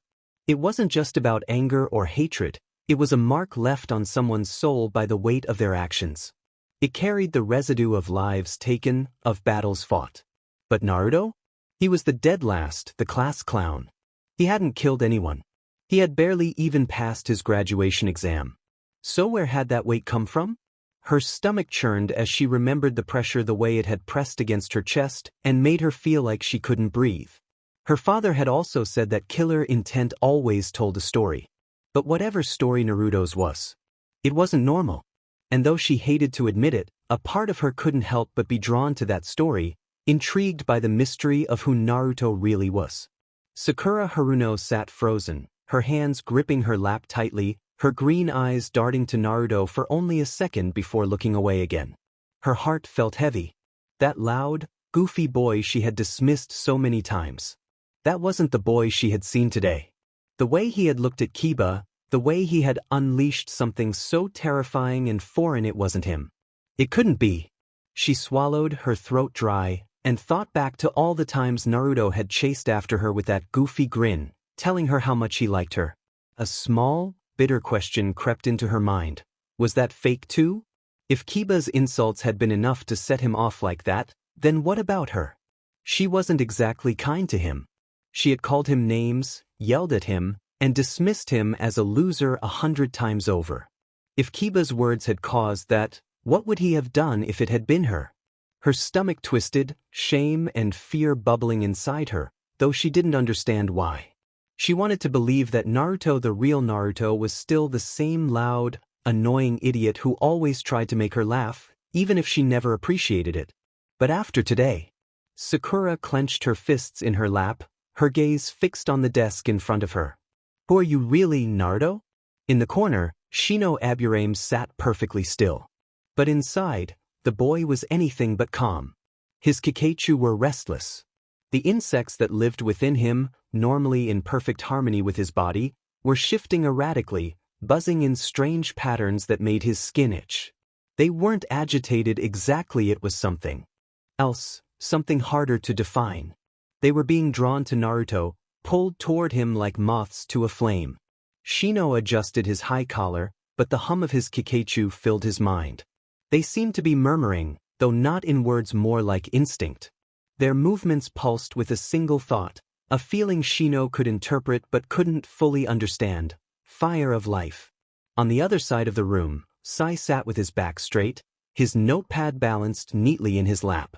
His pale face was as expressionless as ever, his black eyes cool and unreadable. Sai's mission was clear: spy on Naruto Uzumaki, learn about him, and report back. But even Sai, trained to suppress his emotions to the point of emptiness, couldn't fully ignore what he had just witnessed and felt. That presence. That flare of killer intent. He hadn't flinched, of course, but his body had felt it, like the faint echo of a blade brushing against his skin. Sai's brush paused for a moment, his fingers trembling imperceptibly.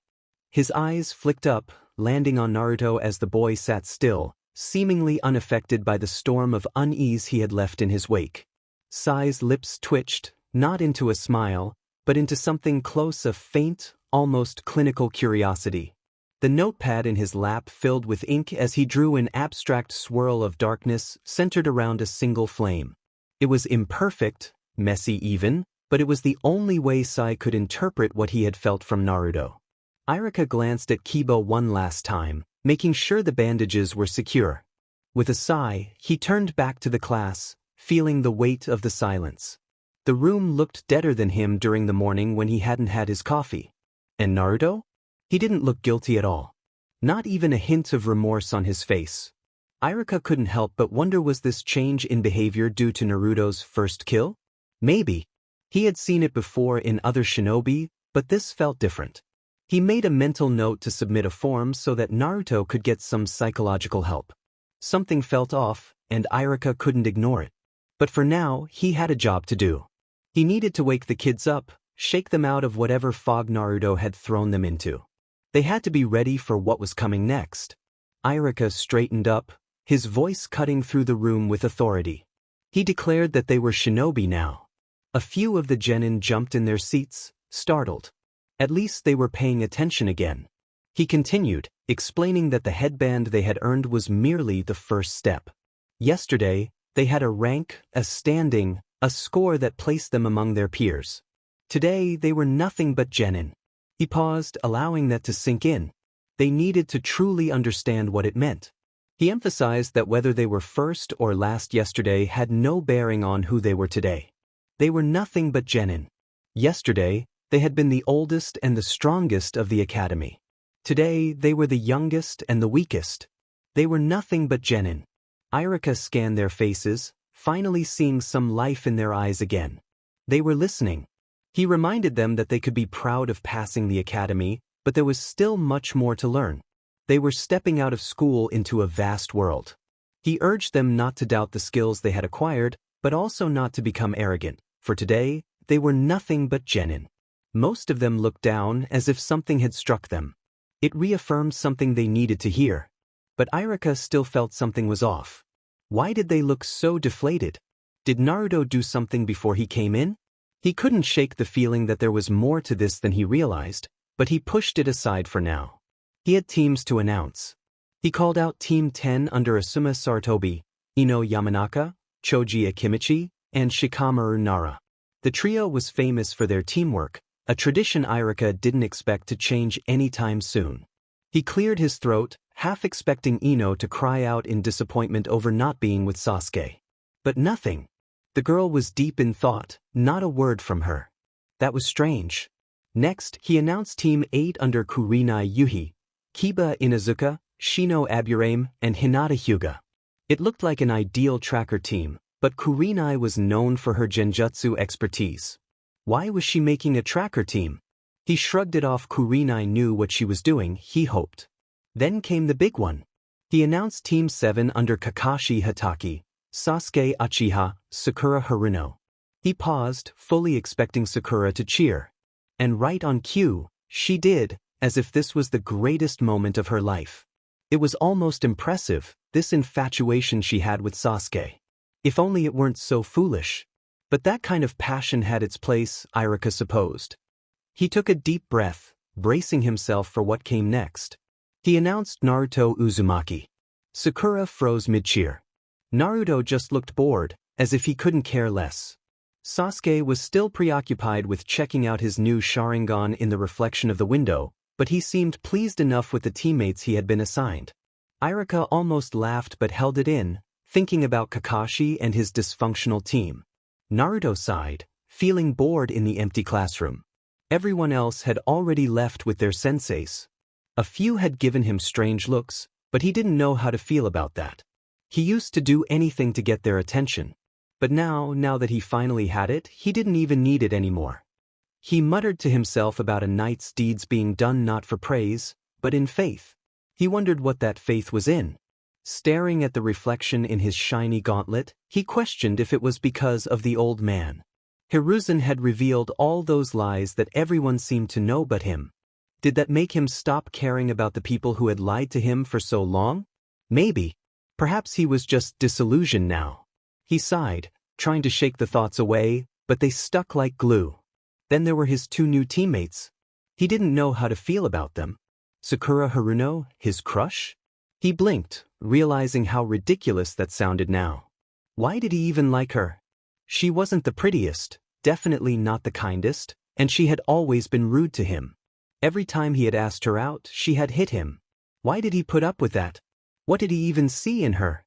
He glanced at her, noticing how she flinched when their eyes met. He looked away. Whatever. As long as she didn't treat him like before, they would be fine. And then there was Sasuke Uchiha. Naruto had always seen him as his rival. Even after everything that had happened. He couldn't figure out why.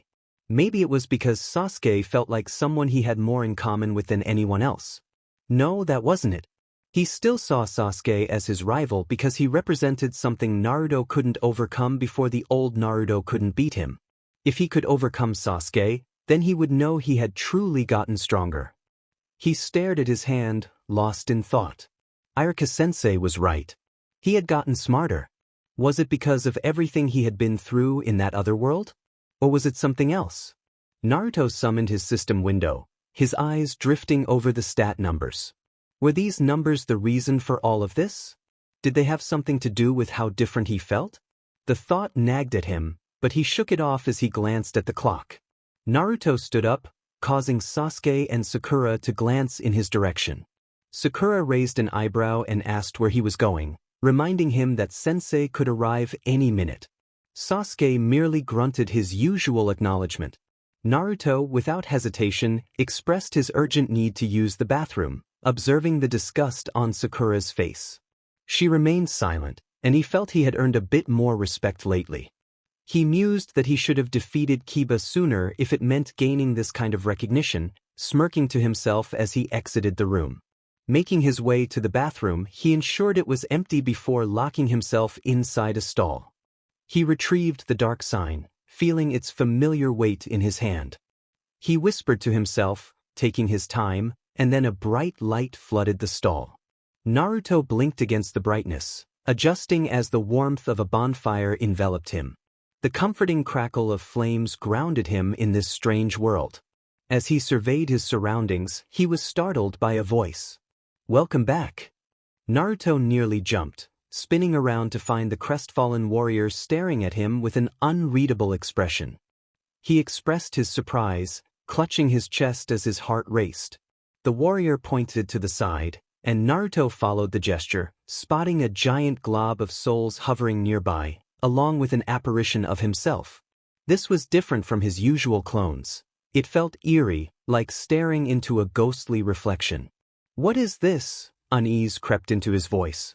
"Soul drop," the warrior replied flatly. Naruto turned back, expecting more explanation, but the warrior simply shrugged. He learned that when one dies, they drop their souls. With a deadpan look, Naruto reached out and grasped the soul drop, absorbing all 11,000 souls. Suddenly, he felt a strange fullness, as if something within him had grown stronger. He recalled Oscar mentioning that souls could be used to enhance one's abilities. "How do you use souls to get stronger?" he inquired. The warrior paused, seemingly weighing his response. Naruto tapped his foot impatiently, eager for an answer. Finally, the warrior proposed a deal: he would share his knowledge if Naruto completed a task for him. Reluctantly, Naruto agreed and soon found himself ascending a set of old, crumbling stone stairs, the grass brushing against his legs. The ruins stretched out before him, a decayed place overrun with greenery and a lifeless tree. The air was thick with the weight of history and abandonment. "Can you tell me more?" Naruto asked, curious. Petrusa's face brightened with a smile, clearly eager to share. He asked if this was Naruto's way of honoring his fallen master. Naruto hesitated, admitting that while he had learned much, he didn't fully understand what it meant to be a knight. He only knew some of the teachings Oscar had shared before his passing. Petrus regarded Naruto thoughtfully, as if assessing him on a deeper level. It made Naruto uncomfortable, but he stood firm. "The way of white," Petrus began, "is a path of devotion. It is the way of the gods, miracles, and faith. To honor your master, you must first grasp the power of miracles and the covenant you make with the gods." Intrigued, Naruto asked about miracles, wondering if they were similar to pyromancy.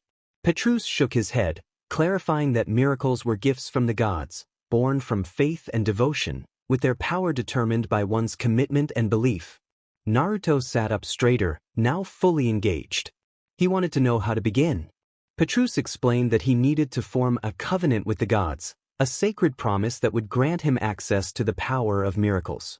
Naruto challenged Petrus to demonstrate one, half expecting something impressive. Petrus stepped back, preparing something.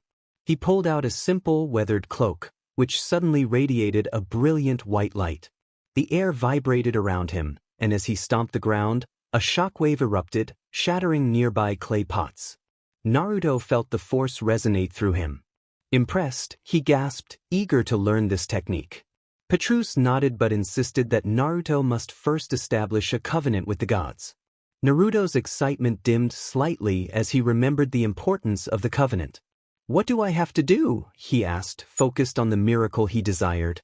Petrus raised his hand, forming a glowing ring of white light around himself.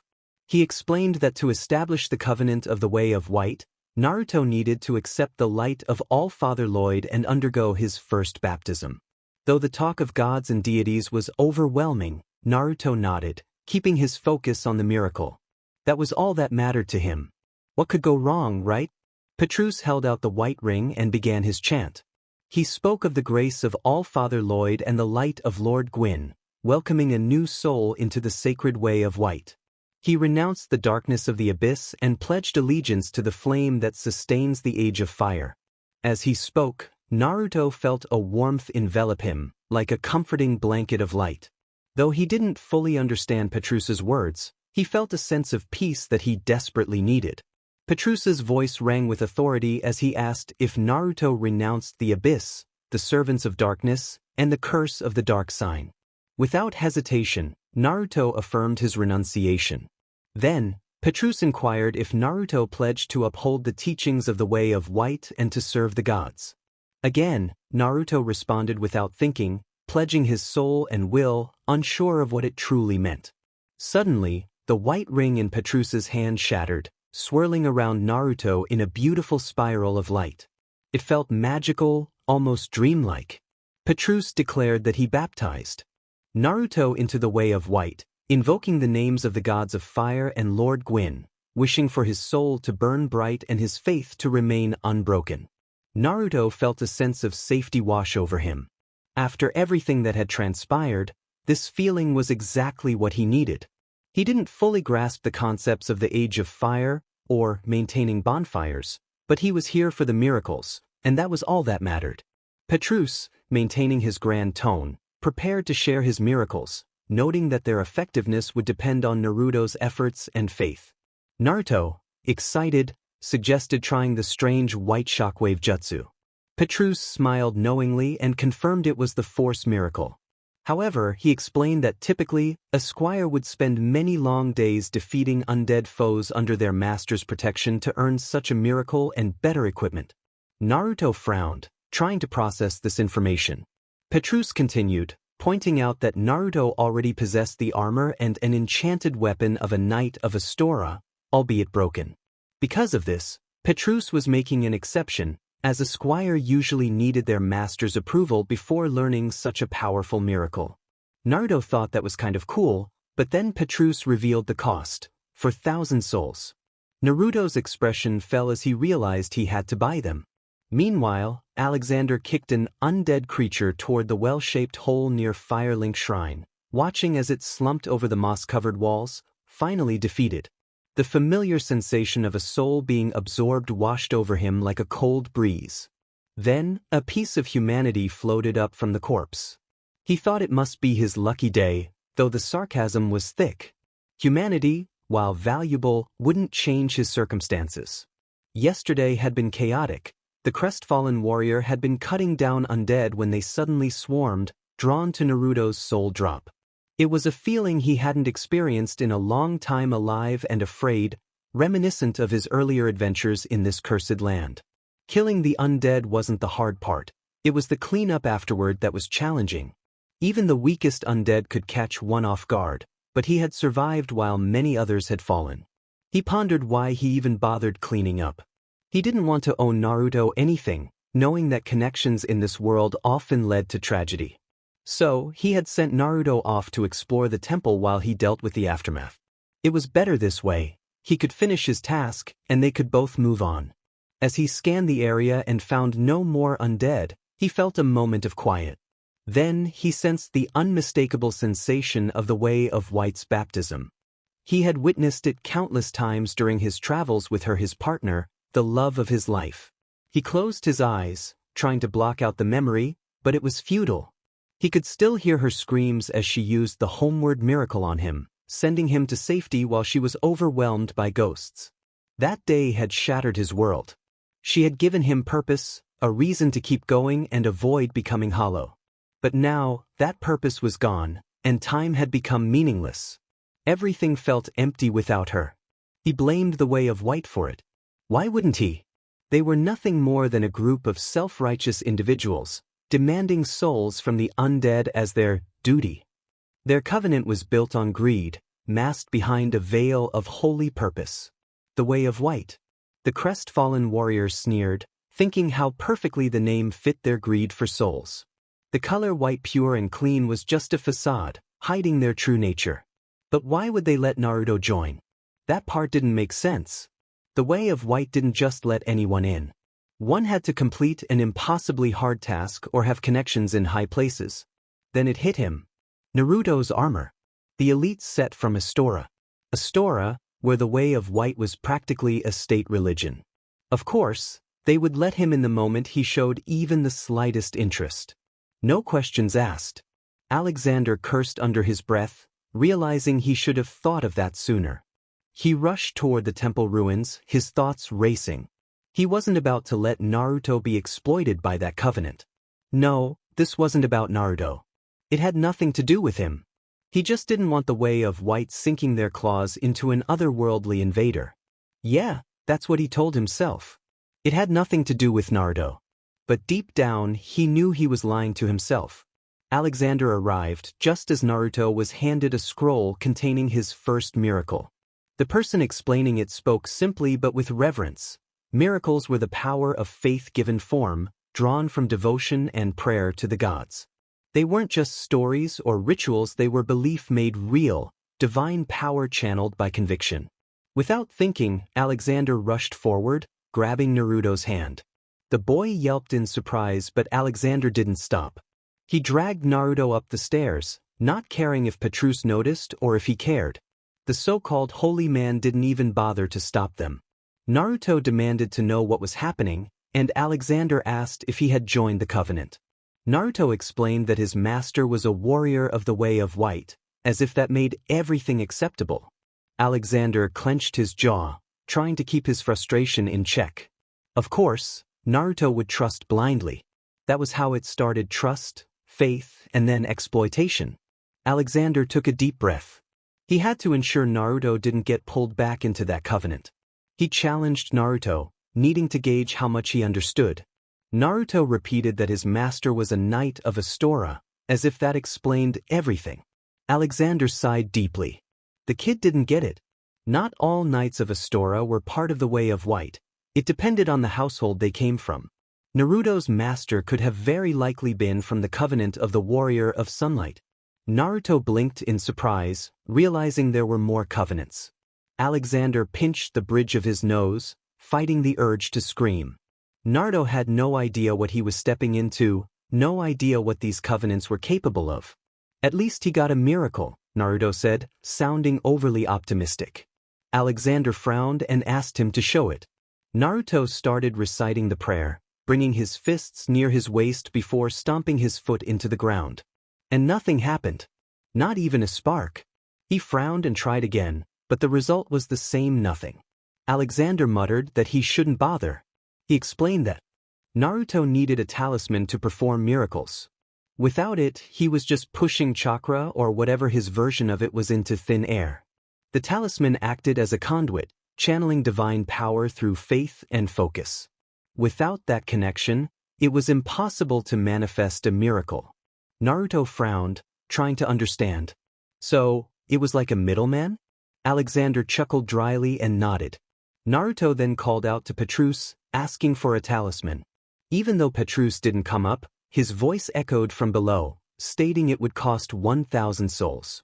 Naruto thought it seemed reasonable, but Alexander grabbed his arm before he could move and growled that it wasn't. Confused, Naruto pointed out that he got the force miracle for 4,000 souls. Wasn't that a good deal? Alexander's expression darkened as he clenched his teeth. He explained that souls were the most important thing in this world. People like Petrus clerics, sorcerers, anyone offering power would do anything to take Naruto's souls. That force miracle was bait. But Naruto couldn't even use it without a talisman. Exactly, Alexander said, lowering his voice to a conspiratorial tone. That was how these covenants worked: power, miracles, even the ability to use them. It all required payment. They hooked you in with promises of strength, but in the end, they just wanted your souls.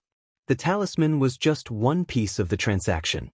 No faith, no talisman, no miracles. Simple as that. Naruto frowned, staring at the ground. So, it was all a trap? Even the talisman wouldn't help unless he had enough faith. Alexander nodded, confirming Naruto's realization. They set you up to fail, so you kept paying, handing over your souls, chasing power you might never be able to use. That was the game. In this world, your souls were your life. Lose enough of them to scams like this, and you might as well throw yourself off the nearest cliff. Naruto tightened his fists, the weight of Alexander's words sinking in. He muttered under his breath that he wasn't going to let anyone take advantage of him again. Alexander gave him a hard look and placed a heavy hand on Naruto's shoulder. He needed to learn from this. Trust was rare, and survival depended on keeping his wits sharp. Souls were power. Don't give them away lightly. The crestfallen warrior pointed up, indicating a tunnel that led back to Firelink Shrine. He ordered Naruto to go, leaving no room for argument. Before Naruto could protest, Alexander added that he would deal with this scammer.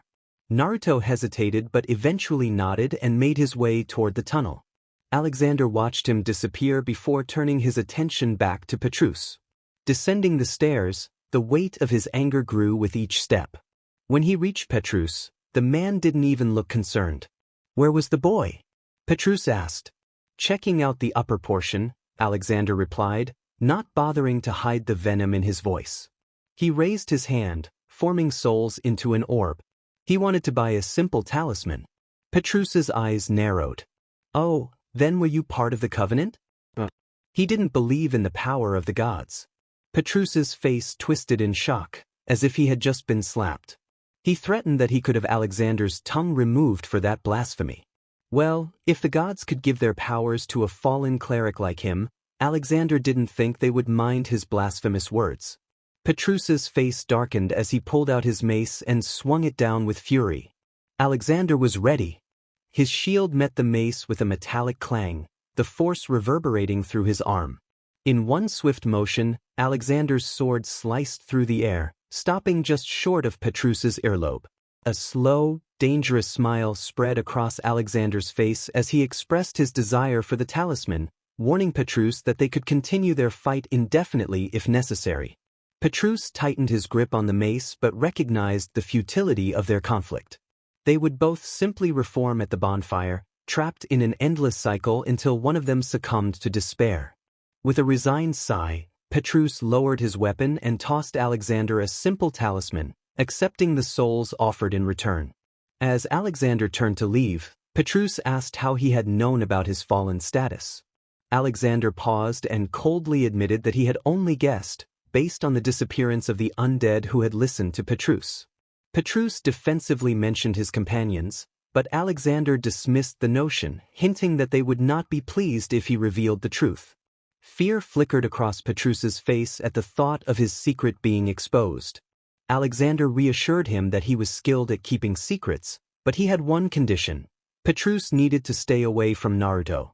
Naruto walked step after step up the old stone stairs, the sound of his footsteps echoing in the empty silence around him.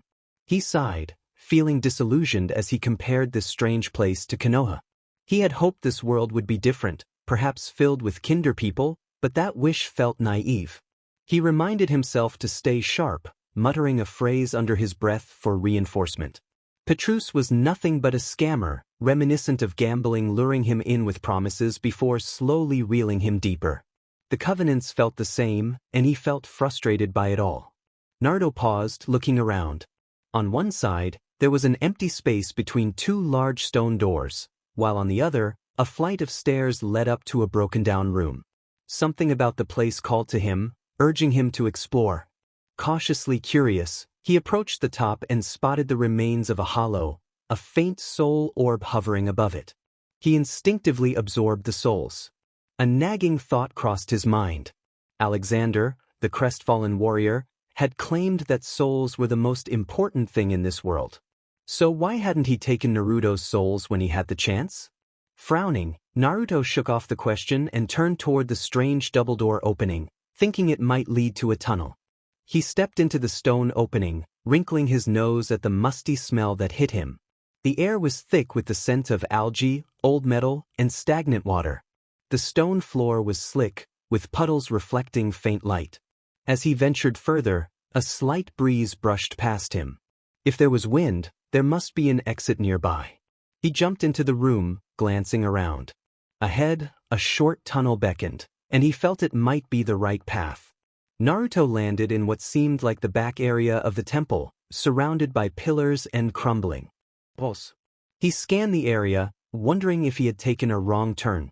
Then his eyes landed on something that made him smile: a treasure chest. The gray chest had a rounded top, reinforced with metal bindings and a weathered latch. Excitement bubbled inside him as he ran toward it. Kneeling down, he popped open the latch, and the lid creaked as it opened. Inside were bones arranged on ceramic plates, covered in strange symbols. Though he didn't understand their significance, he could sense a divine power from them, reminiscent of the way of White Covenant. Staring at the strange object in his hand, its name hovered in his vision. Homeward Bone, he muttered, intrigued. If the name appeared, there should be more information available. Curiosity piqued, he navigated to his inventory, and a small description appeared. Item: Homeward Bone. Description: bone fragment reduced to white ash. Return to last bonfire used for resting. Bonfires are fueled by bones of the undead. In rare cases, the strong urge of their previous owner to seek bonfires enchants their bones with a homeward instinct. Naruto blinked, leaning closer as if that would make the explanation less unsettling. The thought that bonfires were fueled by bones made his stomach churn. He grimaced, holding the item cautiously. How was he supposed to use this? Did he need to consume it? Shaking off the thought, he decided to deal with it later. Just as he was about to leave, something shiny caught his eye in the corner of the room: a treasure chest. His mood instantly brightened, and he cheered as he sprinted toward it. Dropping to his knees in front of the chest, he yanked it open and grinned as he pulled out the first item. It was heavy, with a solid wooden handle and a spiked metal ball at the end. Naruto swung the weapon experimentally, feeling the weight and power behind each movement. He was impressed by the weapon's design and placed it into his inventory before moving on to the next chest. Inside was a small talisman, similar to the one he'd seen Petrus carry. Naruto's face lit up with excitement as he realized he could finally use miracles. He gave a little victory fist pump before carefully storing the talisman away. However, when he opened the next chest, his enthusiasm faltered. He pulled out a handful of small, red, cracked orbs from his inventory. They were shaped like eyeballs, with jagged surfaces resembling dried glass. Dark, vein-like patterns crawled across their surface, pulsating faintly as if alive. A sinister energy radiated from them, sending a shiver down his spine. They felt wrong, like they belonged in a nightmare. Naruto read the description of the orbs multiple times, trying to make sense of it. Frustrated, he threw the creepy objects into his inventory. He thought that if he ever needed them, he would figure it out then. Scanning the room for more loot, his eyes lit up as he spotted another chest hidden behind a stone pillar. He rushed over, but something else caught his attention. A strange cemetery stretched out along the cliffside, with stone slabs jutting out of the ground at odd angles. It felt eerie, like a forgotten place. Above the cemetery, stairs led further up, disappearing into the fog. Shaking off the unease, Naruto returned to the chest and opened it, finding a round, metallic object inside. It looked like a medallion with a smooth, reflective center resembling polished silver. The edges were framed with an ornate design, and a rusty chain wrapped around it tightly. Naruto sensed that same divine power from the Way of White as he read the description of the talisman. His expression darkened as he pieced it together. This whole stash was a hunting kit. These weren't treasures, this was a weapon stockpile for hunting undead, like him. Anger bubbled in his chest as the realization sank in. He felt betrayed, thinking about how Petrus and his companions were waiting to use him for their own purposes. In a fit of rage, he kicked the chest hard, and it tumbled backward, rolling down a steep incline until it disappeared over the edge of a cliff. He spat out his frustration, feeling the weight of his anger linger in his mind. A question nagged at him. How many more people in this world would see him as a tool, or worse, as prey? Naruto ran down the side of the cliff, the wind rushing past him as he headed toward the eerie cemetery. The graves were everywhere, jagged stones sticking out like broken teeth.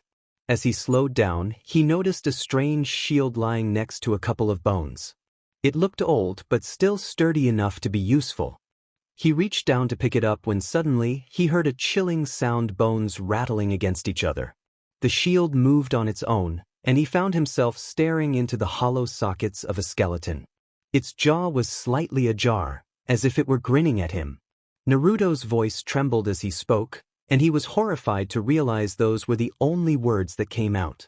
Terrified, he stood frozen for a moment, his body tense. Suddenly, he saw another skeleton lunging toward him while the one in front raised its rusty scimitar. Naruto leaped back, barely avoiding the attack, and quickly equipped the talisman. Desperate, he began reciting what Petrus had told him to say, but nothing happened. Frustration boiled over as he dodged the skeleton's scimitars. He flickered away just in time, reappearing behind them before summoning a fireball in his hand. He hurled the fireball at the two skeletons, and the explosion scattered their bones across the ground. Taking a moment to catch his breath, he froze as a faint, chilling sound reached his ears, the rattling of bones.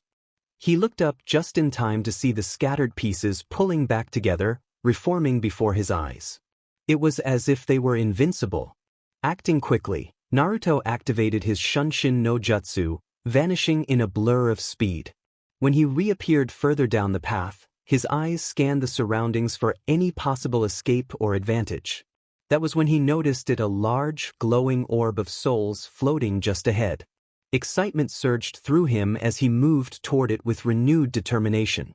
His hand reached out, almost ready to absorb the orb, when suddenly, a skeleton burst forth from the nearby grave, clearly drawn by the orb's allure. Naruto swiftly grabbed the skeleton by its bony shoulders and pushed it back into the grave, determined to seize the opportunity before him. Naruto's heart raced as he shouted, determined to distance himself from the growing crowd of skeletons. However, he didn't get far. Before two more skeletons began to form behind him. Graves lined the path, and ahead loomed a strange stairway leading down. He quickly dismissed the idea. The cemetery was clearly a death trap. With skeletons closing in from all directions, his options were dwindling. His heart nearly stopped when he spotted it. A massive skeleton stood before him, dwarfing the others. Its femur was larger than Naruto, and it wielded an enormous blade in its bony hands, towering over the graveyard. Each step it took sent tremors through the ground, and the creaking of its bones echoed like distant thunder. But something else caught Naruto's attention, a glowing light behind the giant skeleton. A weapon protruded from a corpse. He had never seen anything like it before. The blade was enormous, long and broad, with a sharp edge that gleamed in the dim light. It was driven into the corpse's chest, the handle sticking out at an angle, almost beckoning him to take it. He rushed forward, fingers closing around the handle, but the moment he grasped it, it felt like he was trying to lift a mountain. Confused by its weight, he barely had time to react when a shadow fell over him. Looking up, he saw the giant skeleton bringing its massive blade down toward him.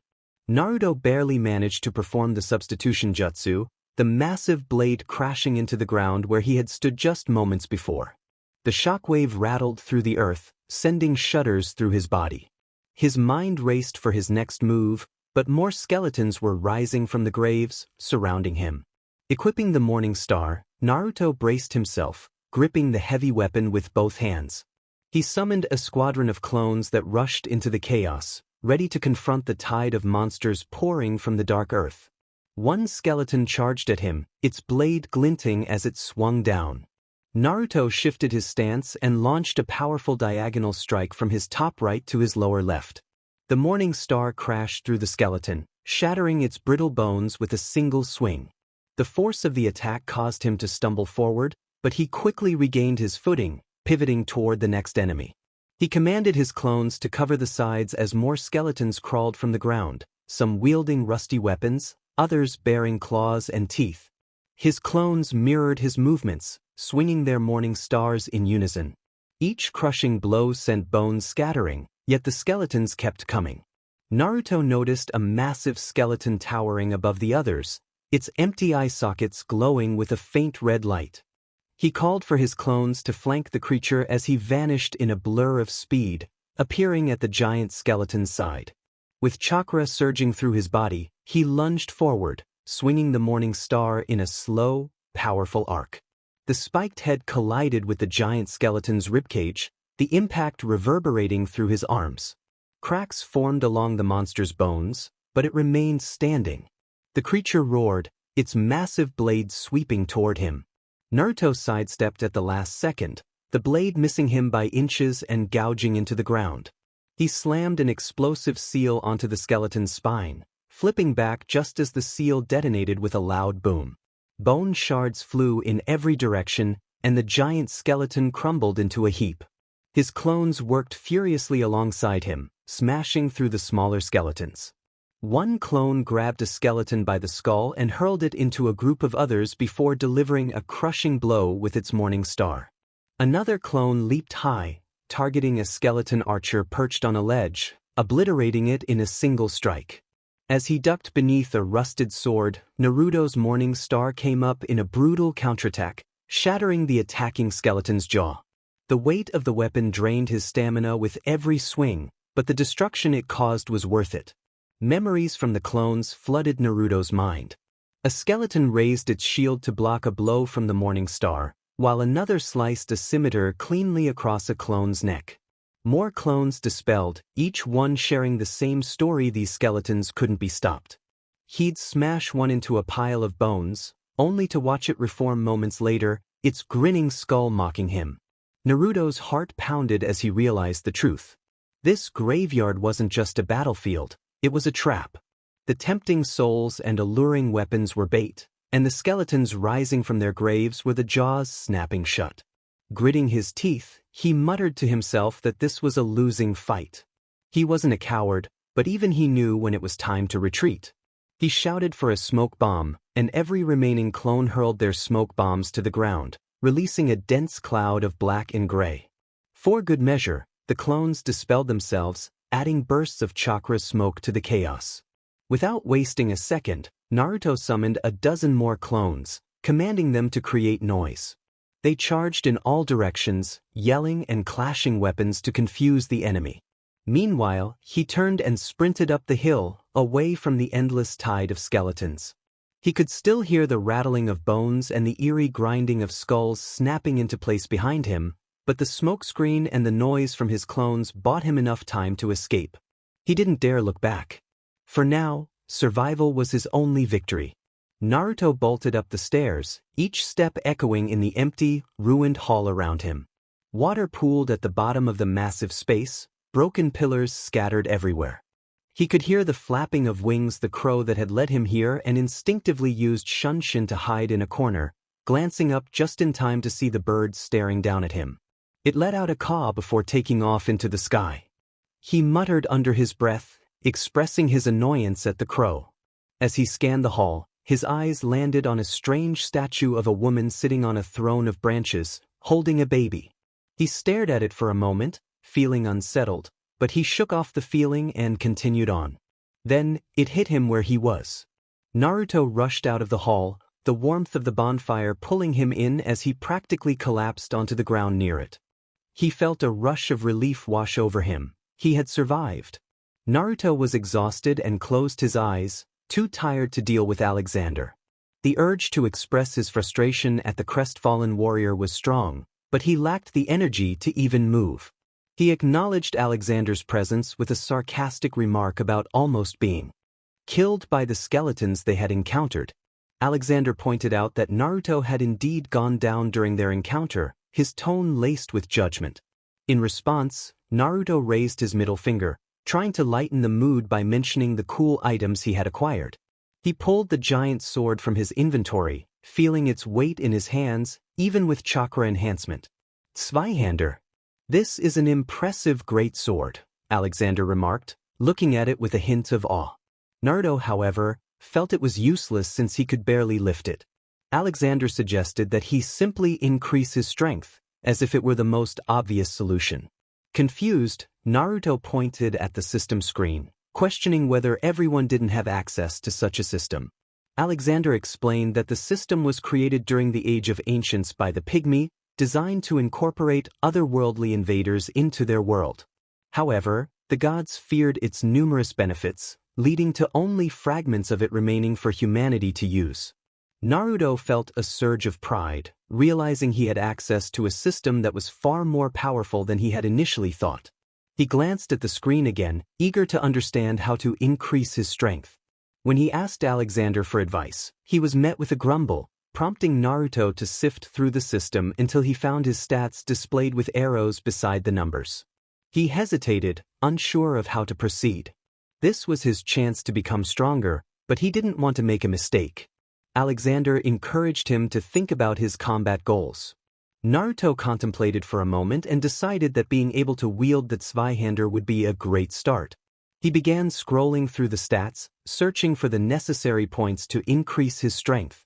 His eyes landed on the faith stat, and he turned to Alexander, expressing gratitude for saving him from a scammer. To his surprise, Alexander seemed taken aback by his belief. Naruto explained that he had discovered treasure chests and learned about the way of White, who hunted undead. He realized they would have likely betrayed him if not for Alexander's intervention. As he listed the items he had found, Alexander's disdain was palpable. Naruto agreed, noting that the so-called miracles of the way of White were ineffective. Alexander suggested increasing his faith, which puzzled Naruto since he thought it was a scam.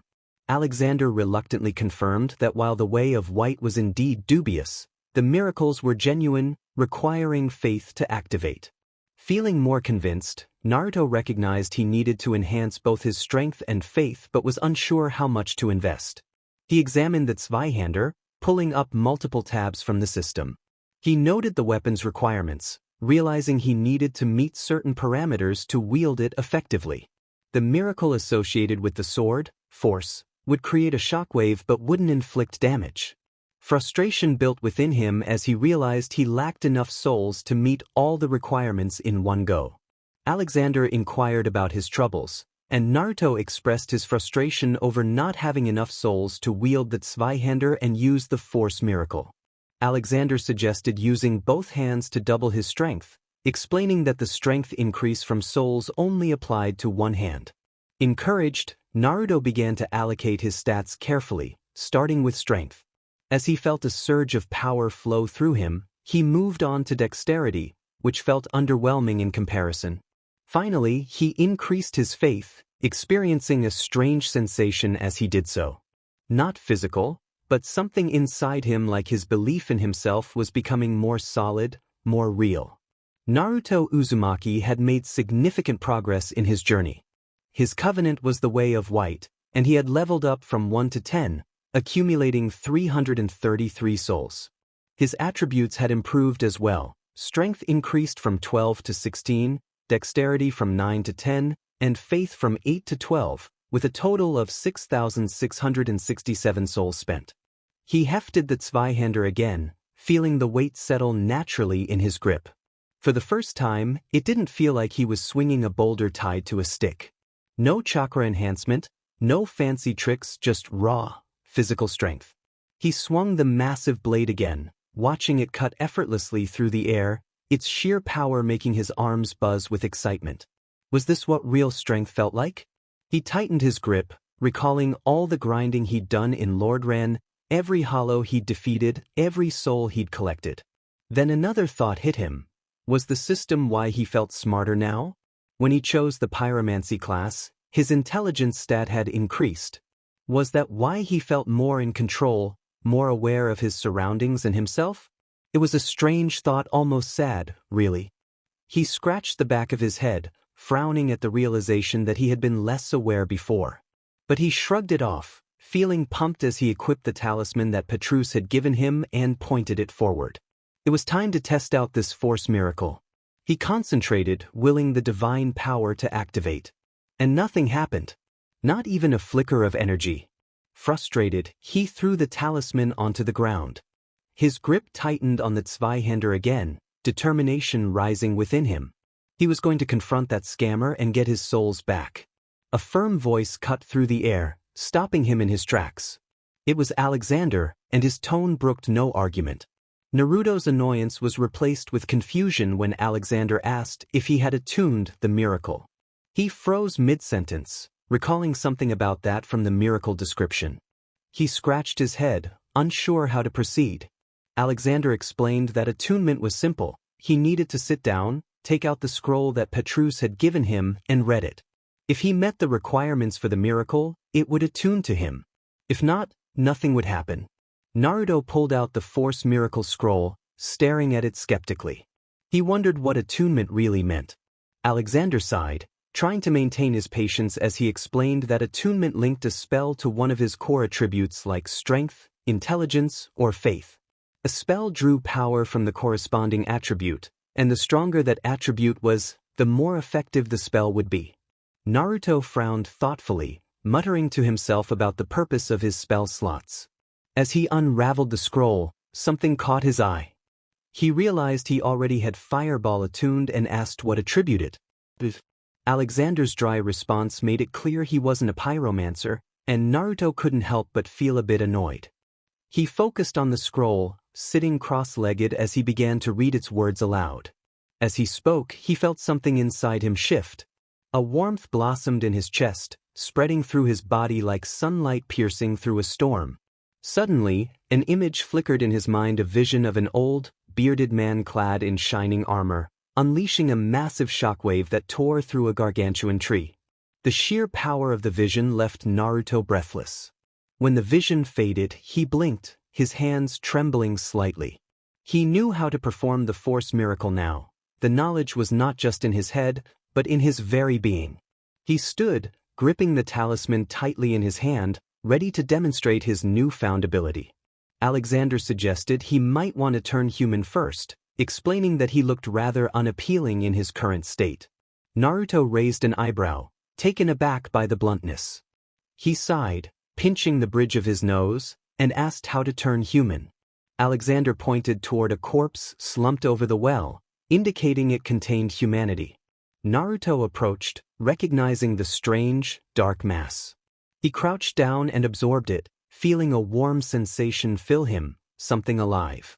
He quickly checked his inventory and noted he had 3 humanities and a small soul of an undead soldier. Alexander explained that humanity was a valuable resource, allowing him to heal in combat, similar to Estus flasks. Naruto recalled how he had seen his master performing a ritual with them and asked if Alexander could show him how to refill them.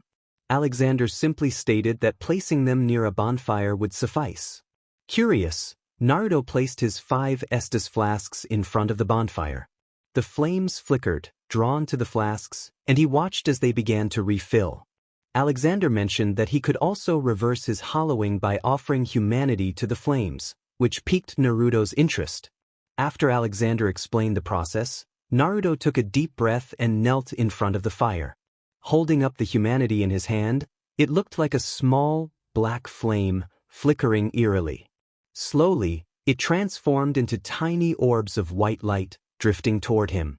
As they touched his hollowed skin, he felt something change. The sensation of flesh and blood returned, and his heart began to beat again, strong and steady in his chest. It was surreal.